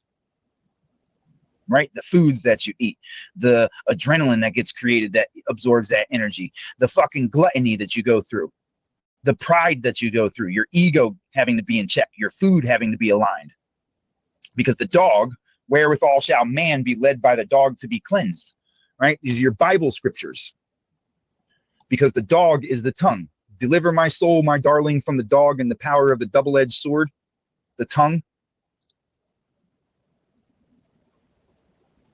Everything that you read in the scriptures came from these works or what you consider to be Mayan works, which is all really Haitian.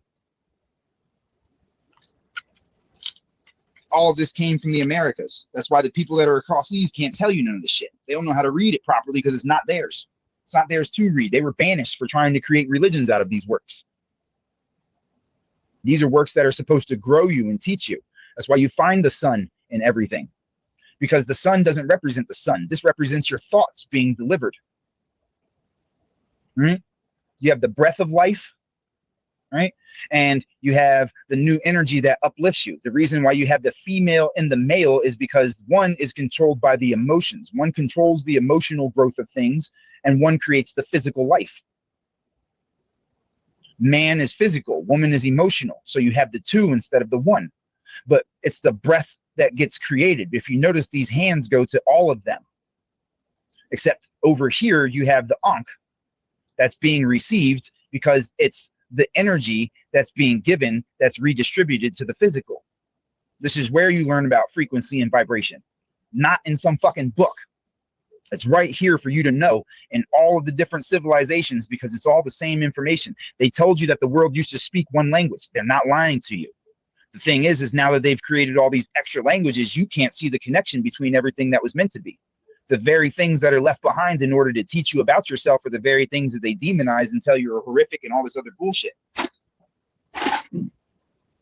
Right or wrong. You go inside a church, they'll tell you that this is demonology and fallen angels and all kinds of bullshit that'll deter you from learning the very things that are left here to save your life. Meanwhile, all of the fucking all the stories in the Bible tell you the word came on what? Where is it at?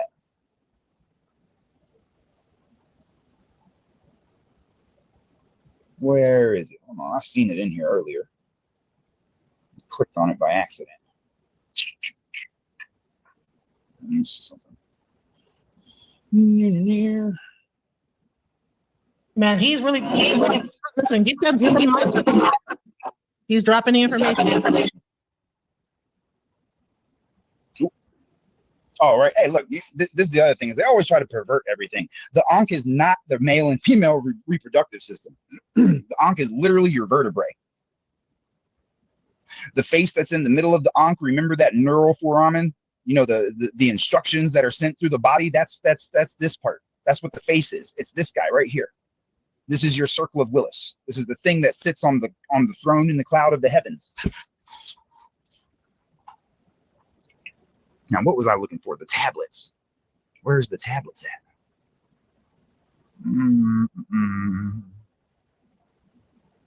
There's a lot of things that are just being taught incorrectly, right? And so you have to be very careful about these so-called spiritual leaders and these so-called people that claim that they know what they're talking about. If they can't read the real scriptures, which are the pictures that they put spells on, then why would you listen to them? They don't know what they're talking about. None of them. They're all reading regurgitated nonsense that was created to keep you as far from these things as possible. But this is where all of the information is left for mankind to understand himself. Look at Allah. See how you have the arms, the leg, the arm, and the head? See the brain that it sits on top of? You wouldn't realize that was Allah, right? You wouldn't think that at all.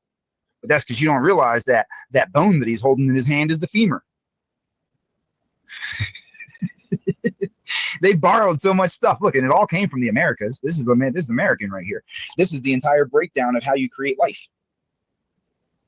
Look, how many hours are in a day? 1, 2, 3, 4, 5, 6, 7, 8, 9, 10, 11, 12, 13, 14, 15, 16, 17, 18, 19, 20, 21, 22, 23, 24.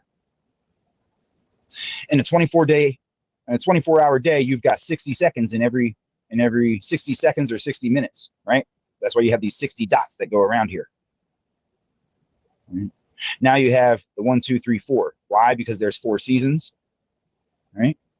There's 4 parts of the brain that are being controlled. See, remember, I told you everything that's external is internal.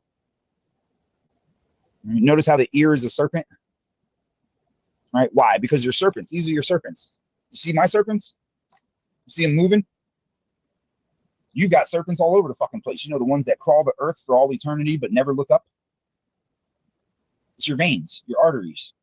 These are your serpents. You get me? So you have the masculine and the feminine, the giver and the receiver. You have the primordial waters.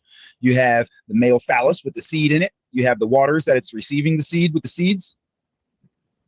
Right? This right here is how your DNA gets structured. Here, I'll show you. Look, watch. Like this, go back to this, close this.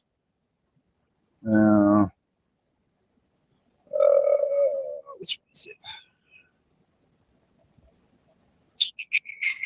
Where is it? Where is it? I know it's in here somewhere.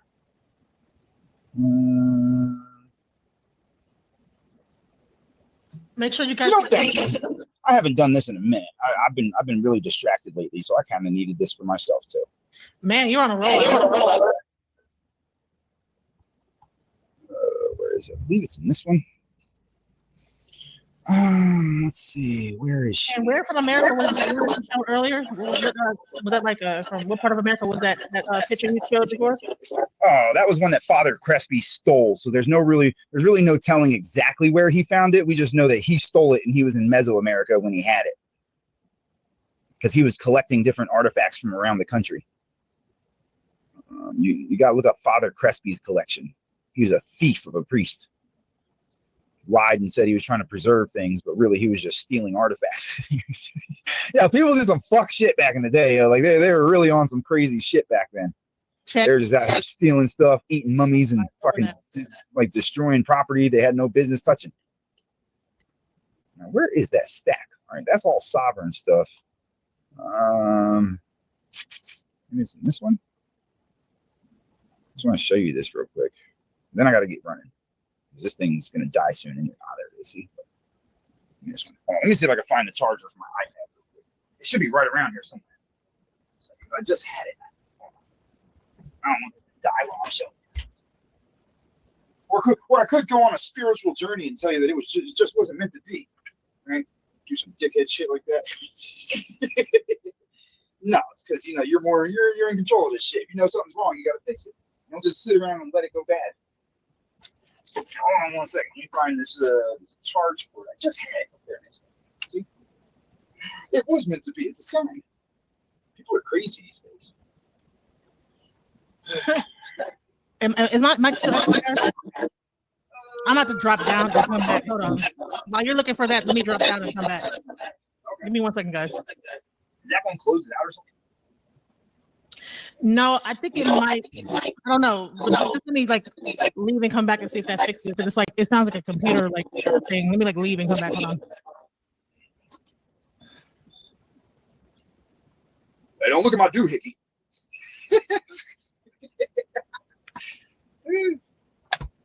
Looking at my doohickey? What's wrong with you?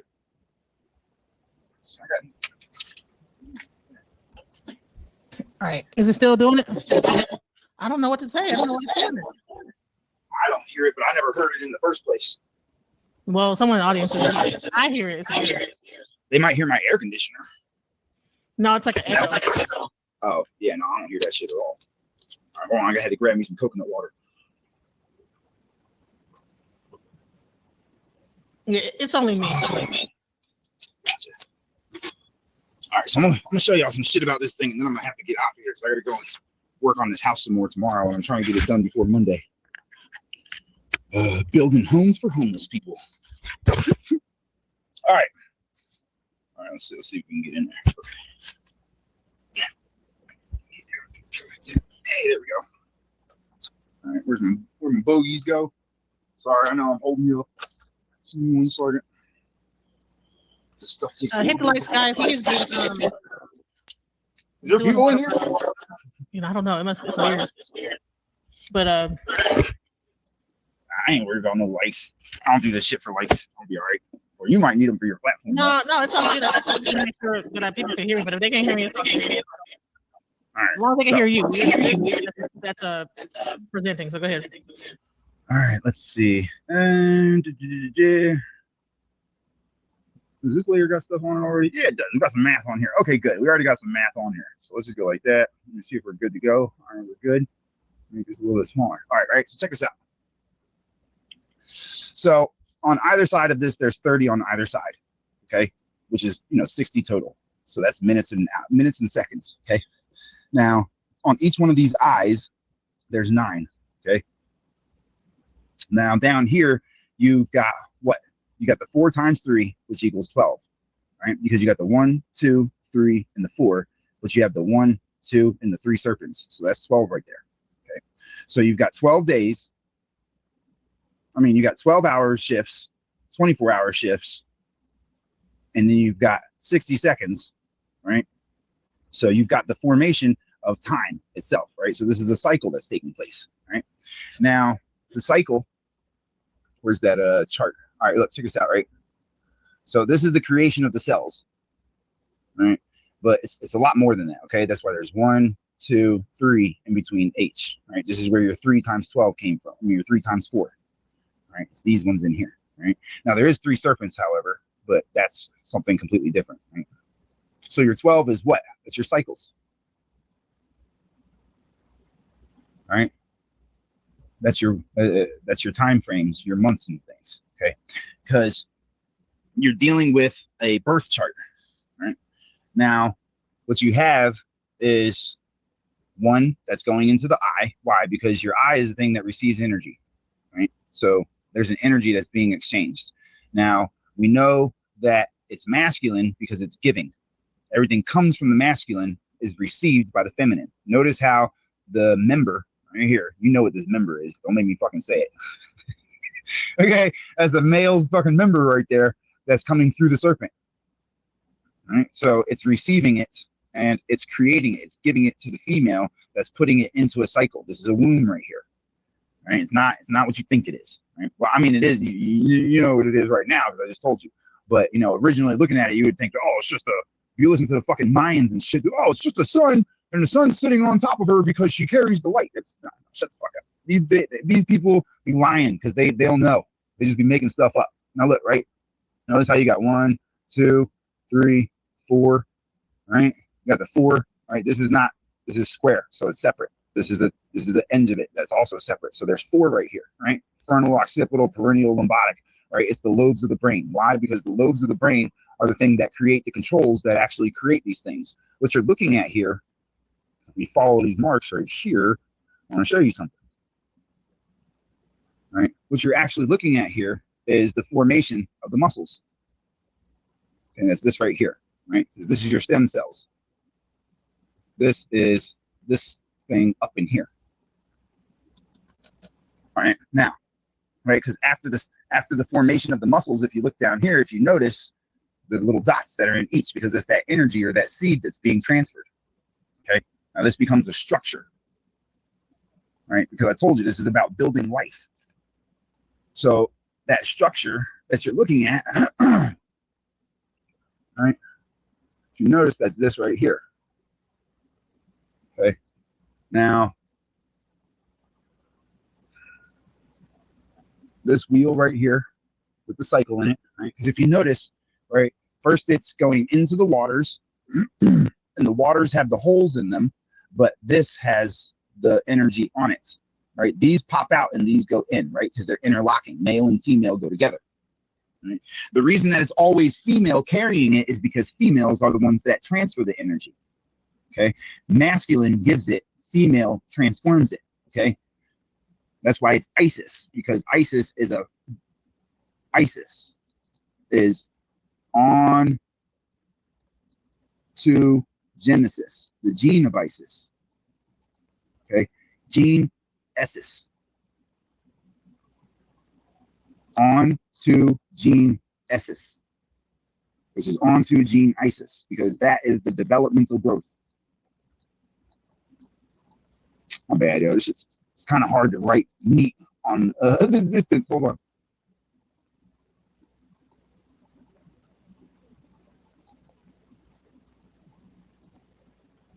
Now, just so that we're clear on this, so that you don't think I'm making this up, I want you to see this for a second. This is literally in your medical diagrams and medical books. Okay, on to Genesis. The development of the individual organism and includes the sets of morphological, physiological, biochemical transformations from the moment of germination up to death, also known as what? What do you go through? Maturity. When you're maturing, when you're growing, everything that you grow through is known as ontogenesis. Okay, that's why you see Genesis with this, with the male phallus, with the female womb, and she's carrying the brain stem, and she's carrying your temple, the temple and the brain stem. When the seed and the womb are together, she's carrying it to give to the womb because it's the growth that she's demonstrating. Right? It's not like 7 different gods and goddesses like they try to tell you about. It's all the same one. Now look, right? So let's see. Notice how these structures then become extremely structured here, right? Because it's showing you the creation of everything. That's why you have the 4 here. 1, 2, 3, 4. 4 once again, because it's still the mind that's putting everything together. It's binding it all together. Now down here, this, like this, right? So you've got the 3, 3. 1, 2, 3, 4, 5, 6. 1, 2, 3, 4, 5, 6, 7. Right? The 3 and the 7. Why is it the 3 and the 7? You have 7 that go up to the top, and then you have the 3 that are being combined. Right? Why? Because 1 has to deal with the what are they called? What are those 7 vertebrae? Hold on, let me think. I'm trying to remember what it's called. What are those 7 vertebrae? It's not thoracic. It's the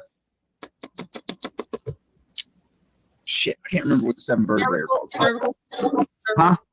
Cervical. Yeah. Now, the reason why you have the 10 together is because even though it's representing the 3 that's going into it, you also have the 10 total because it's both sides of it, because it's the masculine, the feminine, and it's the 1, the 2, and the 3. Right? Mother, father, spirit, or you have the frontal, occipital, peroneal, limbatic, cerebellum, the 5 different lobes that are coming together from both. Okay, so it's creating one form, right? Now these are your cells. It's the binding of the cells that are coming together in the womb that are being controlled by both sets that are coming together, right? Now, if you notice, this is in the waters, right? If you don't understand that in this is choppy like this on purpose, right? It's not by chance. If you notice, it replicates the same waters that you see up here with the same holes in it, right? It's still those same waters, and her hands on it. So the waters are the foundation of what is holding up the creation that's coming together. That's why she has her hand on here, and that goes up to the hand that is bridging the tail of the same serpent that you see that's being divided. It's almost like she's coming out of the water. Mm-hmm. Yeah, it's the symbology. If you didn't know, you would think coming up out of like a mermaid. Like, yeah. Now you're starting to see where they're coming with these stories. Okay, so when you look at this, right, in the first part of the head, you have the sun and the serpents, right? That's this part up here. The sun with the serpents coming out of it. 2 serpents, the masculine and the feminine, right? You have both of them right there. And then the serpent then becomes the thing that's carrying the phallus inside of the waters. This is all water right here. Okay, so they're showing you the seed that's being given, right? That carries both the masculine and the feminine. That's on a schedule. Right? Because women don't ovulate all the time. Okay, they don't ovulate every day.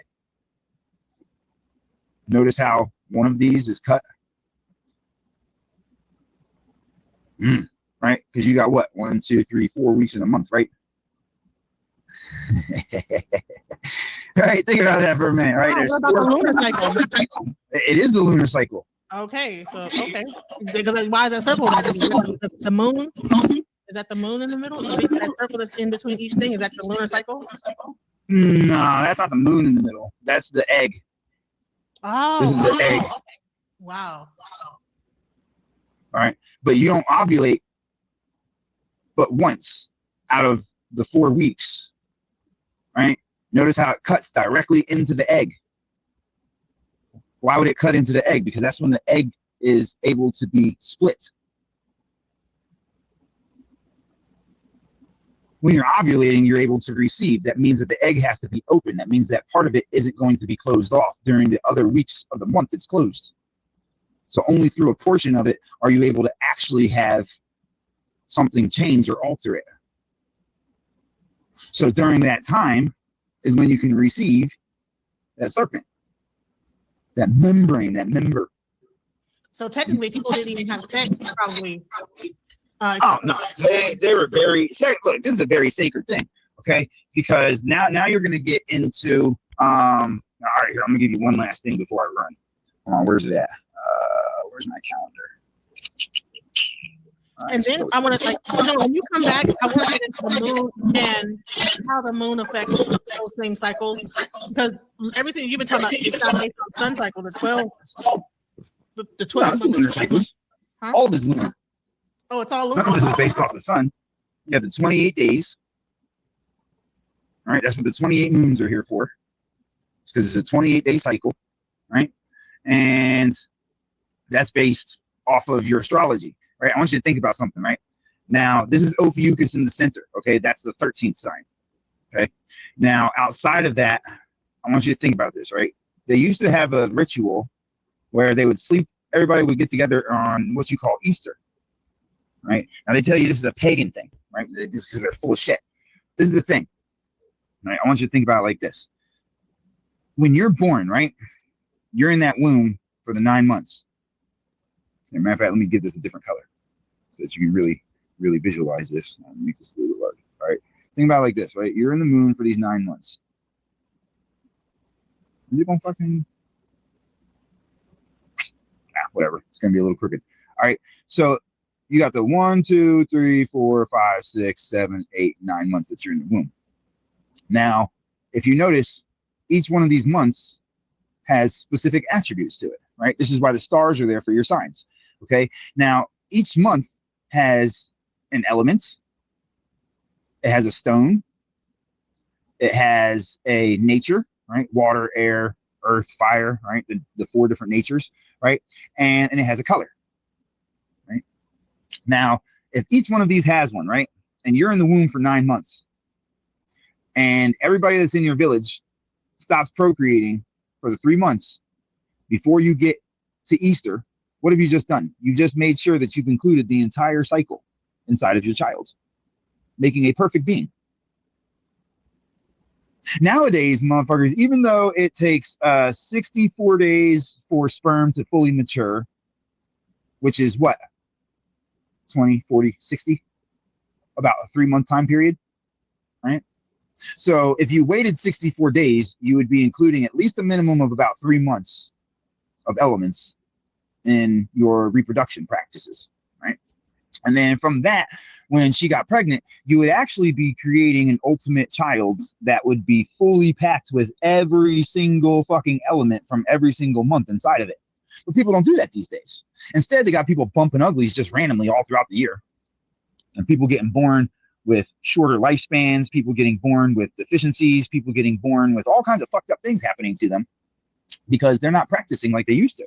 See, this used to be a very, very sacred thing where, you know, once a year, see, nobody was bumping uglies throughout the rest of the year. It wasn't like this big orgy smash fest like they want you to believe. People were very meticulous and calculated. Mating cycle, just like any animal has. Mm-hmm, exactly.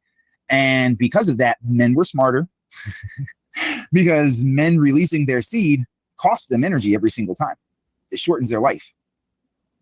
That's what men don't understand, is that every time that we create new seeds, it's literally taking from our energy and pouring that into the seed. So each time you expel that, you lose your mind. You ever notice when your dude finishes, he's kind of stupid for a couple minutes? Like, be for real. Like, you know what I'm talking about. The other thing is, as women, when like, this is the thing, right? Even if he's not able to make you actually like finish yourself, right? Don't you still crave him finishing for some weird reason? Yep. That's because it's not you getting off that your body's after. It's the energy that he gives you. Because you get that jolt of energy that comes from him when he finishes. This is why they say women steal men's energy. They're vampires and shit. It's literally true. It's really true. You steal our life force. Like literally steal our life force every time that you get a man to finish. But the problem with that is that life force also comes with his mind attached to it and his DNA attached to it, which means that every time that he finishes, he's now changing the genetic structuring of your body, which is why couples that stay together for a very long time start to look like their brother and sister.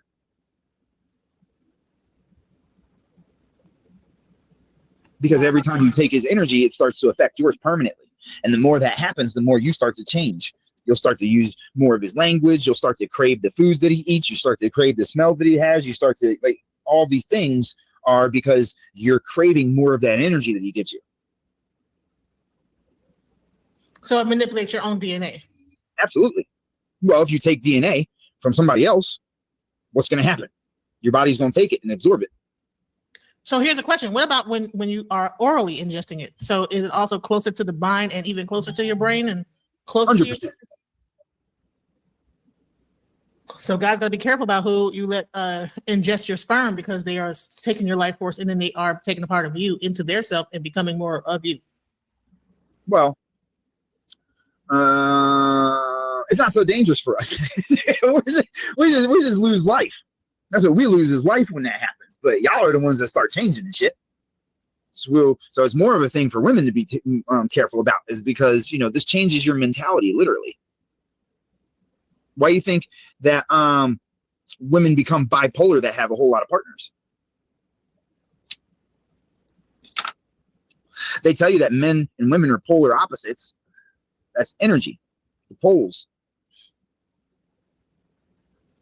So that's why most women body count is crazy.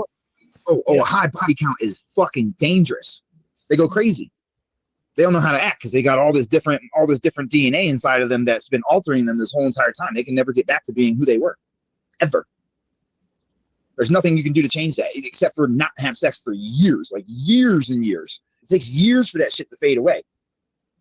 But you're never going to return back to your original self, ever.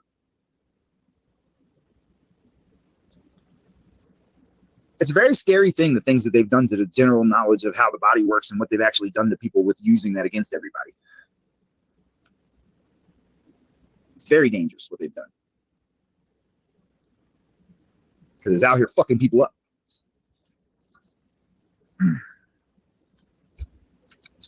So men are dying faster because they gave us porn. Men are dying and nobody realizes what they're doing every time they go shoot in that fucking trash can. Right? They don't know. They don't know they're shortening their life every time. Nobody has this. No, the general public doesn't have this knowledge. They think that they're just fucking, you know, they're just getting rid of an urge. And women that are being promiscuous don't realize that they're permanently damaging their psyche. This is why virginity was something kept until marriage back in the day, because they knew better. If you know better, you do better. Because all of these things were common knowledge back then. So they really did a number on society. Like a serious one. Wow. I'm blown away by this information, guys. This was a great build. Listen, I want to get some final word from you. We're gonna bring you back because I mean, we've only just hit the tip of the iceberg on the information that you have, because I just already know. There's so much more that I've seen on his channel, on his IG. Before I leave, I want to promote some of the things that you have out here. Oh, nice. You know, you actually sell items to, like, you know, to better yourself, you know, as far as getting rid of toxins and parasites and things like this. We talked a lot about parasites. Okay, so in this one is called Jab Freedom, colloidal silver, Celtic sea salt, black seed oil, and there's like 8 different products you can get. Now with the water things, you have one that's a zero filter. That's the one on the right side is the zero filter. The one that's in the middle is an alkalizer, and the one that's on the left, that's a juicer, of course. But you know, a lot of people don't. You don't really need to do the juicing. It kind of takes some things out of it that you want to have in it. So, you know, I'm up and down on the juicer. It's nice for when people want to go on like juice cleanses and shit like that. But you know, outside of that, you really should eat the fruit.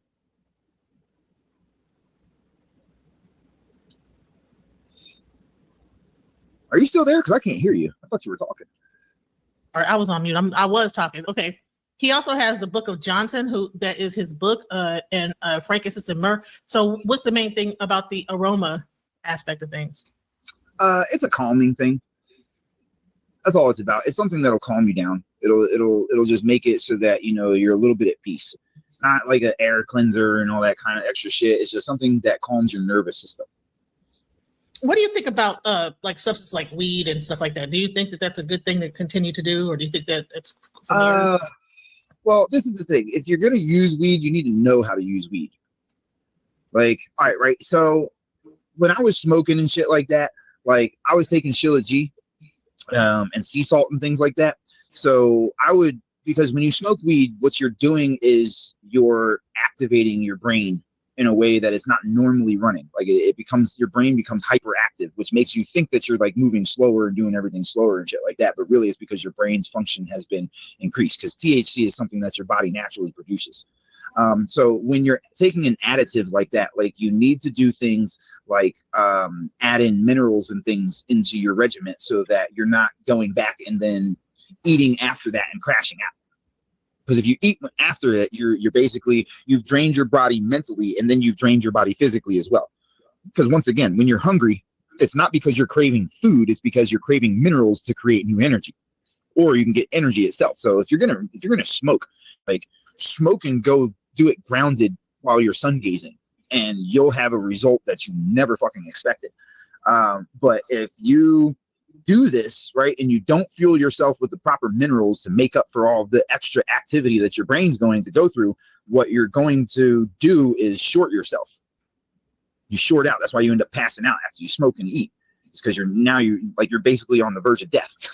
like realize that you go to sleep when your body runs out of energy. Right? So give it the things that are needed to create energy. If you're going to smoke, you have to take, like, okay, right, when I was taking Shilla G and my Celtic salts and fucking water fasting and shit like that, like I was also smoking weed some of the time. So when I would smoke, I would double up on the Shilla G. Like I'll take it right before I smoke. That way, when I smoke, I don't get hungry afterwards, because my body's been given the things that are necessary to create the extra energy for the brain work that's going to happen. Otherwise, you're not going to have no dreams when you sleep, because your body's going to be so shorted out that your brain's not functioning when your body's resting. I heard a lot of people that smoke a lot of weed don't have dreams. No, they don't, because they're smoking a lot of weed and then they're eating food afterwards. So they're overdriving their system, because your brain reacts to the THC in a way that produces more direct thoughts. It's more of a controlled thought thing. And so what ends up happening is now your brain is operating in hyperdrive, which makes you feel like you're going slower, right? You might physically move a little slower. You might not even move at all, but your brain will be having all these thoughts. Oh my God, that's the part of weed I cannot do. You know, I can't smoke weed because I already think like at like a very fast pace anyway. And then to slow that down is too many. It's too much to handle. So I cannot. Well, it's really not that it's slowing it down. It's not really slowing it down. It's making you hyper process it. So it seems like it's slowing it down, but really you're having even more thoughts during the time that you're smoking, because that's what the THC does. So you know, if my near-death experience when I you know how if you have a near-death, if you've ever had a near-death experience, everything slows. Oh yeah, I almost got bled out when I was giving fucking plasma. Last time I ever did that shit. These motherfuckers I had a whole show about that, about how much blood. Well, I was on another show and I was talking about the fact that they try to take our blood. You know, I don't know what. I gave some blood plasma once, and the people didn't put the needle in my arm correctly, and when it started fucking bleeding out and shit, they just kind of stood there watching it, waiting for somebody else to come and fix it. So I literally just sat there in the chair bleeding out while they were watching me, and I literally started fading to black. Like I was literally fading away. And then they tried to fucking blame it on me. Like, bitch, I was fucking strapped. I was sitting there fucking perfectly still, and your stupid fucking text came in here and didn't give me the fucking shit properly, and I almost died in the fucking chair. And y'all gonna blame it on me, saying that I must have been deficient on something? No, bitch, my blood's all over the fucking floor. What are you talking about? Right, that's crazy. Right, wow. Like, how you gonna try to convince me that there was something wrong with me because y'all didn't do your job correctly? Anyway, so we're gonna have to talk about that the next time. Cacao syrup, 24 karat gold reishi. What are the benefits of these products? Okay, right. So Orm is gold, right? Let me explain this, right? That's gold on a microscopic level. Now, gold is found in your brain naturally, right? These are things that they don't tell people about. Okay, gold is found in your brain naturally. So gold is a conductive additive that you can take that will actually increase the brain function that you have.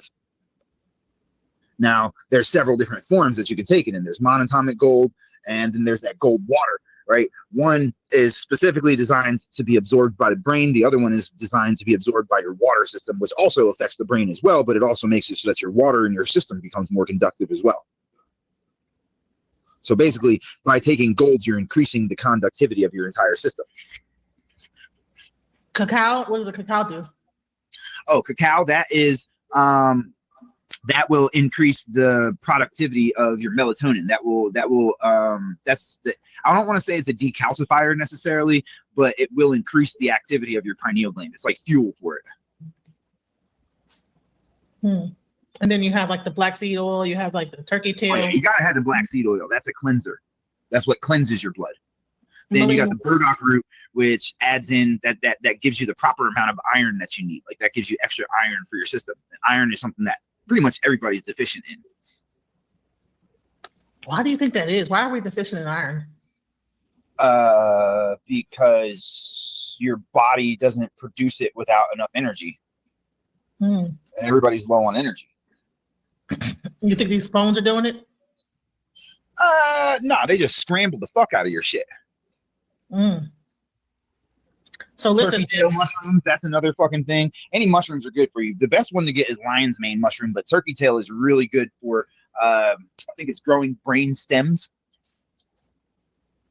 So basically all those things are basically things that will cleanse you and increase brain function.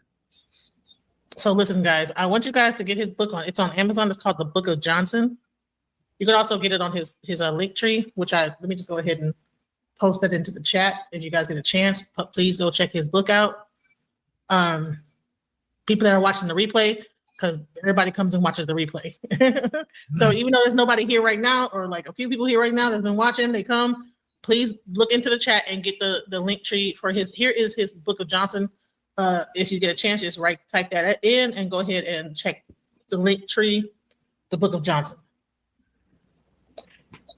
Yeah, that book was that'll have all his herbs on there, all the things he's selling. Also, also his links to all the Lawful Freedom Library, Welcome to One Nation, just a lot of different things. Sacred Tea, Shilajit, free energy devices. Those are Mama T's. That's Mama T's teas. You know who Mama T is? No. Really? Oh, you would like Mama T. She's really good with astrology and natal charts and breaking down like where the stars are and stuff like that. She's a very spiritual person. I'd be surprised if you didn't know who Mama T is. You know what? I do know who she is. I've been trying to do an interview. I've been trying to talk to her for the longest. Yeah, shouts out to Mama T. Oh, I can well, I don't know. She's been kind of busy lately. She's got a lot of stuff going on, but I could shoot her a text. Yeah, let her know. I've been wanting to get her on here. I want to talk to her. She's been doing really good stuff with the AI. Okay. That's probably something we're going to be talking about next time that you come up on here, because this is not going to be if you so would oblige me, I really definitely want you to come back, because this is an amazing build. You broke down so many things in one sitting, and I know there's so much more. I just know it because I've already been on your page, right? So if this is only the tip of the iceberg, guys. Please check him out on Instagram. He is known as the King. Wait, hold on. His name. Sorry, I'm about to say King Solomon. He's known as the Book of Johnson on Instagram. Let me show that page real quick. Yeah. And then if they're not on Instagram, you can find my channel. It's my old dog breeding kennel. It's called Taboo Kennels on Facebook. And I also got the Book of Johnson on TikTok too. Yes, please check him out. He's out here doing the work, guys. And I hope that you guys enjoyed this live. We've been here for 4 hours and 12 minutes. He really gave us a great build. This has been awesome. Shouts out. Any last words you want to say before we close out? Can you show us your beautiful face? Let me think. Press this button. You gotta switch it back to you. I got you.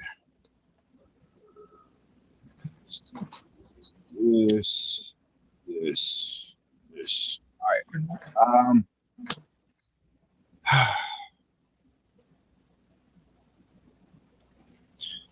Find a way to forgive.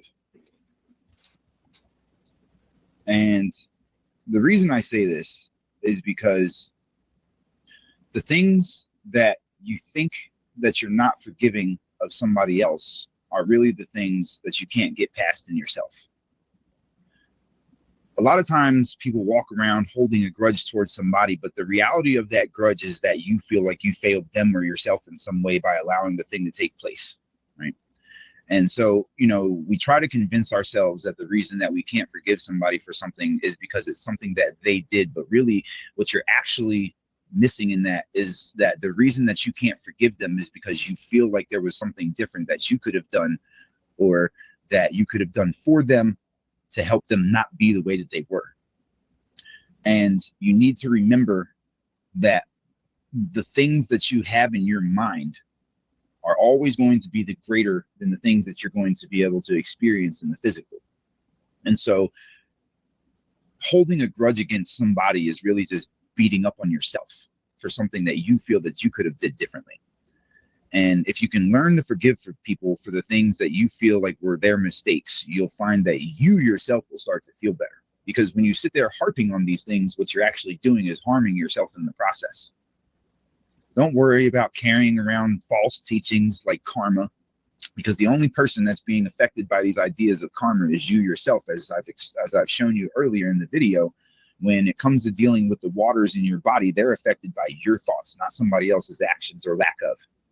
So when you're holding a grudge against somebody or wishing karma on somebody, what you're actually having is a trick that was given to you to make you think of nasty things happening to somebody, but the only person that ever suffers from that is you. So try to remember that there were times when you yourself weren't able to move past certain things, and that you wished that the person that you used to be could have did things differently. And know that even though it might seem like somebody's not affected by the things that they did to you, that internally they'd never forget. It's not something that just washes away. The same way that it's eating up your soul, that you've made mistakes, they eat that the same way. It's just people display it in different ways. So instead of hoping that something bad happens to somebody while you're sitting there destroying yourself internally and making it so that your life becomes more difficult, find whatever you need to find in them to forgive them for that thing, and you'll start to feel better about it yourself. That's what I'm going to leave with. Well, that was absolutely very important. That was beautiful, and I really encourage people to get that book. Is that diagram about love in your book as well? Yeah, no, that was one. That's the first chapter, because that's the first thing that people need to actually learn about. Right. So yes, I'm going to be buying the book. I hope that you guys buy the book. Please support this young brother with his information. He is out here really doing the work. Shouts out to the Book of Johnson, aka King Solomon. Thank you for being on Alchemizing Energy, and much love. Peace.